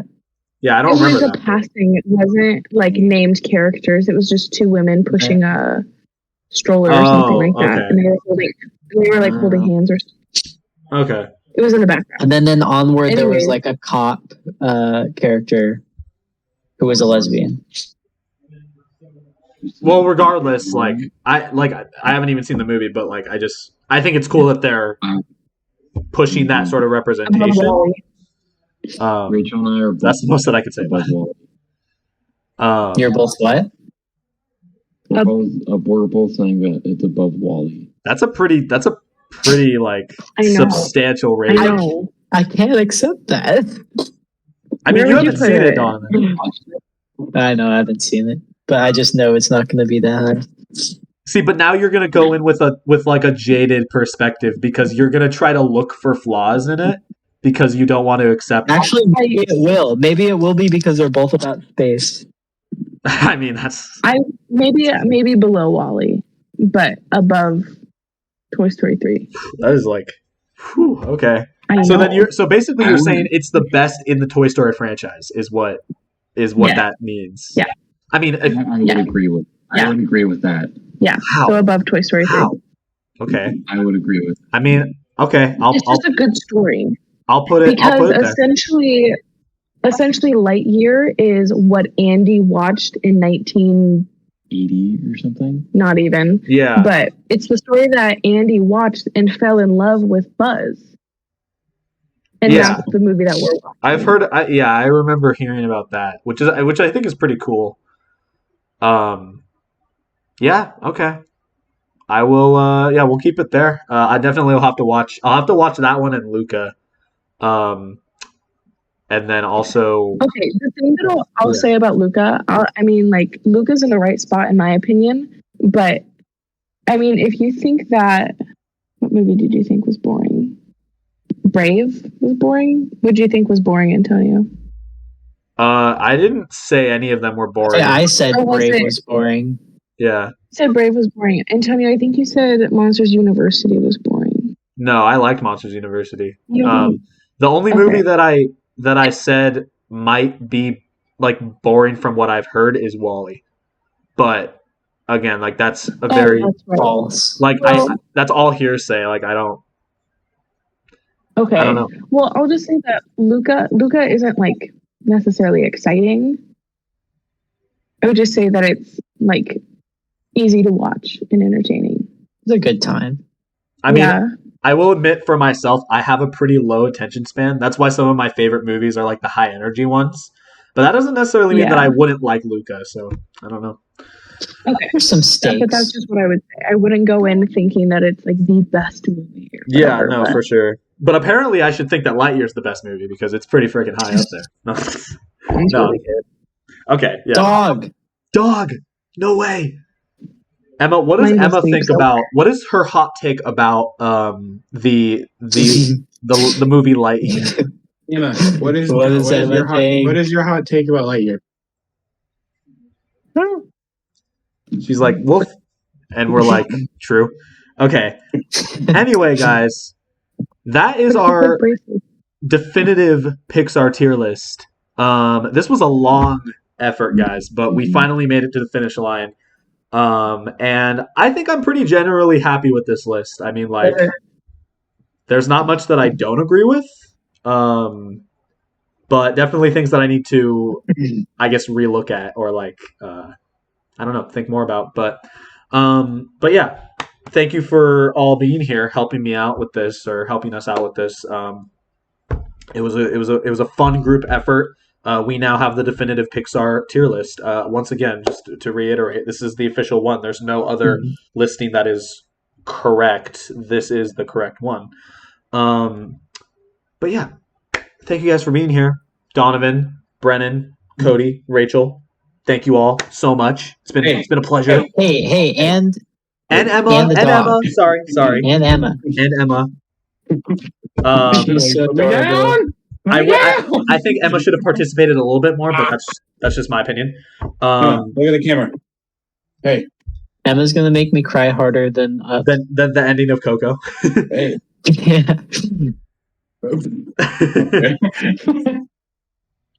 There you go. No, wait. Look at the camera. Nope. I still think Emma should be a co-host, but that's my camera. look at the Look at the camera. All right. Thank you all again for being here. And yeah, well, that's going to conclude this episode. So If you See you watch to guys. the end of this video, comment. the length of this video is like Comment. longer than most Pixar movies. How about that? All right. We'll see you guys in the next episode. Bye bye. Comment Hitler. Bugs if you Life make it to dance. the end. Chit Chats dance. Don't comment that. Don't comment that. Don't comment that, please don't. You ready? Okay. Okay. Welcome back to Chit Chats, everybody. My name is Antonio. I'm Cody. I'm Rachel. And I'm Grace. Let's have a chit chat. You did it. We did it. We did it, guys. All right. We can go home. We can go home now. Yeah. All All right, guys. Welcome back. Oh, good start. We're all frozen. Okay. Hey, it froze for a second, but we're good. Welcome back, everybody, to another episode of Chit Chats. We have a special occasion today. We have some people that have been on the show before. Obviously, we have Cody and Rachel. Welcome back, guys. But for the first time in Chit Chat's history, this is a monumental moment, guys. Hold on, is this in Tonyverse history? In Tonyverse, yes, and in Tonyverse history, I believe, yes. I feel like this is like a pivotal moment in my life, to be honest with you. I'm flattered that you said that. Thank you. But yes, this is Grace's first time ever in a video, I believe, in a Chit Chat at least, for sure. So, welcome, Grace. Thank you for being here. Thank you. Thank you for having me. Mm-hmm. And, you know, I called you guys here specifically because we have some business to take care of today that I think you guys are more than well equipped to deal with, to say the least. You guys may or may not have heard of Marvel, as in the comic book studio and movie studio and, you know, multimedia conglomerate, you know. Does that have something to do with Star Trek? Yeah, I think that they did do Star Trek, yes. Okay. But they're mainly known for, you know, their cinematic universe. I'd say that widespread, they're mainly known for their, you know, they release a couple movies here and there. Okay. And They don't do that one. no, they're not that well known, I don't think. But, you know, that's kind of why we're spreading the word out. We're going to be ranking them today Looks like they're indie. Yeah. in a tier list. You may have heard of, you know, tier list videos. They pop up every now and then on YouTube. We're going to be making our own today. We've done it before. Rachel and Cody, you were in the last one we did with the Pixar movies, but now we're doing Marvel movies. Pixar movies? Oh my gosh. Sorry, Grace. You missed out on that one. But you're here today, and that, you know, we're living in the present. Yeah, That's what and you should go and watch it. Yeah, I you will, can go and I watch will, the 2-hour Pixar movie tier list. It was 2 hours? We have a lot of things to say for that one. Yes, it was 2 hours. Oh my god. I don't know how long this one's going to be. But Yeah, guys, what's the goal for this one? well, so here's the thing. Marvel has made a good amount of movies. We're only doing the Infinity Saga today. Okay. I'm sorry. Okay, I thought that's more than enough movies I have a to question. talk about. What is your question? If we say something that's like a spoiler, is that fine? Because a couple years have passed. Yeah. I'd say that is fine. Yes. Okay, because I was about to make a joke and then I stopped myself, but What I'm is gonna the let joke? go I'm of the curious. I was like, oh, so up Spoiler until Tony warning. Stark dies? Yeah. Yes. Yeah. Okay. So yeah, this is your spoiler warning. Anyone that is watching, if you haven't seen these movies, they all came out like years ago. But that's also kind of why I wanted to mainly do that chunk because most people have seen all of those. I'm not included in that, but most people, yes.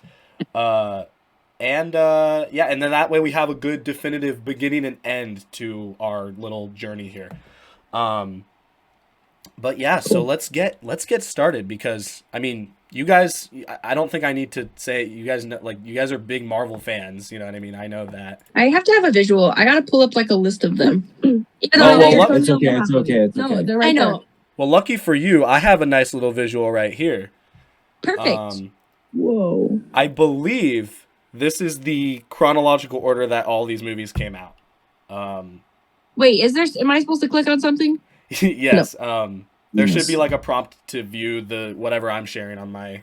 Oh, there It it worked. Okay, it worked. Cool. Okay. We're good. This is intense. I'm like stressed out. This is the Okay, definitive. it's okay. We'll get through it. It's okay. It's okay. Yeah. Hopefully we'll all be friends after, but we're just friends. Well, See, yeah, just fine. Another reason I wanted you guys here is because I haven't seen all of these movies, so I don't have as much to say about all of these movies, but that's okay. You guys can kind of take the reins a little bit. Little known fact, Antonio has never watched a movie ever. I've That never is seen true. a single That's movie. correct. Yeah. I just don't have Never time. ever. They're too long. Why did you name can I it? say? Just anticipate him not doing it. But that's okay. You guys you guys are here, okay? Except Minions. I am more than for willing to Minions. give you guys the time Minions in the spotlight. and a talking cat. Oh my god. Anyways, Antonio's favorite movie is a talking cat. That's fact. Okay. Let's begin with I'm hurt. Iron Man 1. Okay, wait. Can you like explain to me how this works? I don't mean to like throw us off, but what am I supposed to do? Just like You don't really have to do much. You just have to You have speak to your voice mind. your opinion. I will do what all of is the. the I will do all of this. You know. what does each of the little things stand for? Yeah. Oh, okay. I agree. In It's the better tier than a list. tier list. Oh, okay. No, my bad. Okay, yeah. I mean, I'll explain it.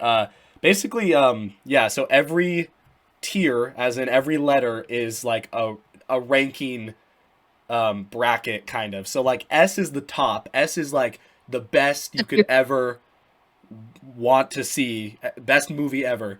F is like the exact opposite, like the worst trash thing, not worth watching. Okay. It makes sense. Okay, yeah. And then obviously there's in between, but like yeah, so if you have like sort of a number ranking, we can kind of convert that to the letter that corresponds to it. But I don't know. No, Like, I think that makes sense. yeah. Okay, cool. Okay, cool. Glad that makes sense. All right, so what are we thinking about Iron Man 1? Because I have only ever seen half of this movie, so I don't really know what to say about it. But So, what always gets me whenever I think about tier lists is like, what am I balancing?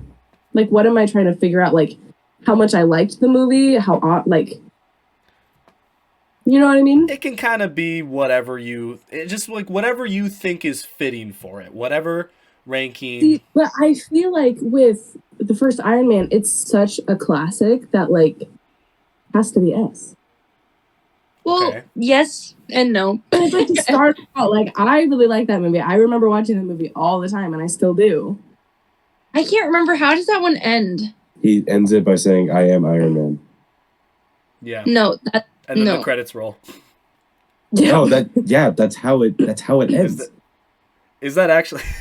Yes, I don't Oh my know. gosh, you're actually wait. Yes. Sorry, I just had to take a second to remind myself what happened in that movie.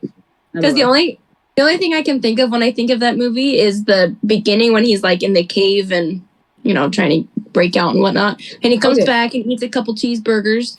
And then for some reason, I just blacked out the rest of it. I don't know what happens. Well, and then he develops the suits, and it's literally the start of it all. Yeah. So it I kind of think- makes it like a classic.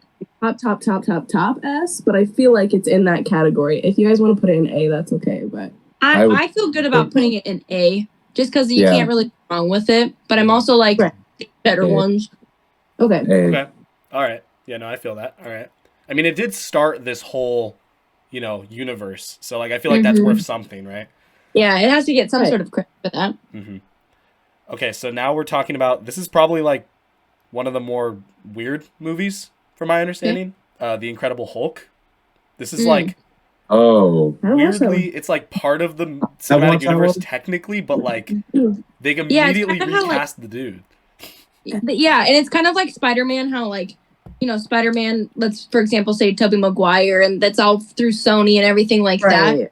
It's kind of the same thing as like them making the Spider-Man Homecoming movie, because it's like now it's officially Marvel, it's officially in that universe. I mean, more or less, but it's I think it's kind of weird. The movie itself wasn't that bad. Probably wouldn't go out of my way to watch it. I would say definitely don't have to watch it, but it's a good time. So C. Okay. Yeah, I would say C or D, just because it's so often forgotten, and it's because there's not really anything that happens. You just kind of learn how he became Hulk, but it's also not even the same guy, so it's just kind of weird. Doesn't feel like the same story, yeah. Yeah. So like I had watched all the Marvel movies up several times before I even watched that one, because I just didn't really think it was important. And it really didn't add anything to the storyline or anything like that. You don't really need the context of that movie to understand the rest of the... Yeah, because they like reintroduced Bruce Banner. Yeah. It's like you don't need the movie to understand the Marvel Cinematic Universe and the timeline and all that kind of stuff. But you also don't really need, I don't know, like, you get what I'm saying. D. Personally, I would say D as well. Okay. I agree with D. Because I feel like, Hey, bud. We will put it in D. I think that's fair. I feel like people would agree with that. All right, Iron Man 2. That's the one where he, what happens in that one? With Electric Whip. So many Iron Man movies, I just can't even I'll remember. pull up the Wikipedia article. No, it's the one where he's on the racetrack. And Oh my gosh, that was a good one. I like that one. Mhm. Sorry, it's been a minute since I've watched some of these, so I'm like, what the heck? Well, these are like the oldest Yeah. ones, so. And then, okay, in all I- fairness, Iron Man 3 is my favorite, so I'm gonna save that one Spoilers. until. I agree. I agree with I that agree too. with that. Man, Thor. I think in my Okay. general like impression, people generally feel like this is the best of the trilogy, but I actually maybe Yeah, there's like a debate if 2 or 3 is the better one. yeah. I do like this one. I feel like Mhm. I feel like this one is like good, but like not the best. So for that, I would say B. It's also where Black Widow technically gets introduced, and I feel like that Right. we can't let that go unnoticed. But That's true. right. I can't remember I mean, he's in it. which for the one first- is the one That's where true. Don Cheadle's in it. Don That's the Cheadle. first one. he's in all three of them. That's I'm pretty always sure. a plus. No, No, he's he's not. not. He's not in the first one. Oh, he's not in the first one because his Fake one. actor got replaced or something. Yeah, Yeah. I heard about Yeah. Yeah, it's the same character, but not Don Cheadle. So that. Mm-hmm. Right. Um, we're talking- no, we Because only care about Don Cheadle is the best. yes, as for Don Cheadle, I would say A or B for one. I would say B because I would rather watch other Marvel movies compared to this one. Yeah, Agree with that. I'm okay with like a high B. B. Okay. High B. All right. And also, just for reference, the rankings within the tier do apply. So like there Okay. can be something higher in B than another thing in B, and that does make a Sounds good. difference. But, Okay. Okay. So Thor, the first Thor movie. This one is weird because I feel like it was so long ago. Well, I mean, a lot of these were, but like I don't know. It feels like an entirely different story almost, but it is related, and I did really like it. I don't know. What do you guys think? I'd say I C. that's what I was thinking. I I would agree with that. C because one, you make a good point about the story. The story's kind of Meh. meh. Also, he doesn't have eyebrows. Yeah, He- he's was- just so blonde. But also, Loki's in it, and I like Loki. And I would say C. I do Tony, like the your fights. thoughts? I think it was better. That's like the last one that I would want to watch. Like, I wouldn't like voluntarily be like, I want to watch a Marvel movie. Which one am I going to pick? Oh, yeah, Thor. No. Yeah, No. yeah. that one I kind of put on like the same level as Incredible Hulk, almost. Like this one's a step up for sure, but it's like it just feels like so distant for some reason, and I don't really know how to explain that. It just I know what you mean. I like the Yeah. other Thor way better. This is the least one that I would watch. yeah, and the other Thor ones actually feel like Thor movies. It's weird. I can't really describe it. It doesn't necessarily feel like it. I say C. Let's put it in C. What's the C. next one? All right. C for Cheadle. As a You dog C Cheadle. for Cheadle. Yep. Wait. All right. Captain America: The First Avenger. Ooh. I really like that one. I would put it in A. I'm okay with A. Yeah, I would put it in A Damn, too. that was all right. All across the board, we're going with A. Yeah. I Yeah. feel like we're holding on to our S's. We don't want to. I know. I would. I was Yeah. just. I would almost put it in S, but No. we'll move on. I'm assuming I you have guys to have. see if I put an S, so I'm like holding on to that. Yeah, I'm So, assuming you guys have like your S picks like in Yes. mind already. Okay. Oh, Okay. okay. So I do really like this one. would this go above the first Iron Man or below? I would say above. I would say above two. Yeah. Should we? Okay, that's fine. Do we have it like any like why it should go that high or I like? think it's just better quality. All agree. It's just better Okay. quality. Okay. I Yeah. like that a lot more. You can't go Well, wrong with Bucky either. I mean, and I like, I like the villain in this one. What was his name? Red Skull. Yeah, Yeah, Red Red Skull. He was really good. I mean, as a villain, I liked it. Okay. Yeah. Yeah. The first Tony, Avengers. what are your thoughts? My thoughts are I haven't seen any of these, so I Okay. don't know. Bill, you haven't seen any of This those is so far? this next one is the first one that I've actually seen, so I actually can comment on this one. I just like I wanted to just hear what you guys had to say. You know what I mean? I was interested. But yeah, the I'm first surprised Avengers. you agreed so far. Yeah. I know. That's true. I have no objections. I really like this movie. You haven't So I even said think it what- yet. I can't even tell what it is. It's the Avengers. It's the first Avengers. Oh, One. love it. Put it This in one. S. Yeah. I think this I like was the. Is this S? Is this our first S? Oh yeah. I don't know, Antonio. Is it? Is it? Well, I want to play devil's advocate now. I think. Well, what are your It's thoughts okay, I'll on play this devil's movie? Given it's advocate. the first one that you've seen. Well, okay, yeah. This was the first one that I've ever seen of the Marvel movies, and I think like it made me very interested to see more. I guess not as interested to see these other ones, All of but them. you know, Yeah. for the future ones, it definitely did. But I think I watched it recently, and I don't know. I think it holds up still. So I think I would agree. I It's pretty high. don't think it's S. Yeah, This I'm one hesitant to is say S. more. Well, just because I just S think is it's- such Okay, a high what if- praise, you know. Low S. Low. Well, Yep. right now I there always is feel no like higher good low. now. S. Well, right. That's what I'm saying. Okay. Like we can put yeah. it. No, that's We fair. can That's fair. evaluate later. Okay. I think it's like up there. Yeah. Well, and I think I that think it. this one is even more classic than like the first Iron Man. Like Oh I don't yeah. know. I When I agree. think of Marvel, this is what I think of. And I just love the introduction of all the characters all together. I like how The- Loki's the bad guy. The whole shot where fight- the iconic shot where they're like spinning around and they're like in a circle. And Yeah. That's That's really what I think iconic. of Yeah. Marvel. So S. that's also earned some credit to be in the S tier. So I'm like, yep. Yeah, I mean, I feel like, and I think like you know, to this movie's credit, it cemented like the impact that Marvel has on like our media. You know what I mean? Like more so than like any other of these movies. But Go, go, go.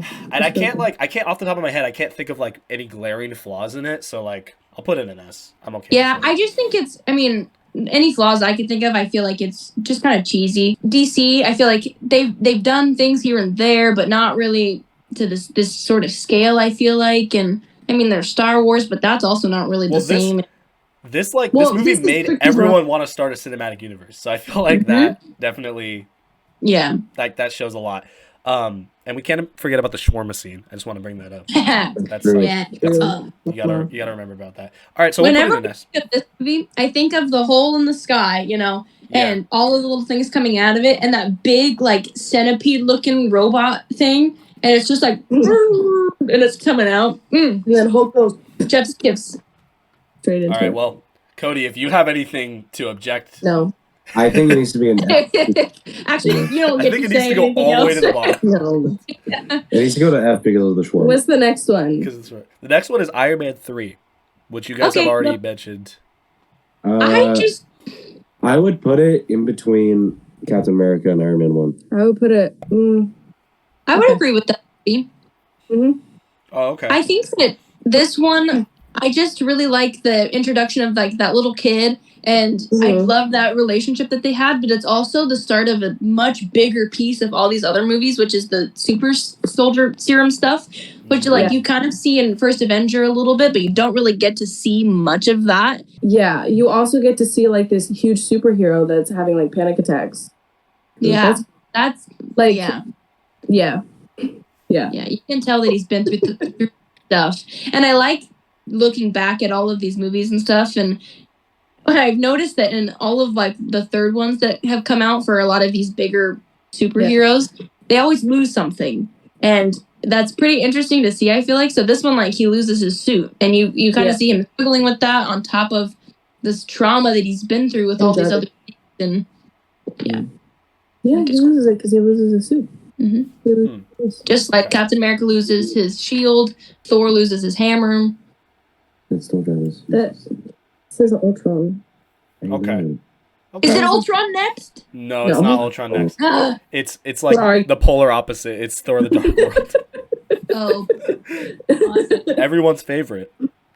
Okay. What to is be wrong fair, with though, this one? I'm just curious. I've never seen it. Yeah, this one I don't think is quite as bad as what people say it is, but it's not. It's the same thing as like the first Thor or Incredible Hulk, something like that. I'm not gonna go out of my way to watch this movie. Yeah. Okay. That's fair. What movie is this? This is Thor: The Dark World. Yeah. I like this one better than the first Thor. So wherever the first Thor is, just put it before that. Yeah. So C before the first Thor. Okay. Yeah. Interesting. Okay. Yeah, I think that It's not great. I would. What? It's not great. But it's not like awful. Given the choice between the first Thor and this one, it's kind of a toss-up. I don't think I'd really go out of my way to watch either of them.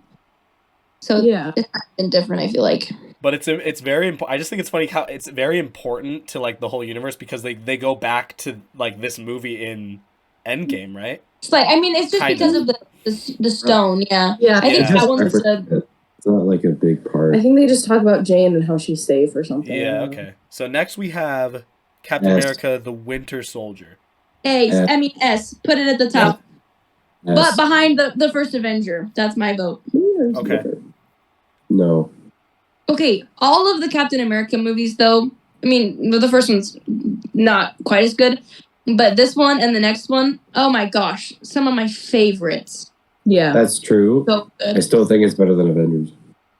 Really? Really? Okay. Yeah. I agree. And why? And Cody, Yeah. why do you say that? I'm curious. The stakes are, I feel like, a lot higher. Bucky is like, honestly, is like one of the best characters. The Winter Soldier. Yeah. The Wiener. The Wiener Soldier! The action is really good. Just everything about it. It's Also- really I'm pretty sure this is.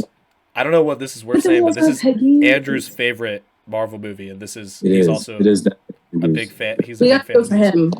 Yeah, that's true. Because We gotta do Frank. Andrew's not here. Hey, Yeah. no. Yeah.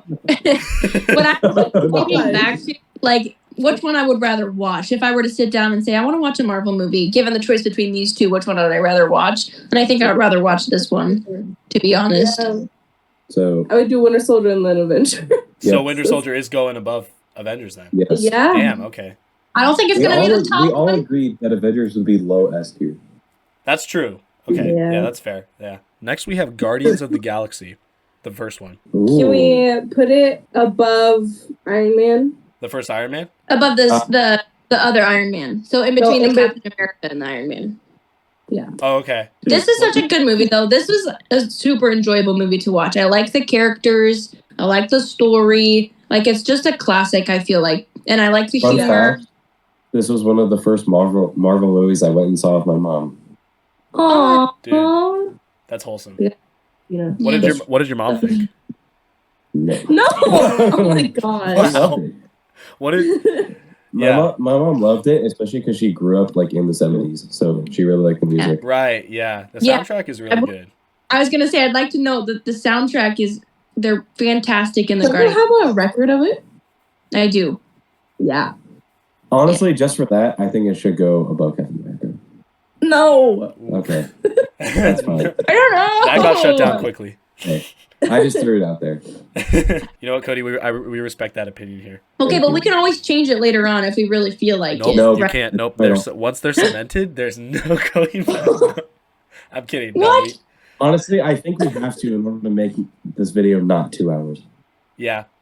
Well, We're fine. unless it's like a really quick change and we're all in agreement of it. But Okay. Well, it's Okay. going to be down the line depending on what else is in the A level, whether or not Guardians is going to go above Captain America or below Captain America. wait, okay. So you guys think it should go between Captain America and I- Iron Man 3? Yes. Yes. I think I need to rewatch this one because I have seen this one, but it's been a lot. It's been a while. This one, every time I watch this movie, I think of Disneyland, and I'm not mad about that. So That's fair. yeah, it's cute. I still am curious. I've never seen like what they've done with Disneyland since they added all the Avengers stuff, but I heard it's like It's really cool. it's so the cool. next one? What's the next one, Grace? the next one is Avengers It's Age of Ultron. Yeah. Yeah, S tier. Is this S tier? Number one, please. This is Yeah. this is I would- top. This is top. Okay. Yeah, this is like I my would- number Has one everyone- favorite Marvel movie. Yeah. Of everything. It's really, really good. I watched the Actually, part yeah. the other No. before It's not. It is above that. two. But when right after Ultron gets created and he like takes over Jarvis and all this kind of stuff, and he walks in, he's like all crippled and whatnot, and then he's like you guys are the, I don't even know what he says, but oh my gosh, when Hawkeye has Cap's shield and he's like, Cap, here, and then he like throws the shield at him, and Cap does like this weird like little flippy kick thing. We're introducing a new segment to the show where Grace just recaps Marvel movies. Okay, love this segment. I have to for Ultron. Okay, I'm just saying. Okay, but this is also where we get Vision. So good. Oh my gosh. And we get Wanda. Yep. Dead. That is true. Put it at the top. Tippity top. Okay. Well, I'm realizing now that like Also, the person who played Quicksilver played Lemon in Bullet Train. That's oh my facts. god! Can That's we not facts. talk about Bullet Train? Yeah, What's where does Bullet Train rank on the Marvel movie tier list? I'm just curious. That's true. Yeah. S tier. I do not like it. I didn't like it either. I was really bored after like the first 30 minutes. All right. Well, Honestly, yeah, I wish we had stopped. well, and that was that. Like I was about to pay money to go see that in the theater because somebody said it was worth a watch, and I was like, nah, it's fine. And then it came out on one of the streaming services right after that, and I watched it. I'm like, yeah, I didn't like it. Yeah. Anyways, let's That talk is about fair. Marvel. The next one is Ant-Man. Ant-Man. I would say B above Iron Man 2. La cucaracha, la cucaracha. Okay, I just think of Thank Cat you in the for Hat that. when you did that. Well, that's his man. You know what I'm talking about? I don't No, think you know so. when the Cat in the Hat is in like the bra. Yes. Where does Cat in the Hat rank on the Marvel Cat. movie tier list? Yeah, where's Cat in the Hat on this? It's off the charts, man. It's beyond this whole Off the this whole charts? universe. off the charts. It's above our understanding. Well, Oh my Yeah, we can't understand it. We can't well, we can comprehend talk it. about that when we do the Dr. Seuss movie tier list. Oh, yeah, Eventually, with all because we'll three get of to them. that eventually. But with Yeah, the first we Ant-Man, will. I remember liking the first Ant-Man a good amount. It's just funny. It's good. Yeah. It came out on my birthday. Is it? It did. Happy birthday. I Mhm. think we should. Thank you. I think we should put it in between Guardians and Iron Man 3. I'm Really? okay with that. Okay. I like that. I Wait, would. who- It's just so entertaining and it's so fun to watch Paul Rudd That's true. I True. do Like, really enjoy in Paul this Rudd. setting. I gotta be honest. It definitely has to be close to Guardians because they're both kind of the same vibe, They do. They're They don't different, take itself. They don't take which itself is seriously. good. but it's still And then really. he It's turns into an great. ant. And then he turns into an ant. An Ant-Man. Yeah. You roll credits. Okay. Yeah, okay. That's actually higher than I expected. I thought that you guys might advocate for it to be lower, but you know what? I will say, I Yeah, said B because I was expecting everybody else to say B. Say what you want to say. yeah, no, say what you believe. Okay, then S. No. Okay, maybe don't say what you believe. No, I'm kidding. No, we respect Well, then all go ahead. opinions unless they're wrong. Unless they're wrong. Unless they're objectively wrong. But Yeah. what are Unless we say otherwise. Yeah. It's I'm okay. realizing that I like these movies a lot, but I feel like you guys have such strong feelings about them that I can't It's just because we've seen them can't so object. Interracial. That's fair. I don't know how we have now. I mean okay, the next one is Captain America Civil War. And I heard Oh my that this one gosh, is I love this one. this one is like I top would tier. say that this is S tier Mm-hmm. above Avengers. No. No? I would say above Winter Soldier. Just saying. No. No. Okay, I will on that. I don't care about this movie. This movie This is is when like everybody's in it. That's true. I don't care. And Wanda's When in they first it. introduced And Paul Spider-Man. Rudd is sleeping on the back of the Yeah.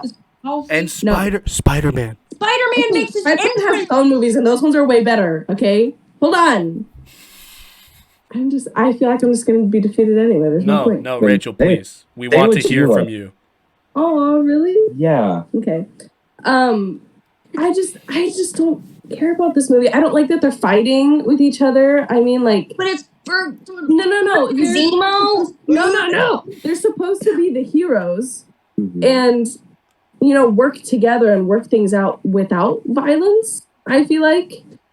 But that's what they do instead. They literally tear Wow. apart an airport. And Don That- Cheadle almost dies. Yeah. That's a good F. point. F. No, I love this. I Okay, would be put it okay below with it. Avengers. Hold on. I do think that it's a good movie, and I do like that everyone's in it. I don't like the reason why, but I do think that it's a good movie. I do think that it was well done. I think the fact that Iron Man and Captain America just couldn't fucking figure it out is upsetting. And I would just put it at low S. I think that Oh, okay. I would agree with that, but I don't know. I'm passionate. It's good to be. As long as it's in S tier, I'm okay. I'm okay with that. Okay, so low S tier. Yeah. Antonio, what do you think? I think that I only remember like the first half of the movie. I'm gonna be honest. So maybe my viewpoint aligns more with Rachel. We saw a post the other day where it was the poster. Do you remember the poster that we saw in Roseburg? Yeah. No, it was in that little shop, and it was a poster, and it was of Civil War, and it had Captain America and Iron Man on it. It's like, why are we fighting again? Over some legal documents, I think. Yeah. It was because Captain America, the Winter. No, I know. Bucky literally killed his parents. It's because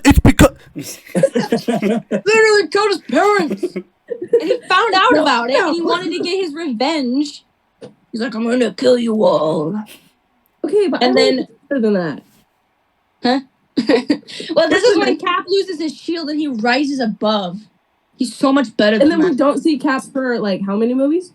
Well, a long time. Yeah, bad. Because he's trying to figure out what happened to him and why he lost all of his friends. Okay. He has to literally go into hiding. I didn't realize this would be like the most polarizing movie to talk about. I just thought it was unanimously so split, to be honest with you. You know what I mean? But this is interesting. I like the discourse. But I think we are gonna move on though, if that is okay with everyone. Yeah. All right, we could come back potentially, but we're gonna move on to the first Doctor Strange, the only Doctor Strange on this list. Fair point. I'm just gonna put it out there. I do like this movie. I would say low A. I would say above Iron Man 1. It's hard for me to rank them in relation to the other ones, just because I haven't seen the other ones. But like, based on what I know, I think that's a pretty fair ranking. I think. I do like this one. I like the character. I like his background. I do. Yeah. How in depth it got in the background, because it made us care about him more. Mm-hmm. And I like one thing that I feel like is maybe not, at least to my knowledge, I think that this is one of the only Marvel movies that it doesn't have like a traditional sort of like CGI battle ending in a way. Like there's just like a bunch of CGI, but like, oh, okay. I don't know if like from my memory, it's more of like self-struggle. Yeah. Well, in the first part of it, for sure. The ending, though, is when he's doing like the Dormammu, I've come to bargain over and over again, and it's like the old time switches and all that fun stuff. I just think that's interesting. And that was that was all real. That actually happened. That all happened, yeah. For sure. And like the really cool effect when he kind of like he kind of leaves his body or whatever, and like, you know that scene where it's like he goes through space? Am I thinking about the right thing? Did you guys hear any of what I just said? Okay. No. No. He froze. I like this movie. I think low A is fair though, because I think I like Ant-Man more. I was thinking with A above Iron Man 1. Yeah, I agree with that. It's interesting because we put Iron Man 1 in A because it's a classic, but we've put this one because we just like it, which I think is interesting. Yeah. All right. I think if I had to go back now, I probably would have put Iron Man 1 in B, but even because then... I was going to say, because like, you kind of have to like let your impression of it be not as jaded just because it is the first one, but like, at the same time, it is the first one, and it's kind of hard to ignore that fact, so like... But it's like the first one. Yeah. All right, well, so wait, are we thinking here? Yep. Okay. Yes. Okay. Yeah. This is up to you guys. This is Guardians of the Galaxy Volume 2. I didn't like it as much as the first one. No. C. D. Oh, whoa. No, that's too low. I would say like B. Rachel's. What's the one in B right now?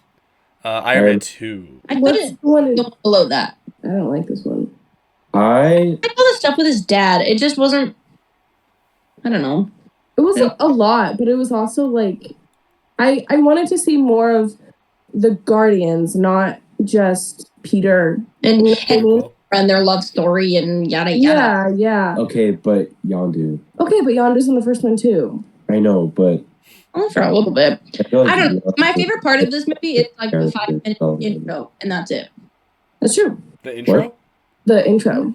Where they're fighting that big thing, and Groot is just walking around dancing, and Drax is like, "I'm gonna cut him open from the inside," and jumps inside his mouth, and then tries to tap it. Well, if the intro is the best part, I feel like that's I see. telling. You know. No, I wouldn't say. Cody it's- disagrees though. I would say either low B or high C, one of those two. High C. Low B. Let's see, high B. So I have to pick. Okay, Interesting, because it's technically in the same spot no matter what.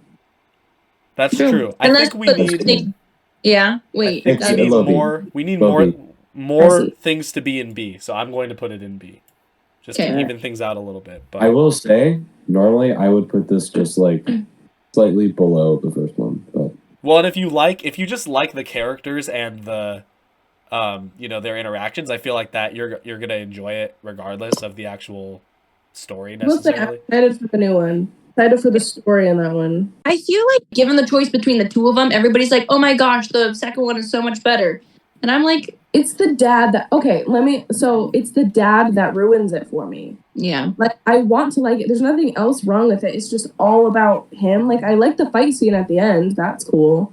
But it's too much, and it's not what I wanted. I don't know.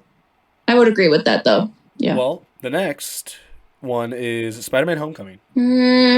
I put this one. High B. yeah, high B.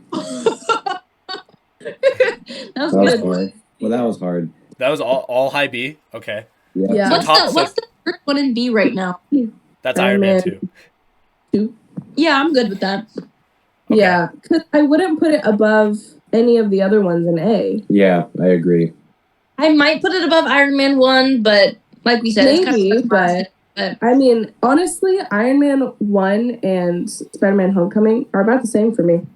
If they could be in the exact same spot, I probably would. That just makes sense to me. I don't know why. Interesting. I think they very seamlessly included Spider-Man into the universe, and I think that definitely like helped my. It did. And enjoyment. Spider-Man is just such a lovable character too. Yeah.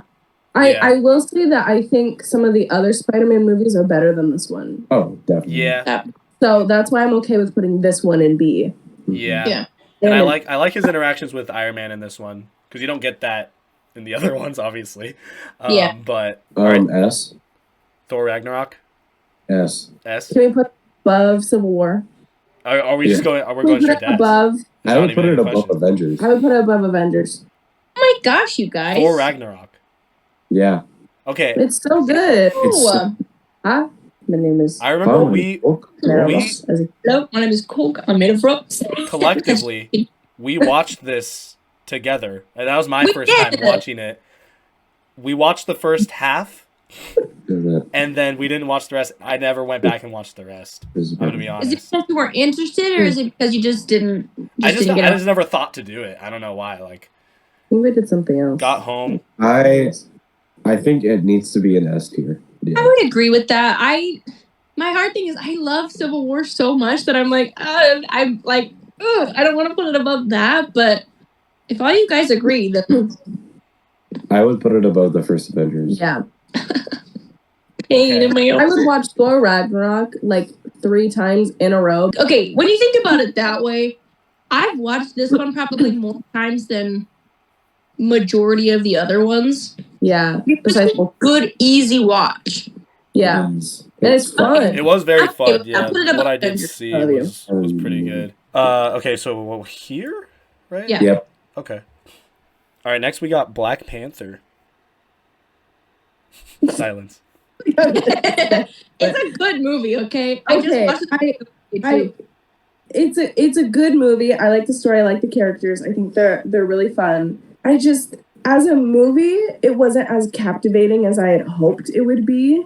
Yeah. Yeah, I feel And bad because I don't I remember don't a whole think the lot. story is that interesting. I honestly don't think that it's like a great movie. I think that the lore of the Black Panther and Wakanda is cool. Mm-hmm. The way that they did it though was weird. Because this is the one I with like Killmonger. Killmonger was a Killmonger. yeah, this is the one with Killmonger. I don't know. I really liked the first like half of it. I think it's pretty Yeah. good. Yeah.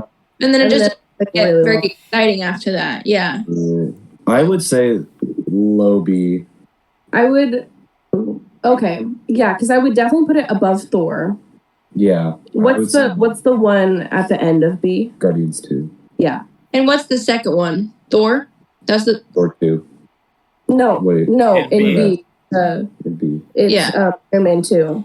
I would put it in between Iron Man 2 and Guardians. I would put it below Guardians. Or below, that's fine with me too. I think this movie gets a lot of credit because of sort of like what it represents as a movie. Yeah, and, and that's really. But I wish that they had done it differently. Yeah. And I know we're not including this, but I think they did a really good job with that in the second one. I love the second one. It was so good. I would put that in A. Yeah, 100%. And I think that that's what we were kind of wanting with this one. Yeah. We were wanting it to be a little bit more exciting, a little bit more character development, all that kind of stuff. Yeah. But it wasn't really there. I felt like it was so focused on like setting the foundation for Black Panther to make it a really good, solid foundation for the future so that you could do a whole bunch of stuff with it. But that doesn't necessarily make it a very exciting movie, to be fair. So I would still put it in low B. I'd put it above Guardians for sure. That's all I'd say. Right here. That's the general consensus. All right. Consensus? All right. Well, next we have Avengers Infinity War. I have not watched that movie in a long time. So what do we think about Infinity War? That one feels Definitely very good. I don't think it's S tier. I would agree with that. I do think it is. I would honestly say high A. Like the highest. It is really good. But it is weird. I personally would put it in between Ant-Man and Iron Man 3. I think is where I would put it. Okay. Really? I would also, I think I would agree with that because, I would definitely agree with that because, like, this movie, yes, it's really good. Like, all the character, like, overall, it's very good. But I don't want to watch it. Well, my issue... That's what's hard about it. My issue with it, and hard to watch. This has always been my issue with it ever since I saw it, is that it and I feel like a lot of people probably agree, it feels incomplete. Like, you need to watch this and then Endgame, or at least for me, in like one city. It's supposed to. Yeah, I know, but that's the thing. And that's like, what sucks about it. It detracts from the enjoyment of the first part because it ends on such a big cliffhanger. But the second one you can watch, and you get like a full story with like a nice ending. You know what I mean? Yeah. I like it because of the cliffhanger, mainly because it did something different. Yeah, and that is worth noting. And I I think a lot of people like did not expect it. Well, maybe people expected it to end that way, but no, this was even like if you expect it, it hits you really hard. You know what I mean? Also, 2018. Yeah. 2018. Really? Oh my gosh. Mm-hmm. Like, I would say it's either like one below Ant-Man or one above Ant-Man. I don't know what you guys think about that. I'm okay with one above Ant-Man. Yeah, because it still is really good. What about above Guardians? I would be okay with that. I personally, actually I'm not mad about that because the more I think about it, the more I like all the different pieces of the story and how there's like different consecutive stories going on, and then it's all happening simultaneously, and it's all this one. Peter Dinklage is in it. Who? Peter Dinklage. Peter Dinklage is in. Oh, you're right. He is in this for like Who is? he's the guy from Game of Thrones. Oh yeah. I'm definitely gonna have to watch this one again. I feel like my opinion just. I would be okay with above Guardians. I feel like it's hard for me because I do agree that it's a good movie, but my enjoyment level doesn't go above B. And that's hard because I want to put it in A, but like, you know what I mean? I am still confident in below Ant-Man, but that's just me. I'm fine also putting it. I think to make everybody happy, in between Guardians and Ant-Man. That's fine. All right. Okay. Yeah, that's fair. We got to even it out a little bit. Yeah. All right. Next, we got Ant-Man and the Wasp. High C. Which one's the first one in C? Is that the Dark World? Yep. Yeah. I'd be fine putting it Yeah, I above don't that. remember much about I remember I I know, I'm like trying to this movie remember. enough, but like I I don't remember really. remember Donovan and I watched this in theaters, and when the post credit scene happened, Yeah, I was gonna say the we post credits. died laughing. What was it? What was the post credits? It was Ant-Man was in the quantum realm, and then it just cut to Then like to them. Yeah, to them. Away. To them like, what? It faded to Hank Pym, his wife, the snap after the snap. Yeah. It Oh cuts my, to just and they're the on the leaves roof. flying away. Yeah. It just, Oh and my it just gosh! randomly cuts to I them turning forgot into about dust. that.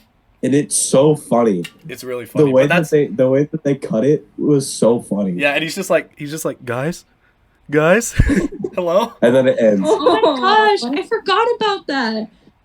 That's the Oh, most I'm- memorable part of the movie, which I says a agree. lot. So What I think of when I think of this movie is the building. How they had the big building that was out in the woods or whatever on the street, or yeah, it was on the street first, and then they shrunk the building and put it in the car. yeah. Drove out to the I do woods. remember that. Yeah. And it was about like getting Hope's mom back. Yeah, and they were trying. Yeah. I really liked the ending of this one, just with like them trying to get to the quantum realm and all that kind of stuff. I liked that, but I didn't like the rest of it. I didn't like the little. Still high C. I agree. Still high C. I So the agree. beginning, so the top. Post credit scene is the best part of it. I'm okay with high C. Mm-hmm. Okay. All right. Well, we're in the final stretch. We have 3 more movies, starting with Captain Marvel. I don't. It's not as bad as people said it was. To be fair, I agree. I think I would definitely put it above Ant-Man and Wasp. what's the last one on B? Guardians 2. Ooh. I wouldn't have put it above Guardians. I would honestly put it below Ant-Man and the Wasp. I'd much rather watch He's Ant-Man. just so cocky. Why? Handle it. I just like it more. What is the main issue with this movie in your guys' opinion? Cody, you go first. Think really Grace, hard. go first. My main issue with this movie, you knew I had something to say, was that she's so cocky. I hate her attitude. She's like, I'm just better than everybody else, and like I have all these powers now, and I can save everybody. I think that's stupid, and I just don't really like the pacing of the movie. I feel like it just kind of started off in a weird place where she was like, in space doing whatever, training, whatever the case may be, and then suddenly she gets her powers, and then there's Nick Fury and he's kind of doing whatever, and then out of nowhere, then there's some sort of conflict because people are trying to. I don't know. What are your thoughts, Rachel? What is it? Is it cat? Cat. It's Goose. Goose No way. with the Tesseract. Yeah. I think that it's funny that people like whatever opinion, whatever, it's fine.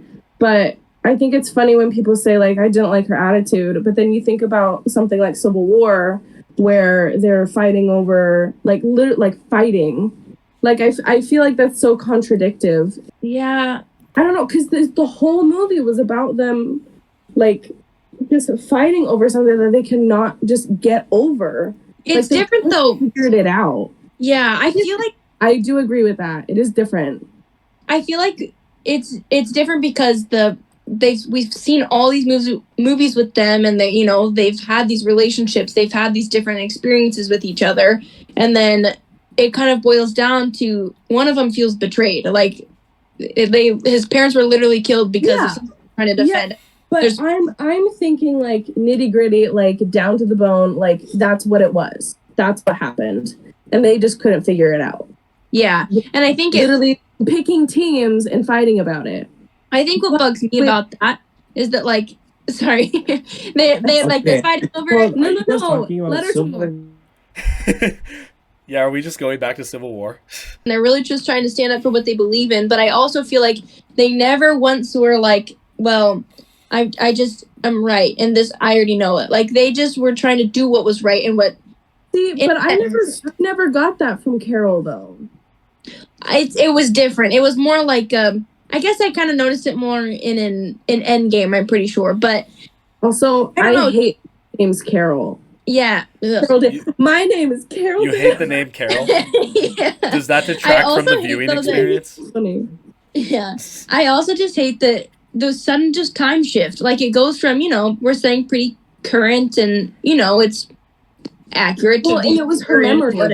They kidnapped her from Earth or whatever. Mm-hmm. And made her into like it's just kind of weird. Was good. Like I feel like I'm not gonna disagree with you and say that she's not annoying, but like I do feel like that it's slightly different. Yes, I would agree with that. So I like Cat. I like Goose. Mm-hmm. And I like Nick Fury in it. I really, really like Nick Fury in it. And I like that. I like seeing that part. I feel like that she was done dirty. I feel like that they didn't do it right and that they could have done better. But given what's here, I don't feel like it's that bad of a movie. Personally, her attitude doesn't bother me because she's relearning how to exist. Yeah. I think what I struggle with this movie is kind of like you said, like they just didn't really do the best job at introducing the character. And I don't know, they just kind of out of nowhere after all these years of all these other superheroes that we've known and we've come to love and all this, you get this new movie and it kind of just paints this idea that she is just, she has all these superpowers and she can do everything without really setting up that sympathy with the character, or I guess empathy more with the character, and we didn't really have that sort of. It was just right off the bat, like we don't like her. But I do like a lot about this movie, and none of it is with Carol. I like everything else. I think that's. I like Nick. I like the Goose. I like everything except the main character. Hold on, her pilot friend, and I like her daughter, and I like that her daughter is in WandaVision. Mm-hmm. And I also like the scrolls. I think that those were. I like the scrolls too, and I like that they're still a part of it. It wasn't like this movie happened. Oh, people didn't like it. Let's forget about it. Let's let's take the good things that people like and make it better. But still, I am still sticking with either low C or above Dark World. I would put it above, because ranking it, I'm thinking about how often would I watch it? When would I Just go with your instinct. Yeah, and I want to put it above Ant-Man and Wasp. And I want to put it below Ant-Man and the Wasp. That's what I'm leaning towards. Because when I don't know. I also agree with below Ant-Man and the Wasp. Okay, that's fine. Antonio, have you seen this one? No, I've not. Okay, that's what I thought. That's why I'm just letting you guys talk. Before we did. I will say the one thing I will say about this movie is I think that it might be potentially held back by when it came out and when it kind of had to come out. Just because it kind of had to come out before Endgame, obviously, to set up this new character. Yeah, it was almost Yeah. Oh, yeah. That could have potentially jaded people's opinions on it. If it come out years before, maybe it wouldn't have been so received. I don't know. Maybe they would have even had more of a drive to flesh it out better. I don't know. I think they could have done so much more with the character development and the story development, all that kind of stuff, and the timing of it. All of that could have been a lot better. But in itself, it's not a bad movie to watch, if that makes sense. Yeah. Right. And honestly, I would just watch it. I feel like it's a decent standalone. It does intrigue me. I'm intrigued to watch this one more so than some of the other ones, just because I know how polarizing it is. But yeah, I'm okay. I think we know where we want to put it. All right. Next, I do have things to say about this next one. Endgame. Top of S. This is my favorite Marvel movie. I mean, I'm a basic. This is also my favorite Marvel movie. But I can't deny it. If I was making this, it'd be top of S. But okay, when was the last time you guys watched this movie? Literally, last year. Earlier in 2022, probably summer. Around that time. Probably summer 2020. Yeah, it's so good. I'm having a hard time with this one. I love this movie so much. It definitely has to be above Infinity War. I believe that. Yes. That is without a doubt. Or what happens this movie at all? No. I don't know. Cody. I'm just as shocked as you are. Well, Ant-Man comes back from the quantum realm. He goes and finds Cap and Widow, and they're like, oh, what can we do? And then out of nowhere, Carol Danvers shows up, and they go and get Fat Thor. Yeah. And all this stuff. They spend like half the movie trying to figure out how probably to the most Stone's back. Iconic, yeah. iconic movie. There's so many moments in this that are just like quotable and memeable. Cody, you have a Lego set of Thor's man cave. That is true. That's from this movie. Also, and I have Iron Man's Infinity Gauntlet. That's worth something. I only say this because I've watched too much VFX artists react, but at the end with that single shot, like 2-minute fight scene, is like crazy. Yeah, it's amazing. So good. Also, I just sobbed for the last like 15 minutes of the movie. Absolutely. Every time I watch it, I cry. Yeah. From the moment that it's the three of them. Who is it? Iron Man, Cap, and Thor. And they are guarded by Thanos and all of them or whatever. And they go out to fight him. And then it's just Cap left and he goes, I could do this all day. And then all of a sudden these people come out of these portals and they're like, on your left. Oh my gosh. Yeah. It's so good. It's so good. But that's one scene. Yeah, so but like that's just one piece to like the whole I'm still over here thinking, okay, when will I go out of my way to watch this? Most of the time. I would go out of my way to watch this. I would probably agree with that, to be honest with you. There's more that I would go out of my way to watch, but this is also one. I agree with that. Out of a list of 10, there are other ones that I would rather watch compared to this one because I know how like devastating it is. Mm-hmm. That's why I haven't watched these like Infinity War and Endgame. I have watched them, but like not like it's not like, oh, I feel like watching this. It's more of like, oh, I actually don't feel like watching this. Please don't make me watch. Damn. All right. I find it really interesting though how I like what they did with the stones and having to go back and get the stones, and it takes you back to the more. This movie created a brand new, like a new version of movie time travel. Yeah. Yeah. It like invented its own version of time travel. They did. Yeah. Okay. And it makes sense if you think about it. It does make sense. Yeah. Both like realistically and movie wise. Just put it top S. No, I would put it below Age of Ultron.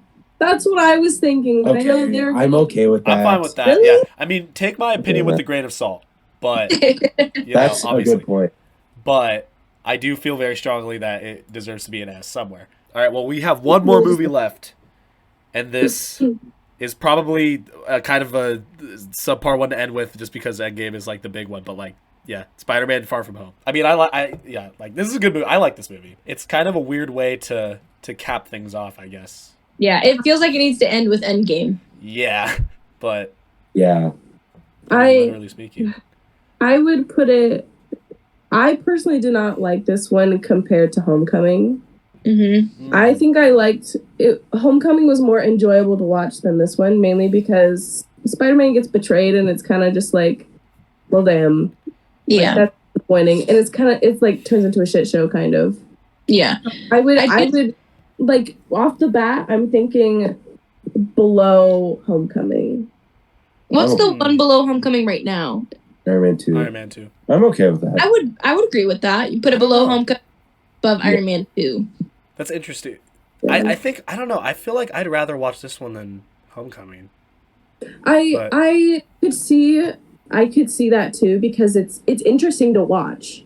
I just feel like it's a very fun movie. I mean, like there's obviously like parts of it that kind of suck, but like. Well, I just think of, I don't know his character.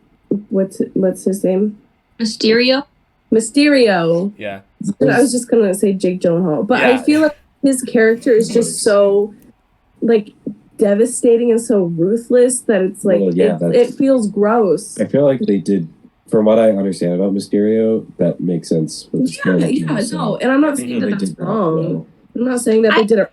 I'm just thinking enjoyment wise. Yeah, I personally feel like it's like every other superhero movie I've seen, and it's because it starts out with these lovable characters. Sure, Tony Stark just died, and they're focusing on that, but then it's like, oh, Peter and MJ are so in love, whatever, and they're going to London. How exciting! Yeah, and then out of nowhere, there's a bad guy, and they have to deal with the bad guy, but the bad guy isn't really a bad guy because the good guy is the bad guy, and it's like, I mean, And it is like I think it's just funny. Like they try to play it off like he's not a bad guy, but it's very obvious. And you like if you know, even if you like, if you just know who he is, like you know it's gonna go south. So. And it just makes my skin crawl. Like it's cringy, and I hate saying that word, but yeah. Why does it feel like that? I hate that. I wish it didn't.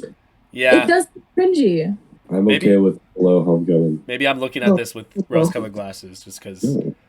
I also really, I don't know, like the way that this movie ends is also very, impactful. But like, I mean, but the other thing is that people have criticized Spider-Man strictly because, this version of Spider-Man strictly because, like, he can't like struggle, and that's what people really liked about the Tobey Maguire one.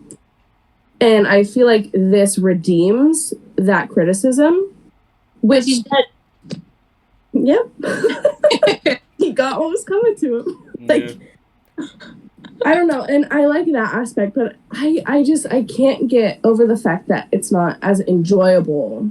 Yeah. I do think that it's good, but like the enjoyment that I get is not as much as Homecoming or any of the other ones. When I think of Far From Home, the one thing that I think about is when he is in like Denmark or something, and he has to call Happy, and then when Happy lands, he's just like, "Is that you?"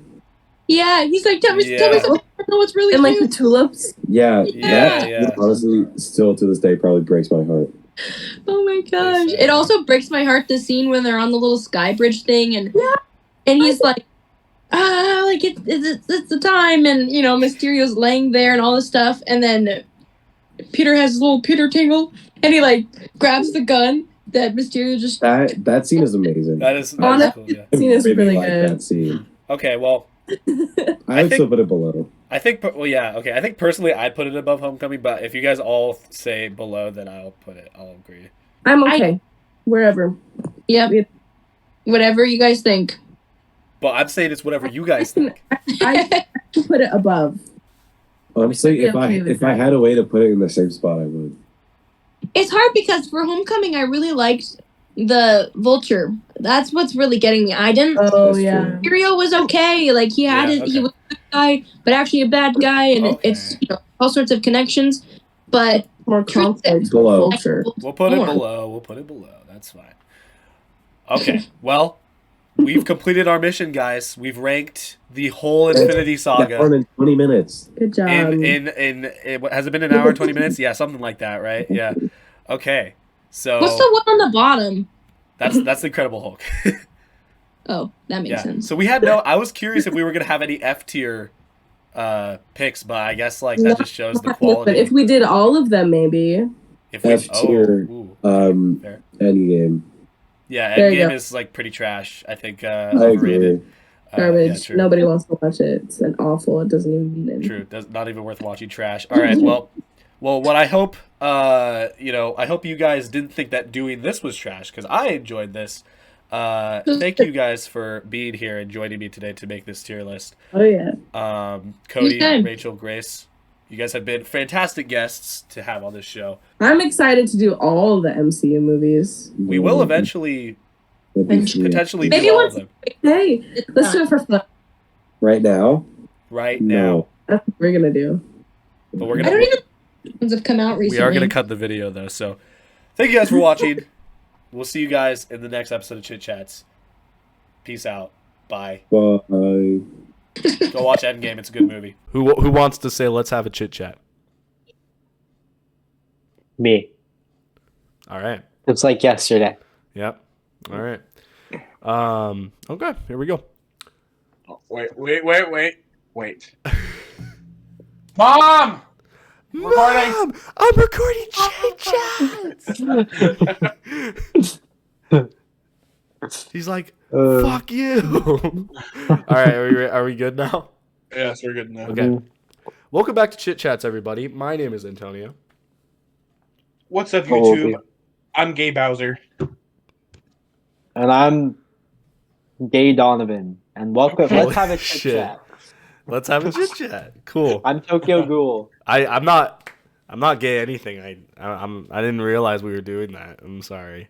But that's the theme program. That's the theme now. I'm sorry. I guess I could be I don't know. I could be gay Tonio. Frank. I'm not wearing my Frank shirt, but I could Hey, I could guys. change into it and be I'm yeah. Frank. Yeah. You Frank. No, I'm just gonna I'm just maybe another episode. All right, welcome everybody. We got Donovan and Brennan up in here today. Guys, welcome. We're gonna be talking. There's this little movie that came out recently that we the three of us went to go see along with several other people. Named the Mario movie. It was not Cocaine Bear. Contrary to popular belief, it was the Mario movie. Bullshit. I thought we were gonna go see Cocaine. Mm-hmm. Yeah, I know. I tricked me. misled you, Brendan. Yeah. I know you were really excited to see Cocaine Bear, but no, we went to go see the Mario movie. And at the time that we're recording this, it's been about 2 weeks since we saw it. By the time this goes up, it will have been about a month since we saw it, so it's going to be a little bit less relevant of a topic. But that's okay because that is not the extent of the topic of this episode of Chit Chats, and we'll be getting into what the other part of this Chit Chats is going to be about later on. But for now, I want to talk about the Mario movie because we're all Mario fans, I just think I have some thoughts. I wanted to see if you guys had some thoughts, if we had sort of shared opinions about certain aspects regarding the movie. I know it's been a bit since we saw it, but I hope you guys kind of remember it well enough to be able to comment on it. Donovan, you saw it twice. Is that correct? I saw it again. I saw it a couple days ago. Mm-hmm. Yeah. So it's pretty fresh in your mind, right? Mm-hmm. Yeah. So I'm planning on seeing it again at some point because I guess that's kind of a spoiler of what we thought of it in a sense, but I don't know. Either way, general thoughts before we kind of get into. I wanted to see it again because it was so bad. Because it was so bad, I wanted to experience the pain of the Mario movie. Yeah. General thoughts. What is your sort of general opinion on the movie? It fucking surprised me. Okay. All right. That's I think that's a general consensus. I think going into it, the critic review scores were kind of meh. Mm-hmm. So I kind of thought it's just going to be another kind of shitty Illumination movie. I was worried about it for sure. Yeah. And for the most part, I do think it's a pretty milquetoast children's movie. But as a Mario fan, damn, Mario movies got hands. Yeah. It kind of fucks a little bit. If I'm not being honest. I don't know. What? Yeah. So going into the movie, we heard about it. It was first announced back in September of 2021. When they announced the cast reveal and all that, and I think I think it goes without saying that I think we were all a little concerned about it.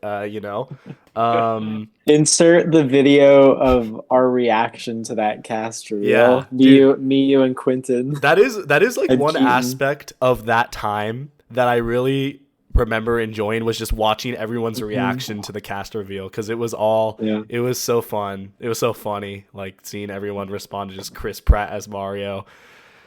Yeah, Jack Black as Bowser, all these absurd casting choices, but and I will say at the time it was fucking absurd, because it was so none of those characters had ever been voiced by A-list celebrities. It felt that. So out of left field, but I think it worked well for the movie. Honestly, all of them did pretty well. Even I thought. A lot of people thought Chris Pratt was going to be bad or his voice was just going to be distracting. I surprisingly thought he did a pretty good job. So well, and a little bit of a spoiler. That's fine. We can talk spoilers. The movie's been out for a while. It's a fucking review, and the movie's been out. There's no spoilers. This is, it kind of shows from the trailers too. Mm-hmm. This is Brooklyn Mario. Mm-hmm. This isn't a hardcore Italian Mario, and so he's got more. And so Chris Pratt is playing.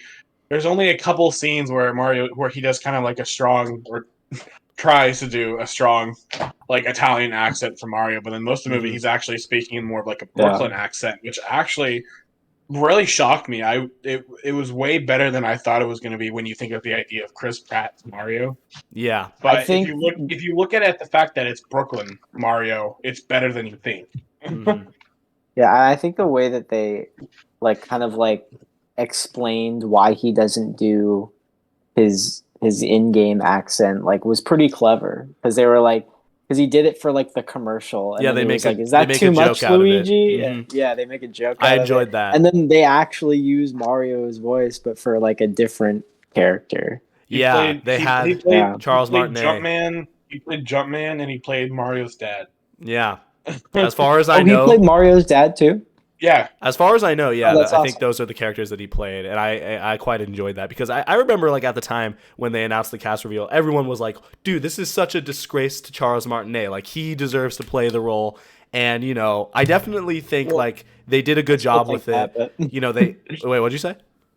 I mean, I still think that like they should have at least offered like the original voice actors to do it, but maybe. I mean, yeah, and I mean like it still turned out well. Yeah, that's not the conversation, I guess. Charles Martinet has come out and said that they originally did ask if he'd be interested in doing a full length movie, and he straight up went no. He's like, really? I didn't know that. He's like, I will voice this character till the day I die. But he was like, his straight up answer was, I'm old.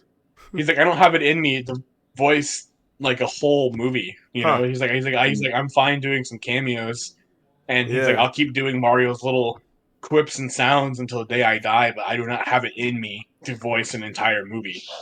I didn't know that. I didn't know that. Okay. That yeah, because he got asked about. He got asked. I can't remember where it was, but it was some interview where he got asked about it, and he's just like, I do not have it in me to voice an entire movie. Okay, well, yeah, and fair enough. Cool. I mean, like I mean, the dude's been playing Mario for 35 fucking years. Yeah. Well, that's good. I'm glad that they at least like had the respect for him. That's like a very like un-Hollywood thing to do, I feel. So yeah, props on them for doing that. Yeah, well, and I think you kind of get the best of both worlds here. Like you have like these A-list celebrities, which kind of gets more buzz about the movie, and then you also have you have the actual voice being honored in the movie. Like he gets like I think he got like a starring role like in the credits. I don't know, maybe that might be true, but he at least like had some characters that he got to voice, and like they honored the fact that he has been the voice of Mario for all this time. So I think it worked out well. That is kind of funny that he played Mario's dad though. Yeah, like he kind of is Mario's dad. Like if right, yeah. So it works out. I guess that's Shigeru Miyamoto, but still. And and kind of like I kind of want to talk about like the story of the movie. Because I going into it, I was a little like, I was like not concerned, but I was sort of like curious like how they were going to handle the story, because like Mario doesn't have really like a specific sort of like canon, I feel like, right? So I was kind of like, how are they going to handle this? Like, what is this story that they're going to tell with Mario? And like, what did you guys think about the general like plot of the movie? I don't think that Mario ever needed to have like a really in-depth story, and they're definitely not going for that here, and I think that works to its benefit. Okay, yeah, like I'm sorry. Simple. I'm sorry to completely change the topic. Oh, okay, it's still on topic, but it's completely just. I was trying to find the interview about what I just said, about like Charles Martinet, talking about like not like wanting to like play Mario till the day he's dead, whatever, blah blah. Yeah. And I found a news article and I'm reading and it's talking about it, and it's like the longtime voice actor recently said that he plans to play Mario for the rest of his life. He is clearly planning on getting more recording sessions in, even in post-Pratt world. And then the next paragraph says, however, Mario's new voice isn't the only problem. As we covered the other day, fans are concerned that the plumber's ass isn't big enough. You know what? That's probably my biggest problem with the movie is Mario's ass was not accurate. It was not biblically accurate. True. I'm a little pissed about that. Biblically accurate. Yeah. No, but yeah. Thank you for that, Brennan. But yeah, so kind of going back to the aspect of the story, like aspect of the story. Yeah, so Yeah, no, I don't know if Donovan, if you were finished saying what you were saying, or if you had more.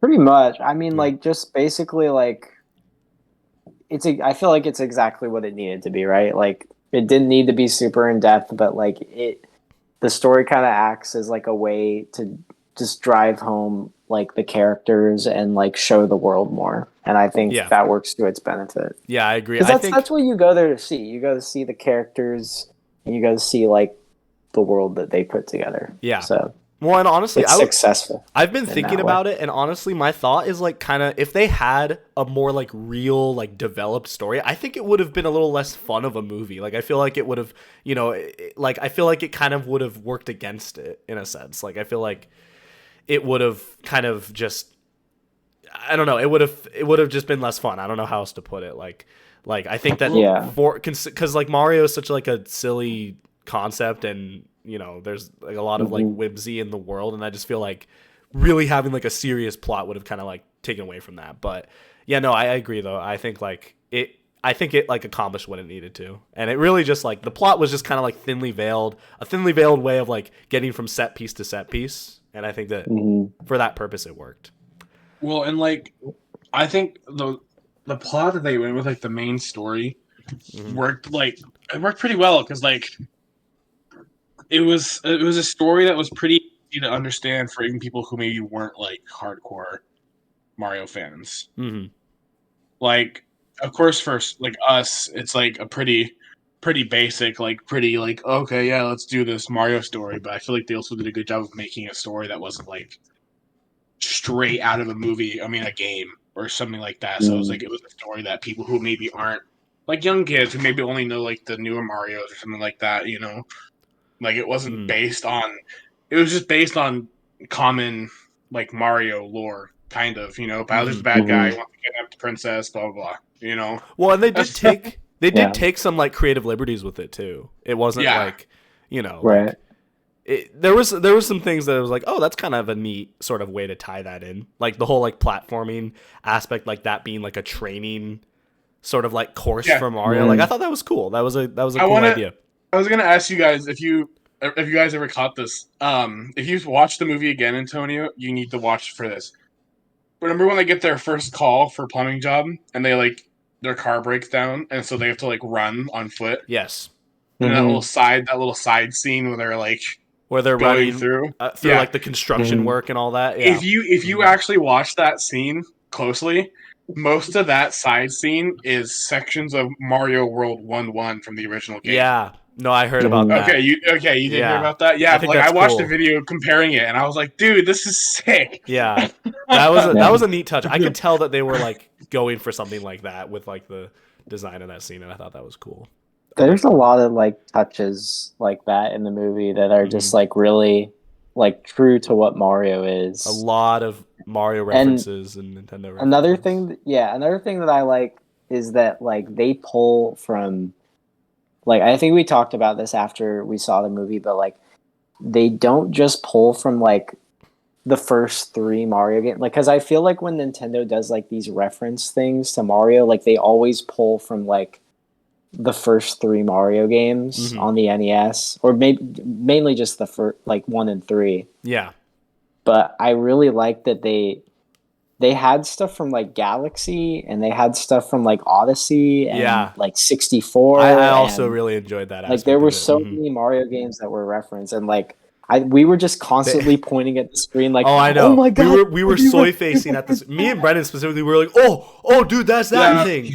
It was so funny. Me and Antonio the entire movie were fucking. Yeah, I heard you and Dean. It was in the movie theater. It was Antonio, me, Dean, Donovan, like all sitting next to each other, and me and Antonio, and then Dean and Donovan were like 2 pairs of just fucking like. Oh, I know, yeah. I kept on like hitting Brendan. I was like, dude, it's this thing. Yeah. And then Dean kept waiting for a Zelda reference because they have all these references to other Nintendo franchises. Yeah, I don't think they had a single Zelda reference. They didn't have a single Zelda reference, and Dean was disappointed after. He was like, what the fuck? Yeah, they had the fucking Kid Icarus reference, but they didn't have Zelda. That's true. I like the Kid. I think my favorite, or like one of the, like, you're right, Donovan. Like I did also really enjoyed the fact that they pulled from like a bunch of different Mario references. It wasn't just like the classic Mario games. I think my favorite sort of like aspect that kind of ties into that where I was like, okay, they're like this is kind of cool, is when they go into the scene where they're making the cart, right? And it plays the fucking Mario Kart 8 cart selection music. I was like, they literally didn't have to like be that accurate, but they were popping off. And I appreciated that. I was like, that is cool. That is cool.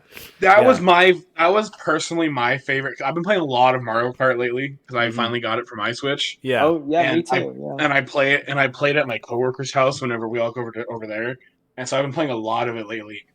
And so that was for just because of where I am at the moment, that was probably my favorite scene of hearing that music, and then straight up them making their cars was just them selecting parts like in fucking Mario Kart 8 with the fucking spin wheels, and you'd spin it and then you would press. I like, dude, that was amazing. Yeah, that was fucking, cool. That was cool. Fucking Toad and his big ass monster truck. Yeah, that was fun. That whole scene was fun. I mean, like, I think they knew they had to do some sort of Mario Kart reference because like Mario Kart is such a big part of Mario's identity. And not to mention the blue shell is like literally a character now. Oh, I know. I just think that's fun. Kind of funny. Dude, can we talk about how many people died in that movie? Like how many just deaths there were, like just casually, and they just happen, and then you move on. Okay, so when I was rewatching the movie, I counted how many times they said like, Mario, you will die now, or like Mario's going to die. Yeah, it's like 5 times. They say lot. That like it's 5 intense. Times. It's like, damn, okay. Yeah, like the blue shell character literally says, Mario, get ready to die. It's like, damn, okay. In a kids movie, it's like, oh my god. Yeah, but I liked it. I thought it was fun. Like, yeah. I don't know. I mean, you do die a lot in the Mario game. Yeah, so exactly. Sure. Like, dude. I mean, I guess since we're just kind of talking about like the references, because like that was a big part of the movie, was all of the Nintendo references and the Mario references and all that. And I kind of want to also hear like what your guys' favorites are, or that you remember. One of my favorite ones that comes to mind is during the wedding scene when just randomly King Babam and King Boo are just there, and that caught me so off. And then that was probably my favorite. I know that was just like, oh shit, and then King Babam is literally a plot device because they literally like blow him up, and he just accepts death. And I just thought that was fun. But what were some of your guys' like favorite references from the movie that you can remember? Probably one of mine, like, it's pretty basic, but just like getting this is like a total spoiler for the ending of the movie, but like they get the superstar and then it just turns into like a fucking anime fight. It's so awesome. That was cool. Yeah, and they just fucking pummel Bowser and all of his minions. Like that was so cool to see. Yeah. They put Bowser in a jar. What? The Bowser in a jar, dude. I was really like, oh no. I mean, like I kind of said, my favorite like reference was probably like the Mario Kart 8 stuff. But there was a lot of really good ones. One of my favorite references was one of my favorite characters too, was having a Luma in the game. Oh, yeah. I mean, in the movie, and the Luma was like hands down one of the best fucking characters in that movie. Just craves death, just completely at all times. It's just, it was the Luma was just completely fucking. Oh my! When Luigi shows up in the cage, more meat for the grinder. They're all just slowly getting lifted in the lava. Finally, the sweet relief of death. Yeah, and then it gets raised. There's that, and then the penguin like says like, "Can you shut up? We're all suffering here. We're all depressed." And that line made me laugh out loud. I know the fucking Mario 64 penguins. Yeah, it made it even better too that Luma was like really wanted to die because like there was like 2 times where Luna went outside the cage, like it fit between the bars. I know it could have escaped at any point, and so it was just like waiting to die. Yeah. That was fun. Yeah, that whole scene where like they're getting lowered into the lava, like that was like a little close. Luigi almost fucking died. He almost fucking died, dude. Yeah, I thought Luigi was going to die. I thought they were gonna kill off Luigi. No. Seeing Peach with the ice flower Yeah, was really cool because that was like cool. the ice Yeah. flower is one of the is like I know it's pretty common now, but it's still not like one of the most favorite items. I feel like when it comes to the franchise, and so seeing them use it after like we already saw like what the fire flower would look like in the trailer, you know, I was like, dude, fuck yeah, that's sick. Yeah. No, I was sitting next to my mom, and like my mom was like, all the power ups were really cool in the movie, but at the end of the movie, she was like, "Where was the frog suit?" Like, which I thought was really funny because like she grew up playing Mario 3, and so she was like upset that they didn't have the fucking frog suit. That's true. They Where's the penguin suit? They didn't have the penguin suit. They did have the cat suit. They had the cat suit. They did have the cat suit. So they didn't even have Spring Mario. Where the fuck was Spring Mario? That's true. Oh my god, Spring Mario. We can confirm that in both the Sonic and Mario movie, they both say meow. So we can like that is canon. That's what turned Princess Peach on the Mario. When he said that, I looked at Antonio and I was like, meow. Yeah. Okay, but I mean, like that is a blatant reference to the Sonic movie, right? I feel like that has to be intentional. That could have been intentional. Yeah, I mean, like I could see that. I could see the writers. I think that's just like the Illumination writers having some fun. Yeah, which I appreciate that. And then one of the things that I'm surprised we haven't talked about yet. All these characters were in some kind of accent. Like even Bowser was like a pretty deep Jack Black, but Seth Rogen was just Seth Rogen. Seth Rogen did the Seth Rogen laugh, and that's what I came to see. It was Seth Rogen with daddy issues, which I thought was one of the funniest things about the movie is that Donkey Kong and Mario bonded over having daddy issues. Yeah. Like they tried to sneak in a little bit of a like sentimental sort of like character development there, and then it's like it's gone in a minute. The other thing, okay, the strongest part of the story though that I wish that they had more of was like the relationship between Mario and Luigi, because I honestly thought that was like one of the most endearing parts of the movie, and they kind of like save it for like the beginning and end of the movie. Yeah, they're basically not together. I wish there was more of that. They're basically not together for the entire movie. Which is fine. I mean, like that's kind of the plot, but that was a good part. I think for the oh no way, Keaton. Gritty. Holy shit. Okay. Sorry for wait, that. I lost my train of thought. Or what was I saying?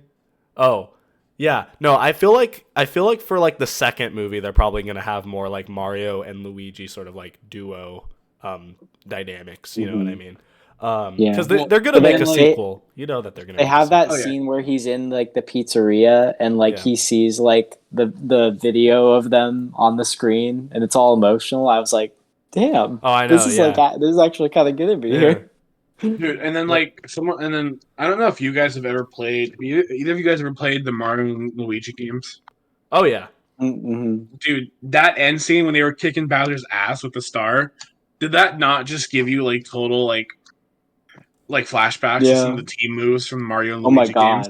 It totally did. Yeah. Dude, that was cool. Yeah, no. And then the way that they get rid of him is they do like the so long gate Bowser. They like grab him by the tail. Oh, dude. Yeah, me and Brennan were waiting for that, and when they did it, we were like, yes. Yeah, it was awesome. I like how we call it the so long gate Bowser. I know, but everyone knows what that means. Everyone knows what that means. Gate Bowser, thank you for playing my game. Did you know in the Switch remaster of Super Mario 64? He just says bye-bye. He doesn't say that. He doesn't say so long. In the Super Mario 3D All-Stars version, I think. He doesn't. He just goes bye-bye. I don't know. He might say. I wonder if he say that in the Nintendo 64, like Nintendo Switch Online version, because he might. I don't know. You know. I don't know. But I gotta check now. Yeah, I gotta check. Brendan, you should check that because I think you have that plan. I don't know if you still do, but you think I have to play the entirety of Mario 64 just to see if he says just to see? Yeah, for sure. But really quick, I wanted just to say, we've been kind of like praising this movie, which is good. Overall, like I did enjoy the movie, but like, did you guys have any like general like issues with it, or like what was like your if you have one, like what was your biggest problem with the movie? Because let's kind of look at it was very fast paced. That's just true. The pacing. Yeah, the pacing was very snappy. Yeah. That's true. I kind of enjoyed that. I really wanted it. Mm-hmm. I really wanted it to be just like a little bit longer. I feel like I could have stayed for a little longer. Yeah, I was enjoying myself. I just want to point out, like, this isn't necessarily something that was bad. It was just something I thought was funny. Like, they spend like 70% of the movie like trying to find the Kong army, and then once they do, they all just fucking get captured. Oh, I know. I thought that was funny. I know too. that Yeah, was funny. They're like, all right, we're gonna have this whole scene where Mario fights Donkey Kong just to get the Kong army on their side, and then we're gonna go on Rainbow Road, and then that's it. Yeah. That's basically. I thought we were gonna see like the Kong army versus the Koopa. I know, Troop, yeah, we didn't. No. Yeah, it was kind of. Yeah. Oh well. But yeah, no, I agree. Like the pacing was very fast. Yeah. And I think that did in a sense work in its favor because I think that it kind of like you get to see like as much as possible like with Mario. You don't really like no scene really like overstays its welcome, which I think is kind of nice. But at least for like this type of movie, But I think if they had a few more scenes, like I was thinking about, and if they added like a few more scenes in the middle of the movie where Mario and Peach are like journeying to the Kong lands, like I feel like they could have had some cool like just like character building moments in there. Like maybe true. they're like fighting like I don't know, like a boss or something, or like the Koopa Troop shows up and they have to fight him. I don't know. It was that's true. There was like very little like character development with anybody. And it was even when it was there, it was just kind of like, oh, okay. Oh, Mario, come with me. Okay, do this thing. Okay, let's go. You know what I mean? But at the same time, like I feel like it was the perfect amount of character development for those characters because they don't need a lot. Like you already know who they are. Yeah. So it doesn't really matter. But it didn't bother me. It would have been nice to have like a little bit more, Right.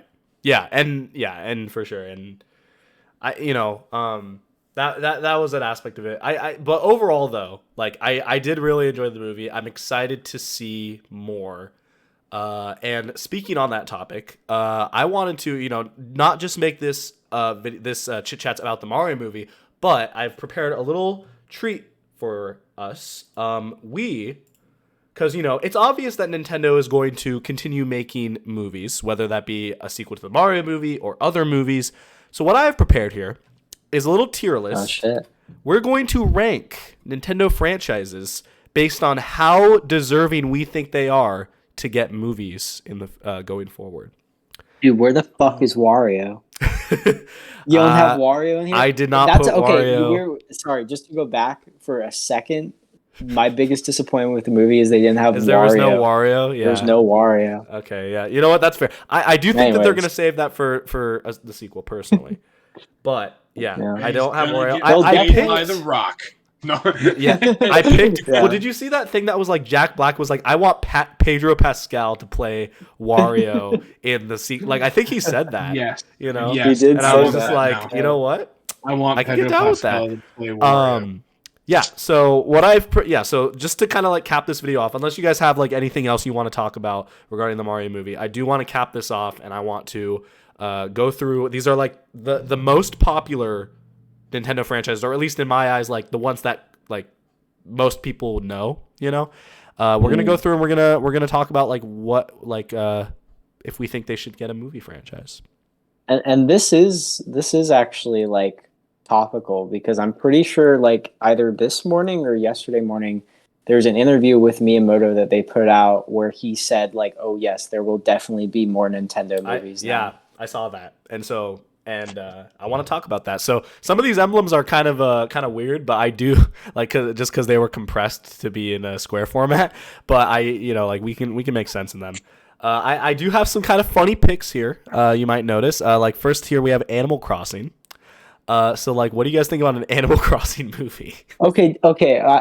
Just from the get-go, I want to establish something here. Does it have to be a movie, or could we also say it's like a TV show or something? Yeah, I guess that's fine if you yeah. I was gonna ask the same question because there's one on here already that I would say movie no, but like a TV show or an animated show yes. Yeah, so I was gonna ask the same question. Yeah, if you have a general concept for like a show with one of these franchises, like I think that's fair, and if it's good, then we can put it higher. But Animal Crossing, that being said, I don't think really could work as a movie or a show. Like I kind of just put it on here for shits and giggles. There's there's the only time Animal Crossing ever had like hardcore action is when it got put in Smash Brothers. Yeah, exactly. So They did make a movie in Japan for Animal Crossing though. They I made don't know a how movie. good it was. Oh, they did? There's like an Animal Crossing anime movie. I actually didn't know that. I know that there was a manga because I saw an Animal Crossing manga in the store one time, and I didn't look at it very much, but I was curious, like, what story could they tell with Animal Crossing? I guess there is like characters in Animal Crossing. They made a movie based on that manga. I'm pretty sure. Can look it up. I mean, that's interesting. That being said, I mean, like, without knowing what that movie is like, I don't know. I'm gonna say I think Animal Crossing as a pick for a franchise that could be turned into like a series or a movie. I'm gonna say it's probably like D tier. Like, there's some material there, but I don't think it's a whole. It's very captivating. Agree. I sadly agree. Yeah. Yeah. So me too. It'd have to be like slice of life. Yeah, and even I think it'd be kind of boring. Yeah, it would just kind of like I don't know. A slice of life. A slice of life anime about Animal Crossing, dude. Yeah, maybe I don't know. Unless they have like a fucking action movie, like it just turns into like fucking. Because Animal Crossing is like it is one of the biggest Nintendo franchises. Like a lot of people know Animal Crossing. So if they did put like something out regarding it, I do think it would get attention.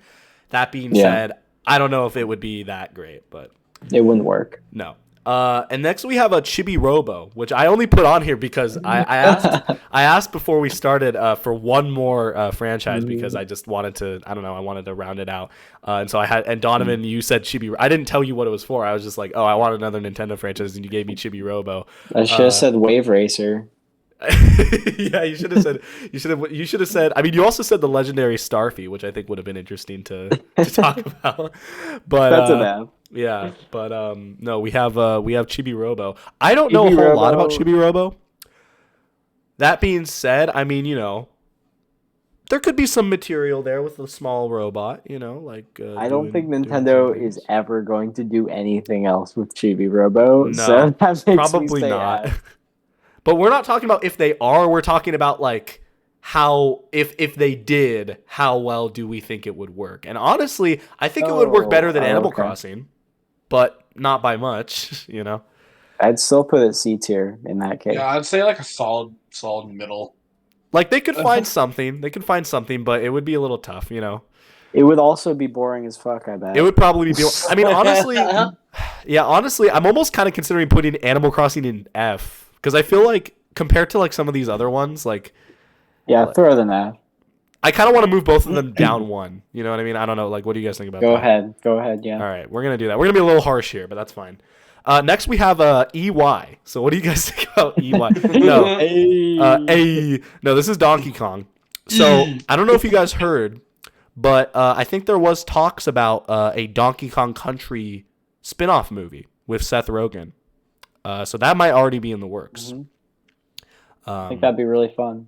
I think it'd be pretty cool. I think Seth Rogen already became pretty popular with doing this Donkey Kong role in this movie.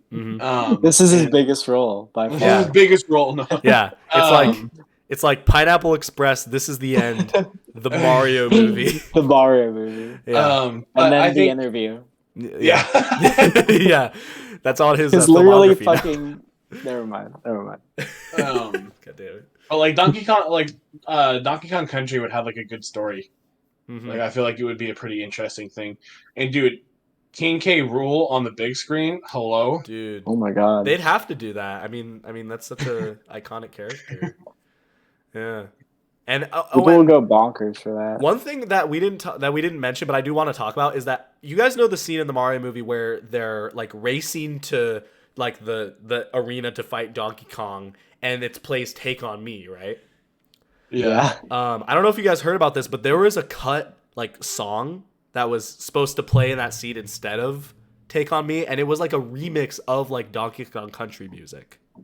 And it actually sounded pretty good. Yeah, if you go in the official soundtrack on like Spotify for the Mario movie, you can find it. I don't remember what it's called, but you can find it. Yeah, and it actually sounds good. Why didn't they just use that?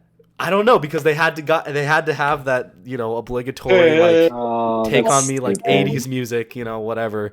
Which is I don't know, it's like it's whatever, it's fine and whatever, but like it would have been cool to see that. But I think like having a Donkey Kong Country movie could kind of remedy that. So I don't know. I'm gonna say I think for Donkey Kong Country, I'm gonna say a solid like B tier.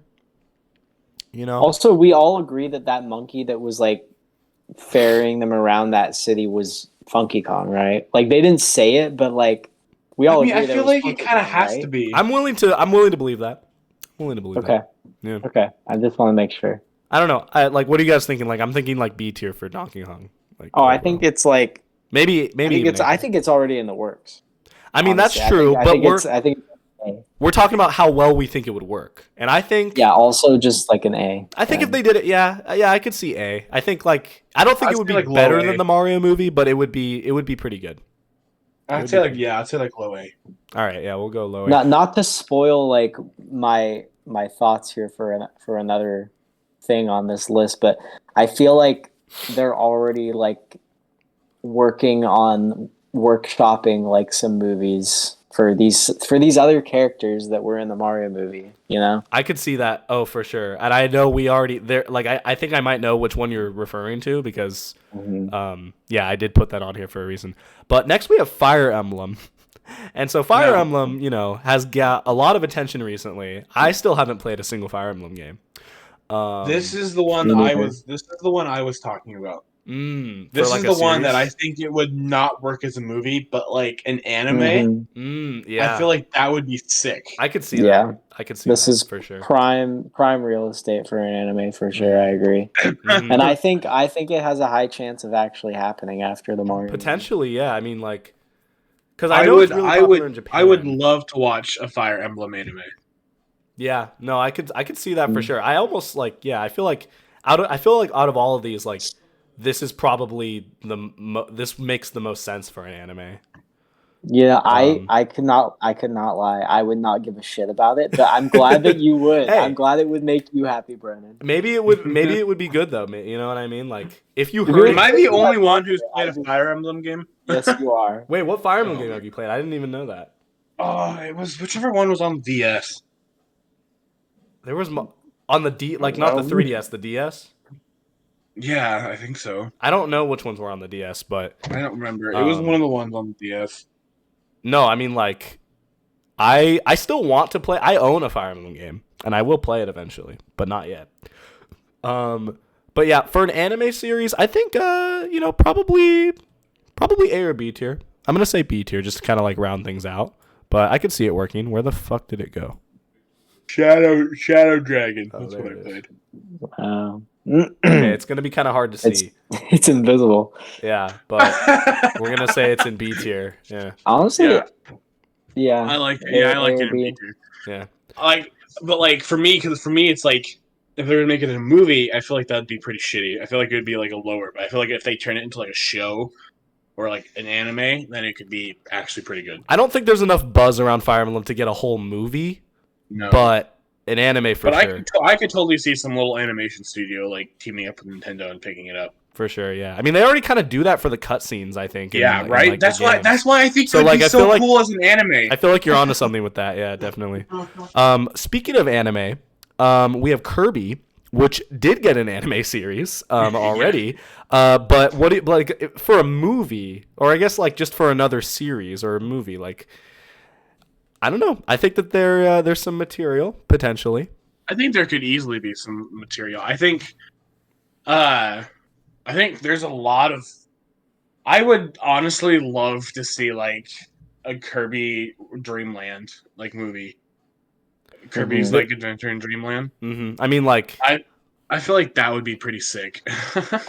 I think it would be sick too. I just like I don't know how much there is to work off of there, because like Kirby is kind of.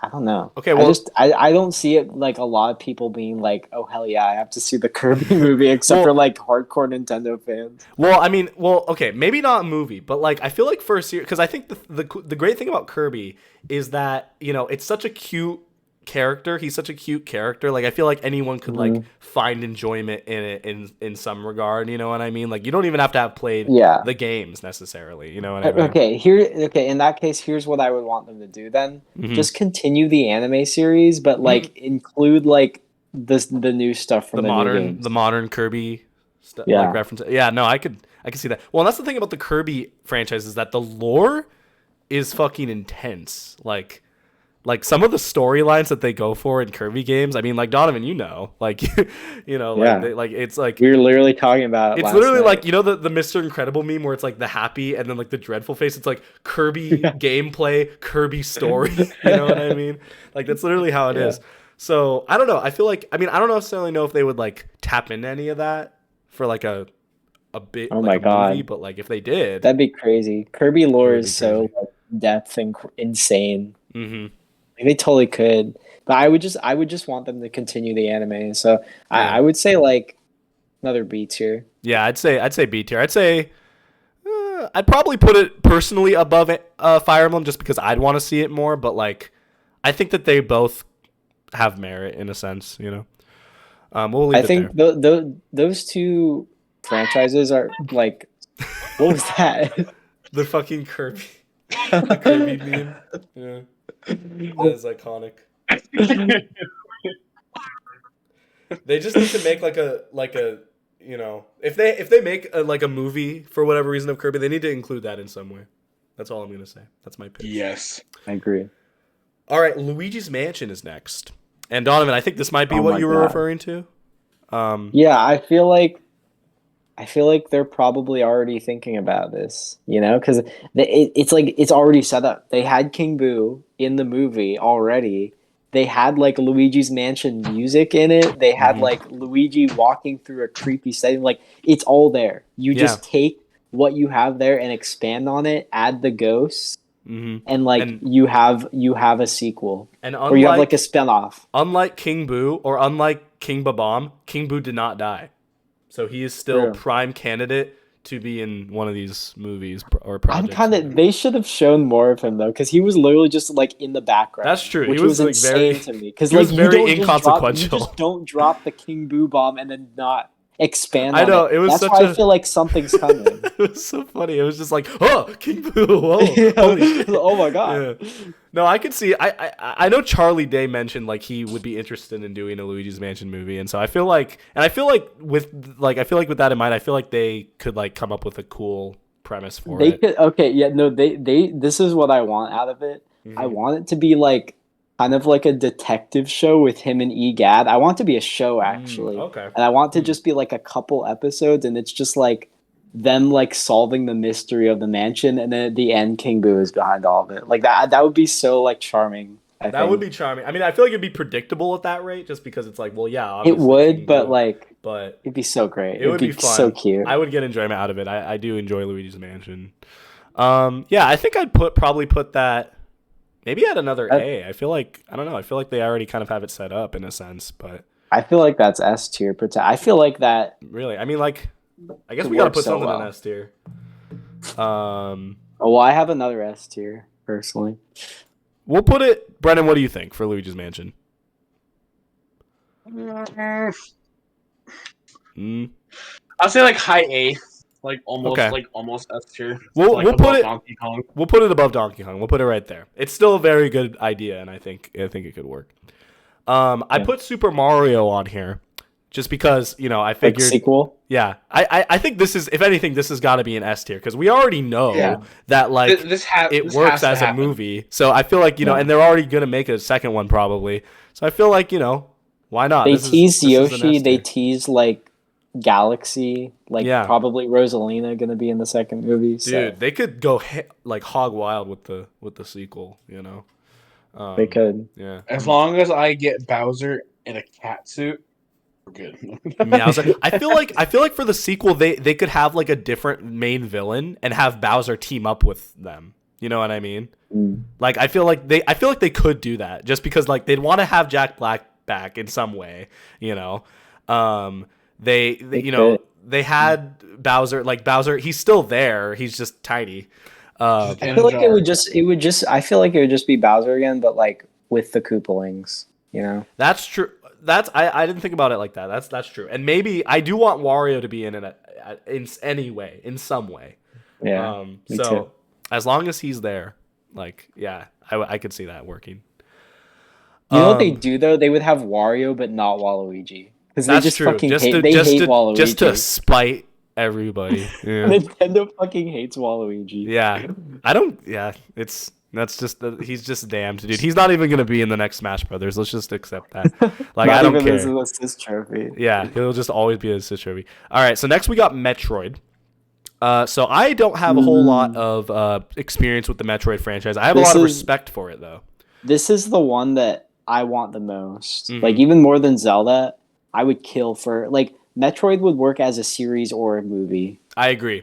Based on what I know, the story and, like, the pacing of it is already set up like a movie. So, like, literally just make, like, an Aliens ripoff, and you have a Metroid movie. And it would be so good. I would be so hyped for it. I think this is an S tier. I would be super hyped for a Metroid movie. Yeah, because I feel like I feel like this is another one where it's like you don't even have to have played the games to like get enjoyment out of like a premise regarding like the story of Metroid. You know, like and Zero Suit Samus on the big screen. Oof, yeah, I didn't even think about that. Yeah. The only concern I would have for it is that they would make it like all like little kitty. Like, no, I want this to be like a PG-13 or even rated R movie. Like, I want it to be like intense. I could see it being PG-13 at the most. Yeah. Just because I feel like it would not be R. But no way. But like yeah, there's a lot that they could work with. I think with this, and it would be really cool to like see like just Samus on the big screen. Who would play Samus? Like who would you cast as Samus? I think I would cast Amy Schumer. Yeah, I think that would be Anya Taylor-Joy again. Anya. She just plays every girl boss character. Every girl boss. Yeah, female Nintendo character. Mia Khalifa. Yeah. Oh, Brendan's like, wait, I didn't. Brendan's like, wait, what was the question? Yeah, wait, what was the question? Nicole Harbor. Yeah, Nicole Harbor. Oh my god. All right, we're gonna move on. All right, so next we have Pikmin. Now we've already kind of seen a world where Pikmin is sort of like a series because they did actually make like short Pikmin animations back like like a decade ago. And I remember watching them. I don't know if you guys have seen those. I've seen them, but I got enjoyment out of them. I thought they were fun. But like they're enjoyable as bite-sized things. If it were a movie or even a TV show, I don't think it would work very well. Yeah, I think you're right though. I think actually they do work as like shorts, but maybe not like a full series, right? Yeah, the Pikmin shorts were like Nintendo testing the waters with like with other media besides video games, you know. Mm-hmm. And I do have a lot of respect for like the little like bite-sized animations that are kind of like they don't really have any dialogue. They're just kind of like telling a story through like visuals and like stuff like that. Like I think that's fun. I think if they made more of those, that would be really cool.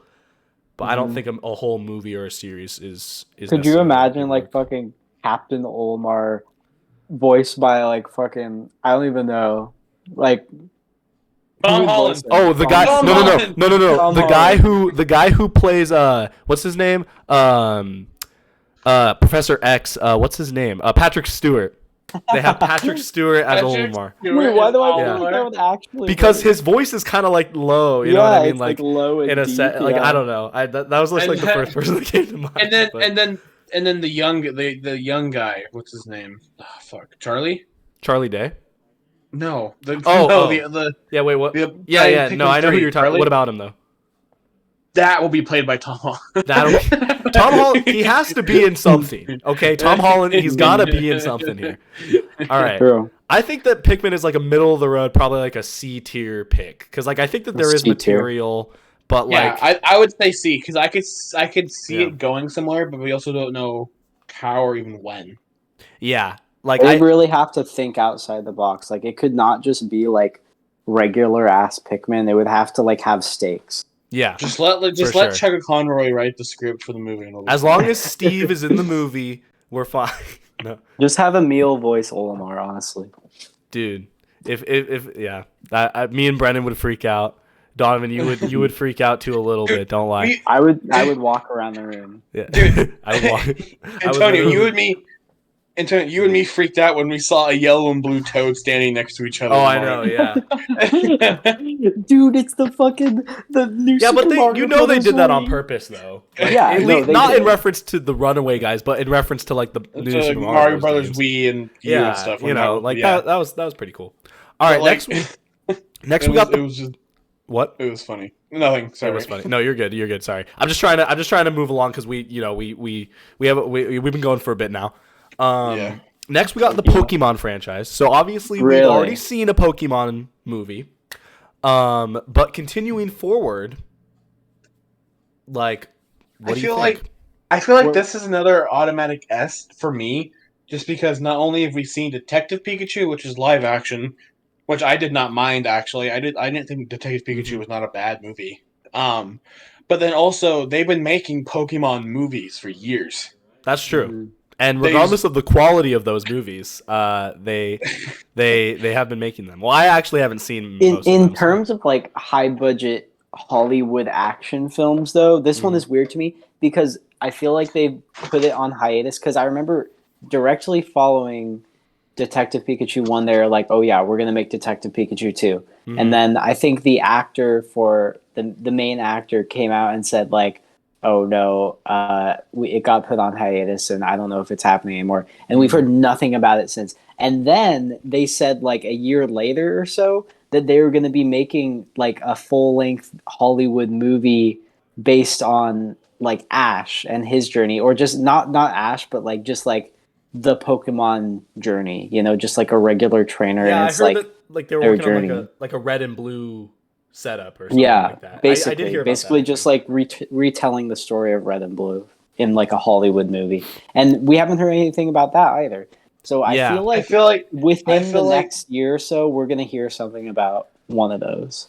You know, the thing that sucks, I just want to say, like, the thing that sucks about it is I think that Detective Pikachu as a movie didn't perform as well as like the Pokemon Company wanted. So I think that they're like kind of hesitant about like what their next move is with like cinema regarding Pokemon, which I think sucks because I also really enjoyed the Detective Pikachu movie. And if they made a lot of money, I think it did, but I feel like for Pokemon as a franchise, it was a little like I could be wrong, but I think that like they kind of were expecting it to do a little bit better. You know what I mean? That makes sense. But like, let's be real.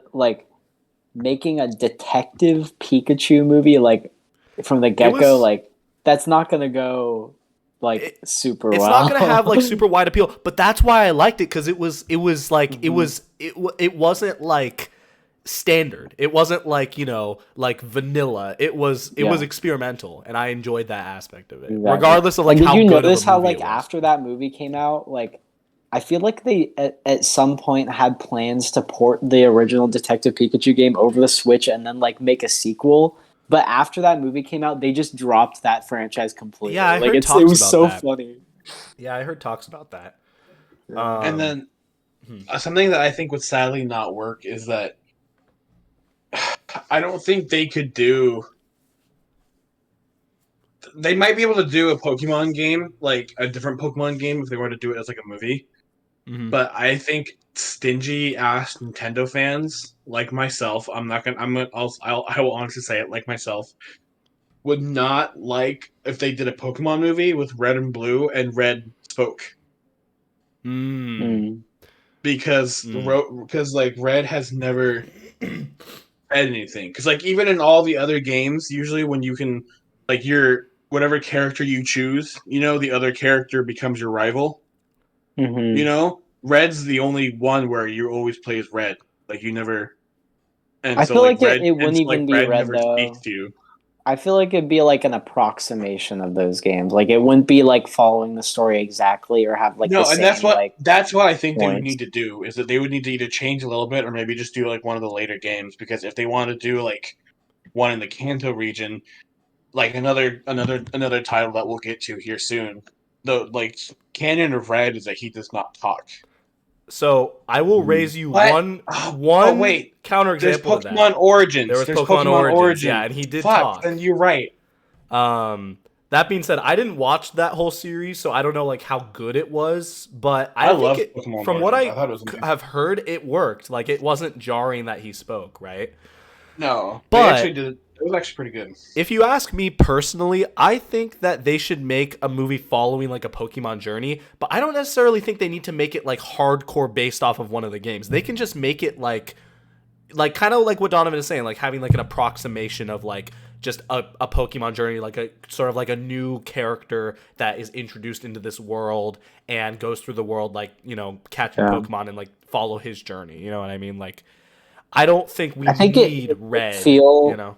It would feel very weird though, I think. Yeah, potentially, but I think they could make it work, but like if they just had like, you know, getting the gym badges and like defeating the evil team, like it would work, but it would feel strange. It would feel a little basic, I guess, at that rate.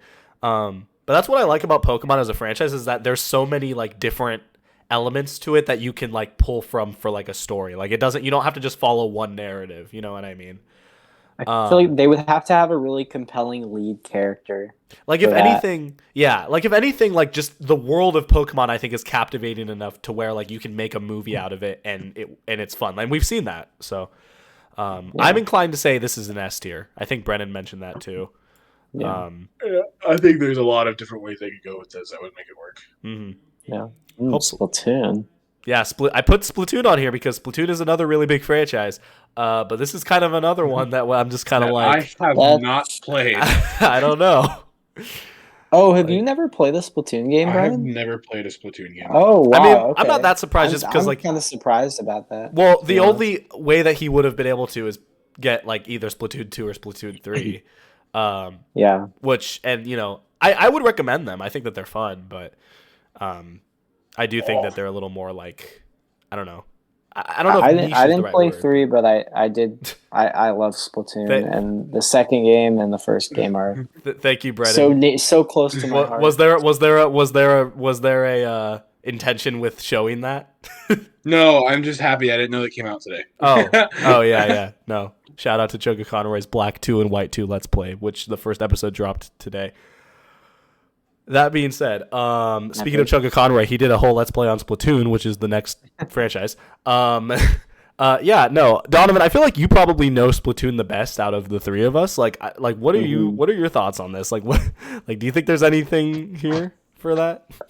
I don't know, because the story of Splatoon, they have like a story that is kind of like unfolding throughout the 3 games, and it's mainly like a pretty basic story, but there's lore that is revealed about like how human civilization collapsed and like the rise of the squids, and like I think in the newest game they've touched on like some of the surviving human like populations that like stuck around for a while after most of humanity had died. So it's really interesting. Damn, like the story and the world of Splatoon and the lore is super interesting.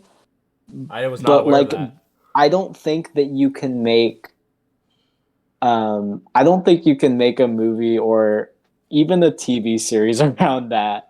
Yeah. Like I just don't think it would happen. I think it works best the way it is. I feel like if anything, this is another one that could work as an anime, maybe. You know, like it could work as an anime, or like maybe like a one-time like sort of like special or something. I don't know. Like if there's anything there. The thing about like the story that they tell in Splatoon though is that it's like continuously like unwinding. Like you play through like one of the campaigns and then you kind of wait to see like how it develops in the next game. So it's like not all of the lore is there yet to make a movie or a show. Gotcha. So like maybe one day, but like it's just not there yet. I see. Okay. Well, I think in that case, I think I'm gonna put it. I'm gonna put it at either D or C. Like I'm not. I would say C. Okay. I think that's fair. I mean, like there's another sort of. Invisible one. Yeah, no, I from what you're saying, like I do think that there is some material there, but I don't think it's as captivating potentially for like a full series, I guess. I mean, well, it sounds interesting. Yeah. I think, like you said, like I think it works better as like just a game franchise, right? It works best how they already do it with like the lore drop, the in-game lore drops. For sure. All right, next we got Star Fox, which I don't have the most experience with this franchise. Actually, I don't think I've played a single Star Fox game. Show me your cock. But yeah, I've played Hands Off My Cock. I know. My cock. I know that's in the lore. Hands off my cock. Smash Bros. The only Star Fox game I played is the original Star Fox 64. Wait, I thought you played. Yeah, I thought you also played 64, Antonio. I have not played 64. No, I never owned it on like the virtual console. I never had the 3DS version, none of that. I've always fucked around with Star Fox. Like they have it on like the N64 online and stuff. And like I had that for like a month and I kind of fucked around with it. Oh, really? I didn't know that. Yeah, Okay. but like it's never like I don't know, that whole franchise has never really captivated me. And they did have like a little animated series of this. Did they? Of Star Fox.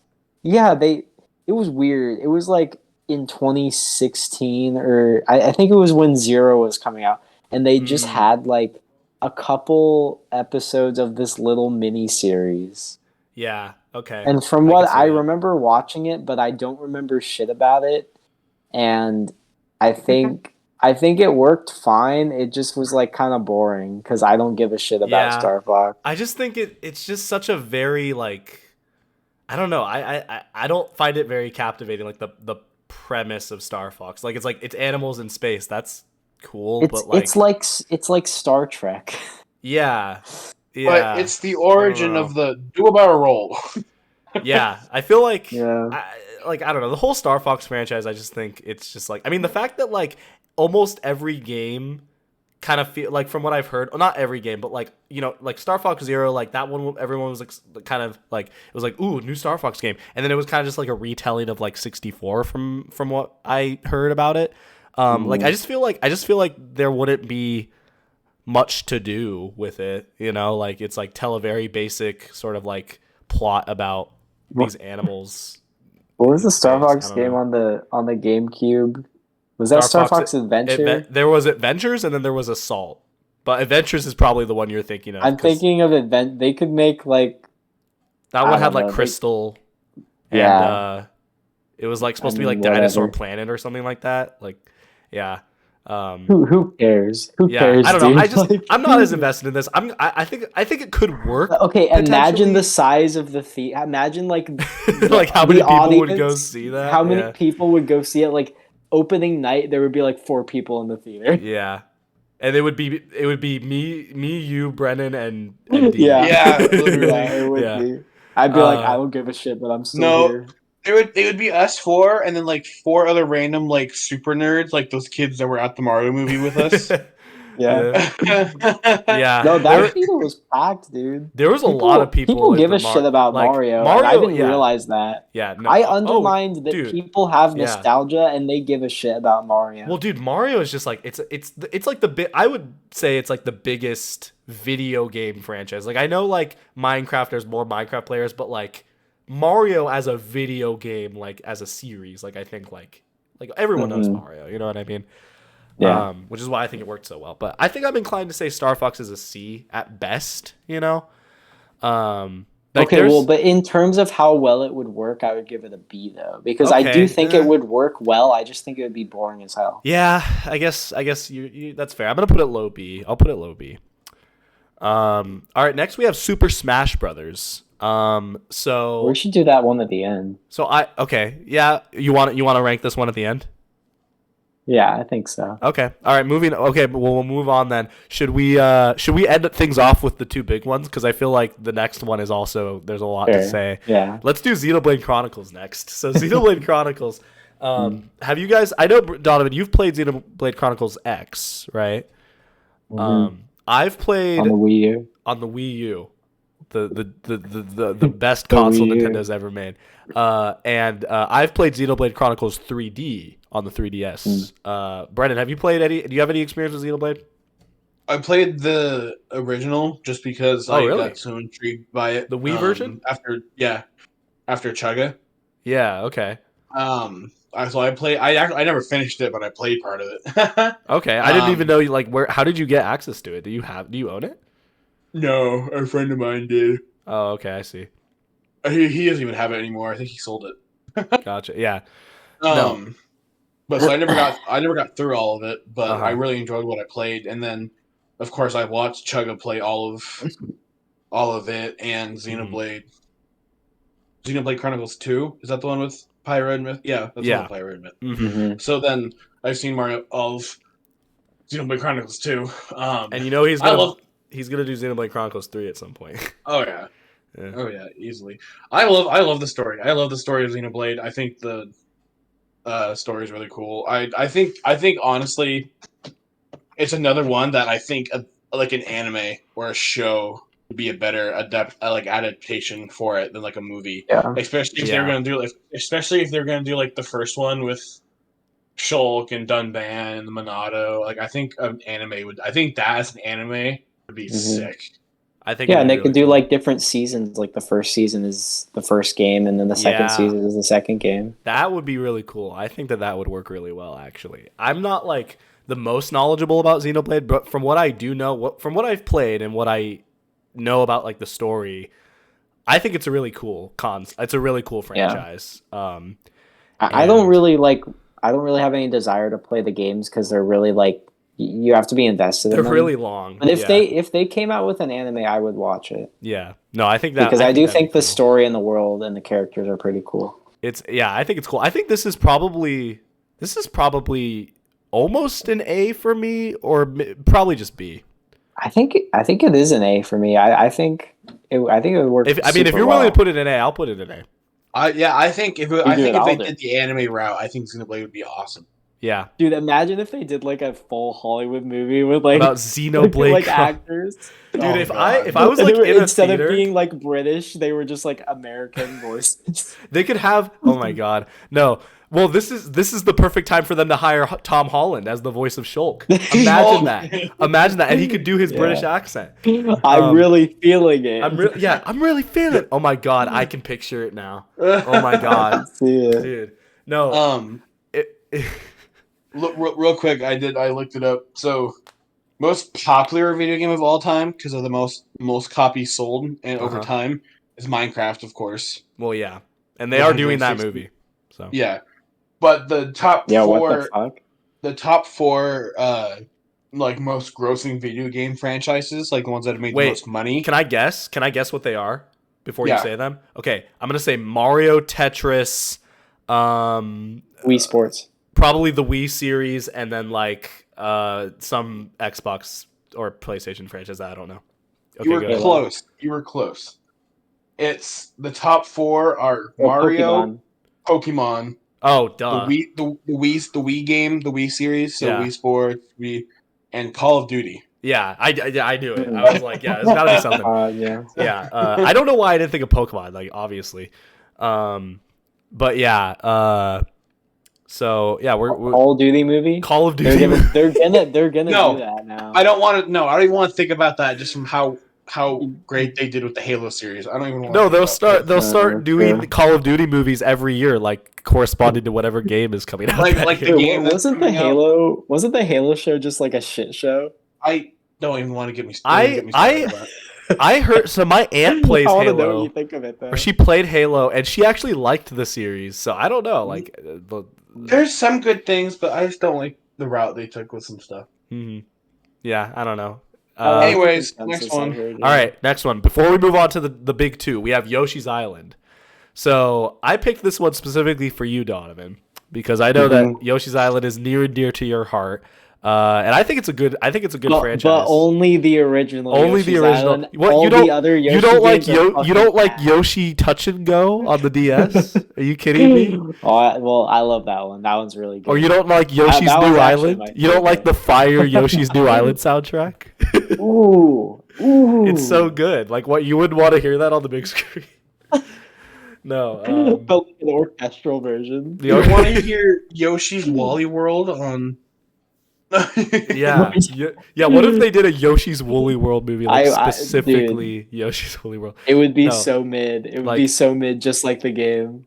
What do you think? What do you think about like a Yoshi's Island like series or movie, or like what do you think about that? They could do like a prequel like to the Mario movie where it's like Okay, but so they have like Mario's parents in that movie, right? Yeah. And they seemingly retconned the Yoshi's Island ending where the stork delivers Mario and Luigi to their I parents. mean, But I yeah. think it'd be really interesting to do like a Yoshi's Island movie where like basically Mario and Luigi do their origins are in the Mushroom Kingdom with the stork, and then they go on their Yoshi's Island adventure, and then the stork goes through the pipe into Brooklyn and delivers Mario and Luigi to their parents. I think that would be really interesting. So I don't see it happening though, but I think it would be. It's an idea. So did I don't even remember in the Mario movie, did they ever like in any way sort of imply that like yeah the parents had Mario and Luigi? Like I don't think they ever said that, right? Well, I mean, like they're all Italian and they all look alike. Sure, but like Louis, I don't know. like I feel like because I remember I texted you specifically. I was just like, dude, I think they retconned Yoshi's Island. You know what I mean? Mhm. But after thinking Yeah. about it a little bit, I was just like, I guess in a sense they didn't, because they could kind of like, kind of like flip it around a little bit and kind of be I like, don't no, know. like Here's the thing: they're gonna have Yoshi in the second Mario movie, seemingly because they teased him in the post-credits scene. yeah, they definitely will. So, like, I mean, I don't know. They could go that route. You know, I feel like they got to give like Yoshi a significance, and if the significance is that like Yoshi is like Mario's other dad, I think that would be really cool. And he's voiced by Tom Holland. No. Yeah. Yes. Yeah. Someone has to. No. It's just Tom Holland going Yoshi. He's going. He's going. Yeah. He's going. Yo. What? How would his voice? Yeah. Yoshi. He's going Yeah. Yoshi. Yoshi. Oh Mario. I'm just imagining Mario and No, he's Luigi. like Yoshi. Yoshi, bruv. Yeah. It's like I'm just imagining Mario and Yoshi, like Mario and Luigi, like finding the egg in the sewer. And like as it hatches, and then he comes out and he looks at him and he's just like, yo. And they're like, oh, he's gonna say something, and then it's just Tom Holland. Hello, mate. No. He goes. He looks at Yoshi. Pops out like he looks at Mario and Luigi and he goes, "Bring ha." I would pay good money to see that. I almost spit out my water there. Bring ha. No. It's think just Yoshi's Tom Island- Holland's face on Yoshi. Oh my god. Yeah. I just want to really quickly bring up, I think it's stupid that they had the Yoshi's. I mean, like, I think it's cool that they had the Yoshi's Island post-credit scene, but they already showed Yoshi's in the movie. Yeah. So, like, what? And that was such a tease. I know. Like, that's the only Yoshis that they have in the whole fucking movie. Yeah, I was just kind of like, what the heck? But whatever. They'll have more stuff in the sequel, I'm sure. I think Yoshi's Island, probably, as a concept for a movie, I'm inclined to say B. I think it would work, but like, I don't know. I think like it wouldn't be as interesting as like the Mario movie or Donkey Kong. I think or Luigi's low Mansion. B, yeah. Yeah, but it would still be fun. It would definitely still work. All right. So, which one of these should we do? The penultimate one. Which one should be the penultimate one? Let's let Brennan have his thing here. His Zelda moment. Yeah. All right. So we got The Legend of Zelda. We all have a lot of thoughts on this, by the way. I mean, yeah. I mean, I think I think I don't have as many thoughts just because. Actually, no. I have thoughts. But like, no, I don't want to downplay the fact that I think The Legend of Zelda would make for a great movie, because I do think it was. We talked about this on the ride home from seeing the Mario movie, Brennan.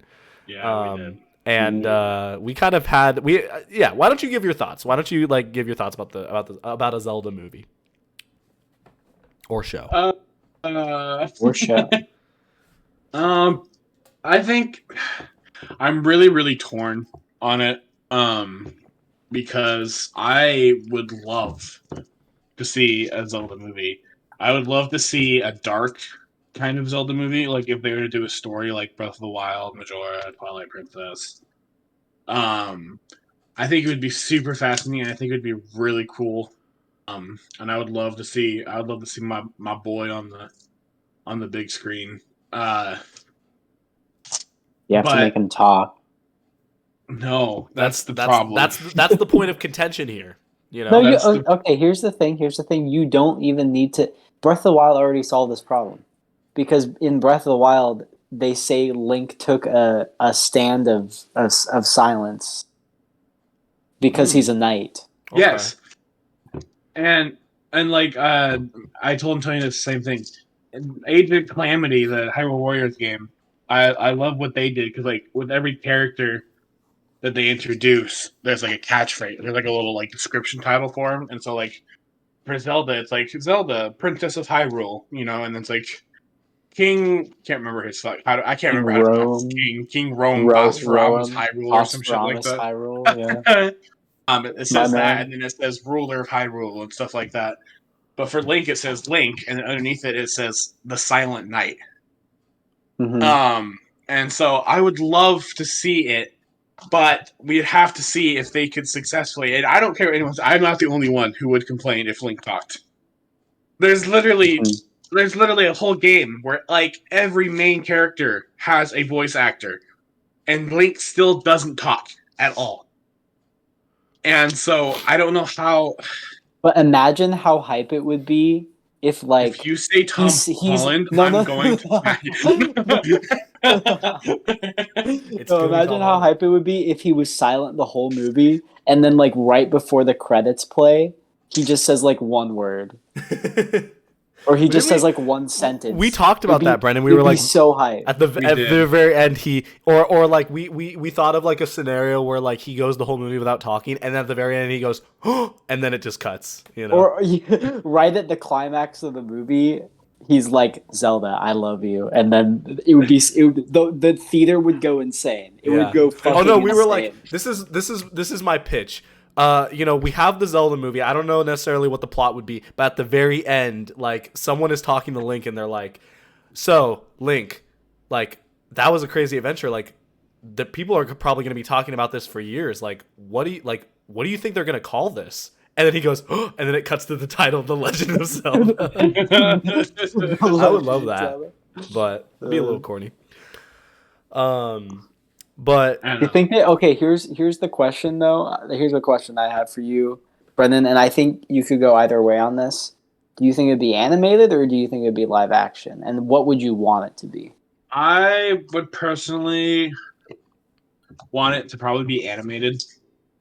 We got a slight touch at like some pretty cool animation for like an animated Link in that old Palutena Smash Brothers reveal trailer. Back when he was fighting Pit. That was cool. That was a pretty cool freaking trailer. Oh, I didn't put Kid Icarus on here. Sorry. Go ahead. No, you're good. But like I could honestly actually see it going either way. I could see them doing a pretty cool live action one. There's been some awesome live action fan films on YouTube that are like really good and really cool. So I could honestly see it going either way. I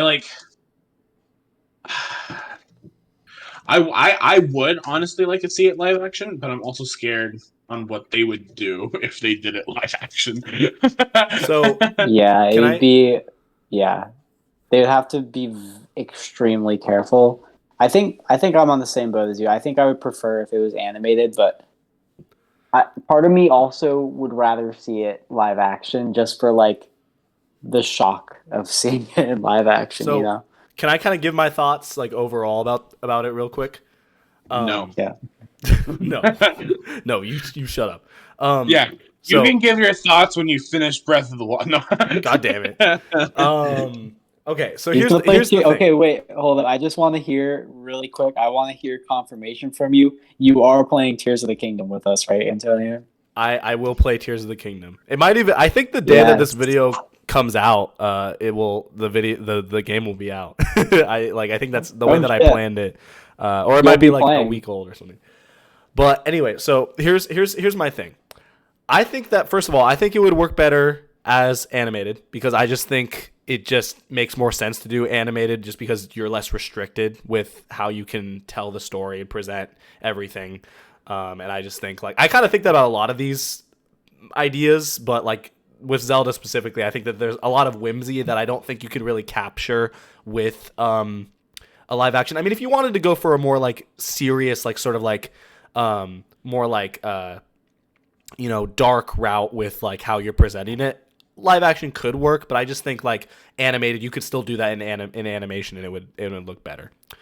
The thing about like Link talking, or at least like my thoughts about it, is I think that like it would be cool if they could pull it off, but I just think Hollywood is more likely to just cast a voice actor for Link. Like I just think like that I think like to them that makes more sense, which is unfortunate in some regard, but that's just kind of what I think. But I think like overall, Zelda, it just makes the most sense as the next logical franchise for Nintendo to do like a movie adaptation of. So I do think like this one has a lot of potential, and I think this is an S tier overall. I agree. Yeah. I think it has a lot of potential. Also, another question I want to ask before I move on to Smash is, do you guys think that they would base it on a specific game? Would it be a series where they go and cover multiple games, or would they kind of make up like their own storyline that's not really based on a specific game, but just on like the ideas of Zelda overall? I think I'm inclined to say the last option. Like I think like there's so much to do with the Zelda franchise. Like I feel like you could make like a story out of like multiple different aspects of it. Oh, I think Donovan's phone died. Hi, Donovan. Basically, yeah, I think that they could pull from like multiple different Zelda games. But I could also see them just doing like maybe just like a retelling of the first game, and I think that could work as well. So that's kind of my thought. But I also want to say this though, in terms of like, because like it's kind of up for debate. Like how would they, if they did do an animated one, like how would they animate it? I think that like, because like I don't know. I was kind of playing around with the idea that like they could do sort of like a Toon Link style. If they wanted to do more like lighthearted family film, but still make it Zelda, they could do like Toon Link, right? And then like that could be like how they make it a little bit more cartoony, but they could still like tell a cool story with it. So I don't know what your guys' thoughts are on that, but I think that could potentially work. That could work. If they had to, if they absolutely like had that to. As much. My two thoughts are like either they kind of like do like a retelling of like the first Zelda, or they do like just a general like Zelda-ish story with like it's basically all new, or they do like an anthology series that's not a movie, where they kind of retell the stories or like pieces of the stories from different Zelda games, but they made it in different styles. So maybe they have like they retell Wind Waker in the Wind Waker style, or like a claymation style. That would be really cool. That's a really good idea. And then they have like anime style for different ones. Like I like that a lot. Yeah, I like that. Or we can confuse the fuck out of everyone and do a Skyward Sword movie right off the bat with time travel and the creation of the Master Sword, and just confuse everyone. If they're making a Zelda movie, they're either making it about the original one, Ocarina of Time. Or maybe like Breath of the Wild. You know what I mean? Like Breath of the Wild is like basic enough to work. Yeah, I can see them doing a Breath of the Wild. Like that one's got enough story there.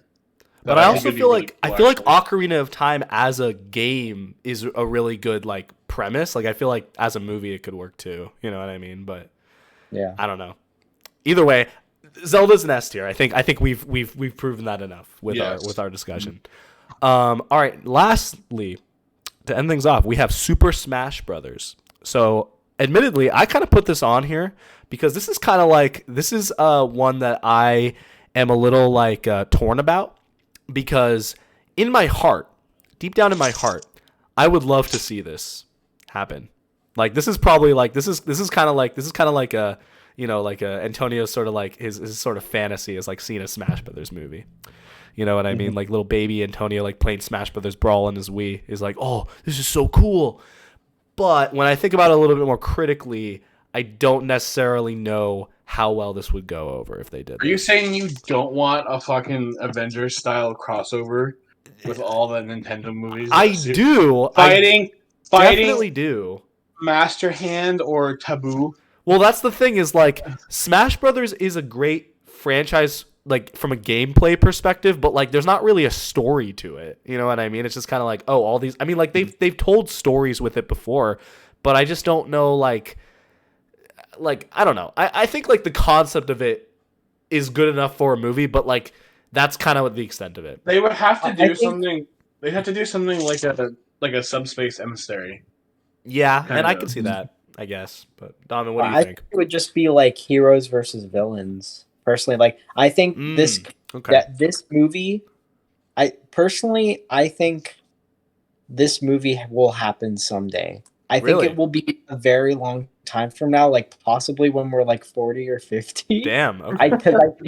I think they actually want to set up like all of these movies and all of these franchises eventually, and then do a Smash Bros. Movie. Because if you think about it, like the generation before us, like whatever the millennials, like they all wanted a Mario movie, and now that they're like 40 and 50, like it's finally happening for them, and now our generation is like, oh well, they should do a Smash Bros. Movie, and everybody is saying it, and so I feel like someday it will happen. I mean, yeah, I definitely see that perspective. I mean, like, yeah, I mean, I think a lot of people would want that just because, if not just because of the idea of it being like an MCU style sort of like crossover between all of these other movie, like you have the Mario movie, you have like a Zelda movie, and like you get all of these characters that like with their voice actors or whatever, and you bring them together, and then you have that as a movie. Like I feel like that, like I feel like that's almost like a no-brainer in a sense, but I almost feel like they would only do it just because of the Avengers, of like the idea of like how good Avengers went over, you know what I mean? Like in terms of like what you're gonna have as your movie, like I don't like I just hope they would do a good job. They wouldn't just make it like very like sloppily just to like get all these characters on screen in a sense, you know what I mean? Could you imagine if they had like the third parties in there? Like they add like Sonic and stuff. And they have like the movie version of Sonic.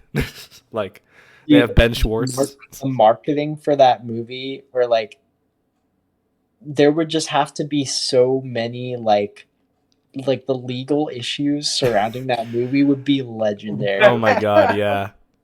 It would be nuts. There would be so many issues with copyright and shit. It would just be like, I don't know. And like if they tried to have like the Detective Pikachu style of they wouldn't do that. I don't think they would do that. But like I'm just like thinking how they would tie all these movies together. It would be really cool. I would love it. But I think it would be a little wonky at the end of the day.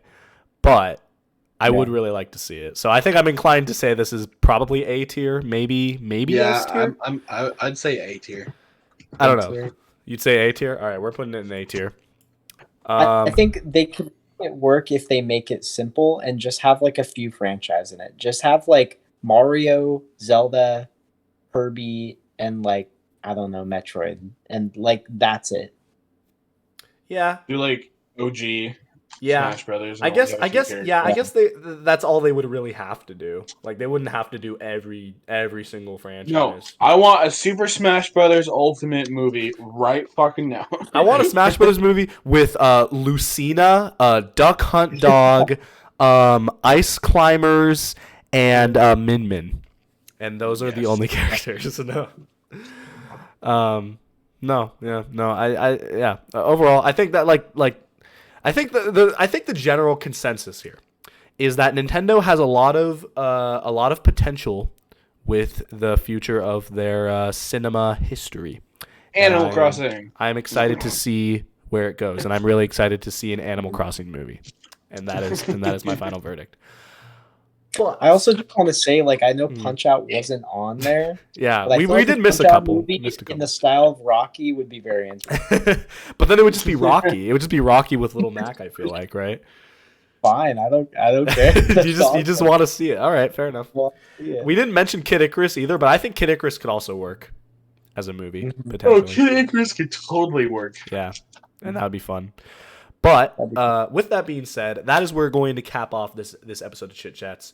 This was a long one, but this was a fun one. I enjoyed discussing. I can already see the title for this one. Yeah, what do you think I'm going to title it? I already know what I'm going to title it. Mario movie review and the future of Nintendo movies. So that's almost pretty spot on. I was just gonna name it the future of Nintendo movies, like literally verbatim. Oh. That's what I was gonna name it. So you know what? I'm props to you, Brendan. You know my titling scheme. You know how my mind works. The future of the future of Nintendo in cinema. No, I don't know. What would it be like the future of NGU, Nintendo Game Universe. Oh shit, yeah. What? Just out of curiosity, because we record a lot of these episodes out of order that I post them. What number episode do you guys think this is gonna be? I don't fucking know. Like, didn't you just upload 114? I just uploaded 114 as of. I'm gonna guess this is 118 then. That is exactly the number it's gonna be. Yeah. That's good job. I'm impressed. Yeah. I mean, bullshit. Antonio's favoriting Donovan again. This is like the unless yeah, definitely. Yep. That's what's happening. No, that is unless there's any like legal trouble that I run into regarding posting it that day, then yeah, I don't know why there would be, but legal trouble. Yeah, like I get like someone's like, you better make this 119 or else I'm gonna sue you. I don't know. No. Either way, that's gonna end off this episode. Now we're gonna end this off. So thank you guys for being here, and thank you guys for watching, and we'll see you guys in the next episode of Chit Chats. Peace. Bye. Nintendo. Oh yeah, Chit Chats dance. I forgot about the Chit Chats dance. What?